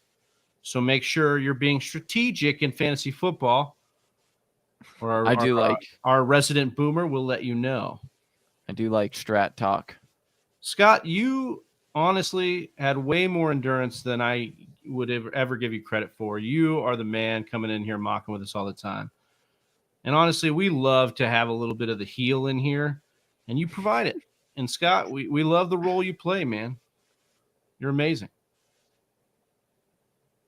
We love there role that every Professor Ron. The professor. Another day one, another true blue, another OG. We love you, Ron. Well, Travis, tell other people how they can become an OG. They can subscribe. Well, you can't. You can be a gangster, but I don't know. You can't be original yet. That's time's passed. Yeah, but you can join up with Whisper Nation and these beautiful men and women like Scott, like Ronald, like Chelsea, like Donnie, like Mr. Gregarious, like Rob Dale, B4 Vance, Vic, I think. And you just hit that subscribe button, hit the like button. Follow us on Twitter at TF Whispers. Follow us on Instagram at TheFantasyWhisperers. Follow us to our homes. Watch us sleep, which we don't do apparently. So, no, dude, we don't need. Travis, you didn't say what you're doing after this. Donnie wants. I really don't know. That's fair. I don't know. He's like, I might go get a beer with Dave. Oh, that does sound absolutely fucking delectable, to be honest. Oh, look who's throwing out big words now. I might actually walk my happy ass to a bar and just crush a cold one. That sounds honest. I had half a beer in this whole thing. I'm not sound like a fucking alcoholic. Only had half a beer in this whole thing. But no, typically we have like I've at least partaken a little bit, and like this time it was just pure energy. So that was a beautiful thing to be a part of. And it's a well-earned beer, man. We crushed this fucking thing, and I'm proud of us, man. Yes. It is kind of interesting takeaway, right? Like managing your energy doing this, and like apple slices, cold water, strategic uses of caffeine. Mm-hmm. Like you can draw it out. You can draw it out. Like I just think it is the better way. Like stack guests. Yeah. Just energy flowing left and right. Dude, the cold shower was a big one for me. It like totally, it totally changed the game. You look like a whole new person. I felt like a whole new person. I mean, we're just like sitting here. It's not like ideal hygiene situation, you're just like sitting, sweating in your own filth the whole time. It's not like great. So to take a shower was good. And then to get the energy going was even better. Ramondre Stevenson, we were talking about guys I drafted a lot in this thing. I've drafted a ton of Stevenson, man. I just feel like in this range, I don't like cycling through a few of these backs. Yeah. But it's like it's this range of guys, right? There's Pollard, not too far away. And there's Cook, not too far away. And there's Chase Edmonds. That's the Edmonds I was looking at earlier. Yeah, we got him. Pennies there. We were talking a little bit. There's some names that they didn't draft. Where do we land? We had people on opposite sides of Sanders. So after we've heard these, where do we land? Are we still out on Sanders? I think I'm out on Sanders. Yeah, I'm not in on Sanders. Sanders doesn't catch passes, doesn't score touchdowns. He said it himself. He's not about to. Like it's all logical. It's just not going to happen. I haven't moved on that one. Any guys you didn't find yourself taking a lot of shares of? Josh Jacobs. I don't think I had it. I think I had one share of Josh Jacobs. I don't think I drafted Josh Jacobs at all. That's an issue. Yeah, I might not have. Cordell Patterson, didn't get a lot of him. I think I got David Montgomery once. That was one of the guys that I was starting to like warm up again on was David Montgomery. And then then I went back. What about the Khalil Herbert, David Montgomery dynamic? We heard some people gassing up Khalil Herbert. We heard some counterpoints saying that's not really a thing. Where do you land on that?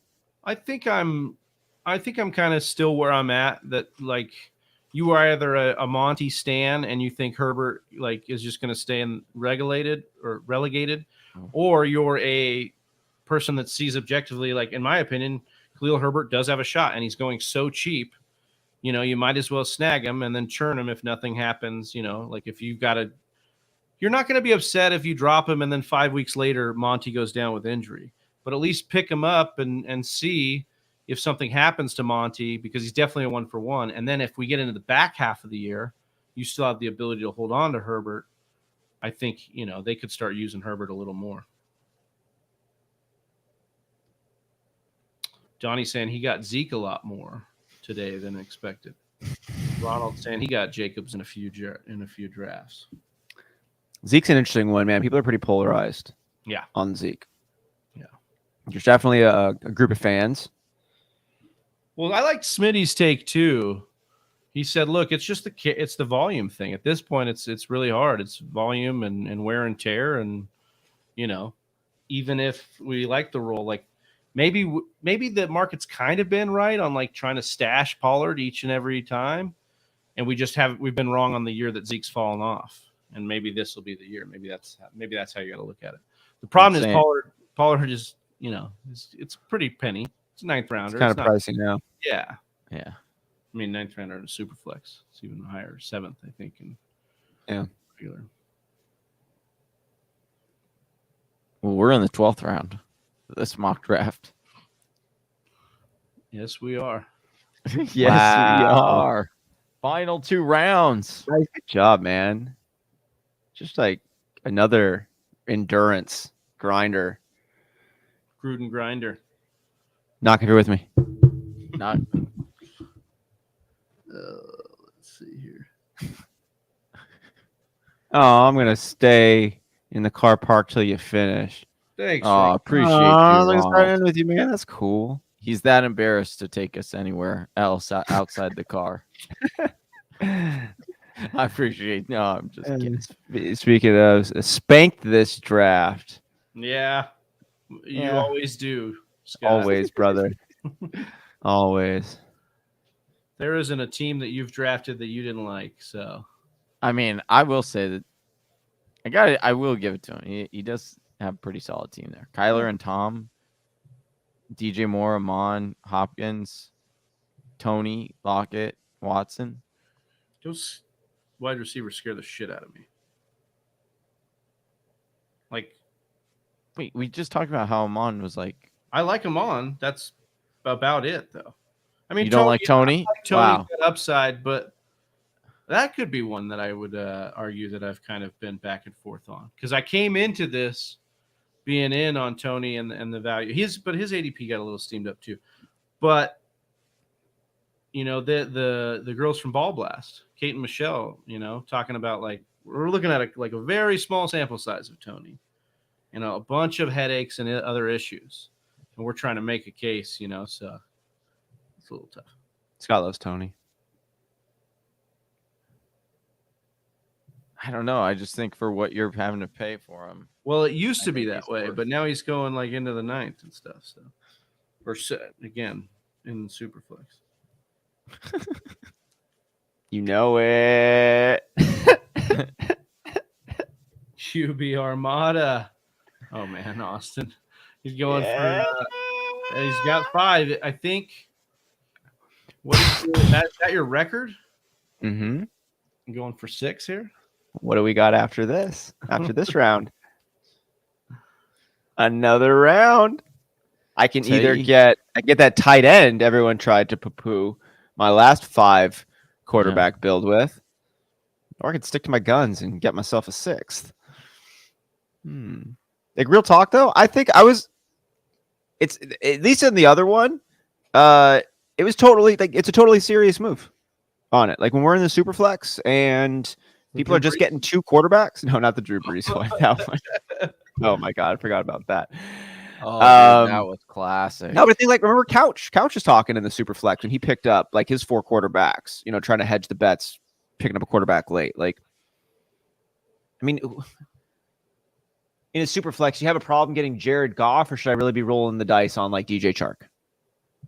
Loves him, but heel loves heel. Says pull a 25th. No. There's always, you could. There actually will be a 25th tomorrow. We are joined by Jake Seeley from the Athletic Football Podcast, Fantasy Football Podcast. So really excited for that. So that will be tomorrow, right? So yes. Monday. Yeah, mock draft Monday. We'll be back. We're still sickos. Yeah. We've got it. That's the 25th one. So tune in, Scott. If you sent me a mock later on today, I'd probably if I was laying in bed, I'd throw my phone. No, you wouldn't. I know. I'd mock. I'd mock. I go on auto draft halfway through when my brain shuts down and the ooze comes out like it's in Westworld. Oh my God. Yeah. Dude, who should I make the last pick of this draft? I get the honor of the final pick in this entire thing. I'm thinking Corey Davis for Johnny. Thinking of that one. Sure. I never take pick on that. Thinking about Brian Edwards is a smart pick. Hey, that's a stud pick right there. I make Drew Brees for get my 6th quarterback. That might be nice. Like Baker. I'm gonna fucking take Baker. Boom. Poop dollar. Real man, dude, 25 hours. Guess I'm fake. Secure people don't succumb to the weird peer pressures of internet heels. Yeah. That's what my mom told me. My mom died. God damn it, Austin. Rest in peace, man. Yes. Love you, Mom. Oh, life. Real life. It's awesome. Yeah. Oh, there we go. Thank you. It's been a long time. I appreciate this. Yeah. This is yeah. Brilliant. Brilliant. So that's Scott takes him to pick before. Right? The ultimate, like Scott Wood, dude. Oh, dude. On accident. Hey, and I need a tight end. That's really. Oh, I like Njoku, and I have drafted Njoku. Njoku's a physical freak. He's just been buried by Austin Hooper and the other and Harrison Bryant that they had, and they gave him the bag. Yeah. He's a former 1st round pick, I believe, and he was kicking ass until over there until before he broke his arm. And here we go, the last pick of the 4th annual MDMA. Hayden Hurst. There we go. I like that. Love it. We did it, guys. Yeah. Woo! I mean, I'm not gonna say that I didn't think we'd make it, but we knew we'd make it. We knew we'd make it. We knew we'd make it. And the most seamless, the most engaging, the most fun mock draft marathon ever is over. The 4th annual mock draft marathon has concluded. I guess should we? I don't know what to do here. Are we want to grade a little bit? What? Sure. Why don't you talk about your squad? Oh, I don't really want to talk about mine, but we could talk about Whisper Nations maybe, or somebody else. Yeah, let's do it. Let's talk about everybody else's too. We got 7 minutes. We gotta take a look at Death by Rona. Right here. Yeah. So let's give it let's see. Like Kyler Murray, but everybody on the internet says he's really short, so I don't know what that means. I'm sorry, Scott. Tom Brady, he's older than you, so that's not very good. Saquon Barkley probably going to get injured. What did Ball Blast say? Leonard Fournette. I like that. That was fun. DJ Moore, not no more.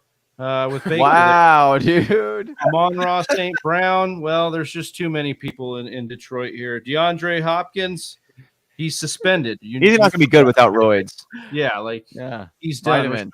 Penny. Actually, vitamins. You're going to need more than a penny to pay for those medical bills. Darius Toney. He flipped a penny for his medical bills. I don't know. Tyler Lockett, you need a better quarterback. Christian Watson, you need to be better for your quarterback. Darrell Henderson, I like Darrell Henderson. That's probably your best. That's the one value. Jalen Tolbert, I like Jalen Tolbert too. But Gesicki, I think you're pandering towards Johnny with that pick. But, yeah, we'll pander away. No, just kidding, Scott. I actually do like this team. I like both Saquon and Fournette.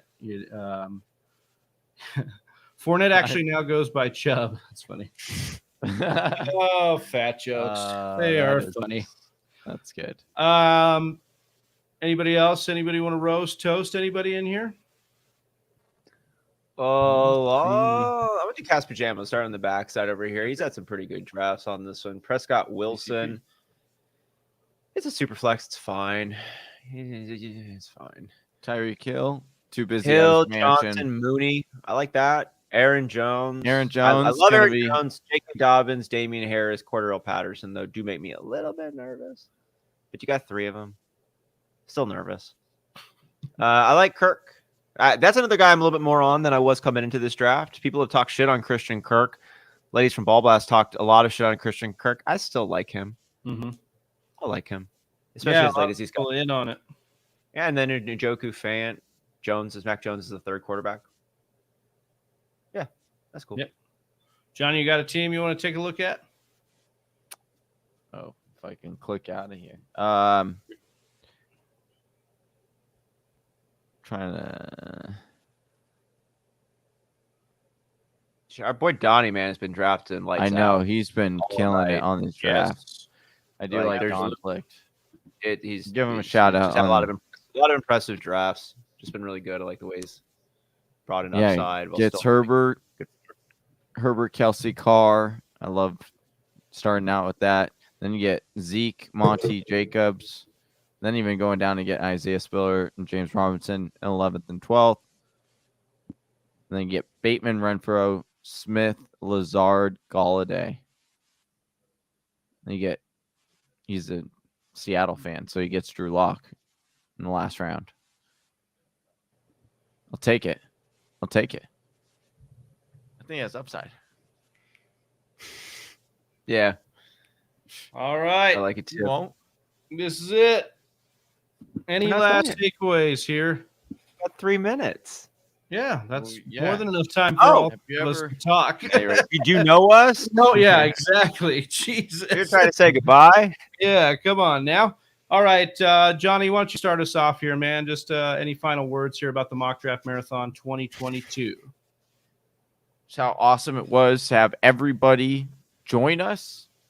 All the new people to Whisper Nation, all the new guests and analysts that we had, spreading as much knowledge and trying to bring as much value as possible and have it be really, really fun. Because at the end of the day, it is supposed to be for fun. And so shout out to all of you. Shout out to all of our all the people who donated. That's very, very important to us, and that's big that we give back. And so appreciate that. And then appreciate you guys. Love you guys so much. You guys worked hard, killed it, had a blast with you guys. It was so much fun. And lastly, once again, shout out to my wife for letting me do this and hanging with you guys and do what I love and continue to follow that dream. So those are mine. Travis, we talk about the mission statement for TFW being a community where you know that you belong. And I'm proud of the work that we've done to foster that before and today coming into it. But I just feel very grateful to be a part of a larger community where I do now at this point know that I belong. And this is just in that larger fantasy football space. I remember a few years back, I think maybe it was the Evan Silva mock draft or there was a milestone moment, when you had to take, I forget which one of you it was. But the point stands where it's just like, you get a chance to like legit chop it up with people that you've been reading, following, studying from, listening to, for years. And then like had really emotionally invested takes that you wrote out for multiple years then because of these words. And then to like sit with these people side to side, draft, chop it up, maybe win a debate, have a little point, where it goes back and forth or whatever. Sometimes you have to have those like throwdowns a little to really know that you do belong in it. And now, at this point, like there's no question about it. And I think that's just such a cool, larger takeaway to know that we belong in this incredible community and this incredible space of fantasy football players, analysts, professionals, all this stuff. Like, I think it's just nice to feel that larger community and to know that larger community is driven by all of those wonderful, authentic, real pieces that we here at TFW do our best to nurture. And we're just feeding the larger fire. That's what feels really good. Yeah, I think all those things that you said, and it was really focused around our guests, which is what was important to us to really shine a light on these brilliant minds in the industry and point back to our community. Again, what the mission statement is. We want to make people feel like they belong with us on this stream, in their car as Ronald is to finish out the draft. We want to be with them and hanging out and somebody you can turn to because it is a tough fucking world, man. And there's a lot of pain out there. And that, that's why we chose the Hayden Hurst Family Foundation, because life is fucking hard and we're going through a lot.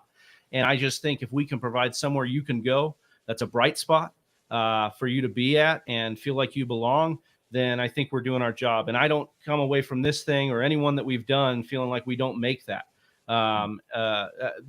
environment for people. And I would think that I would think that Whisper Nation agrees with that, and I hope that they do. And if not, then we're doing it wrong. But again, I want to just point back to our guests really quick. If I could just read off our guests and give them a thank you here, I think that would be amazing here. So we'll go Stepmom Lauren, thank you so much. Dwayne McFarland, Lawrence Jackson, Matt Harmon, Kate and Michelle from Ball Blast, Smitty from the Fantasy Football Show, the legend with his props, Josh Hudson from Club FFL, Sigmund Bloom. Oh man, we love you, Sig. Dave Kluge, crushing cold ones with you, hopefully soon. Faith, Brian, Joe, Chris, Joel Worth, all from Club Fantasy FFL. That crew, our sister, our brother station over there. So amazing. Alex Caruso. Man, what a story that is, man. Part of Whisper Nation that just comes right on and mocks with us now and is killing it in his own right. That's the mission statement right there. Dad Bod Fantasy Squad. The Fantasy Couch with his hard nipples. We love it, dude. We had Z to bring us through to the second half, or at least the Sunday hours. Classic Mike and Anthony Rasta from the Get Right Fantasy Network. Mac from our brothers over at Snap Fantasy. Jake Trowbridge. Eric Moody. Man, legend. Luke Sawhook, a bright star coming up in this industry. Steph Smalls. I mean, Steph Smalls saved our life. Like that, she literally saved our life today. She was so much energy. Appreciate you. Britt Flynn, so kind, so amazing, so knowledgeable. Pat Corain, I'm jealous you got some sleep, but you are such a big fantasy mind. And then, of course, the biggest guest of all, Whisper Nation. Ronald, Cat's Pajamas, Scott, Donnie. Hey, man. Donnie gets his own. Yeah. Donnie, you are an amazing mind as it is. And then you decided to put that mind to this brand and help us and do these Twitter threads with me and strategize about what we were doing here and come to us and say, I'm willing to work and I'm willing to not take as many breaks as you guys. I mean, that was amazing, dude. So first of all, next year you will be getting more breaks. Yeah. We want to give you breaks, but more than that, man, we are just excited about the energy you infused into us. You saved us here, as did Whisper Nation. We appreciate everybody in here that was in the chat, and all of our loved ones. I got to shout out Cassie and her support and love, and I'll just shout out obviously Jade and Chelsea, not for you guys, but they've supported me and loved me too. So not to speak for you guys, but yeah. I don't know. I think I've tried to thank everyone. I'm sure we missed someone, but we didn't do it on purpose, and we love every single one of you. I don't know if you guys have anything else, guys. All right. Well, with that, and for Johnny Gabe, Time Hicks, and Austin Sear, I'm Big Travie. We're the Fantasy Whisperers, and we're out of here. Peace. Right here. Hey, do you like mock drafts? We do too. You can come back every Monday and mock with us. Check out one of these videos and make sure you're liked and subscribed.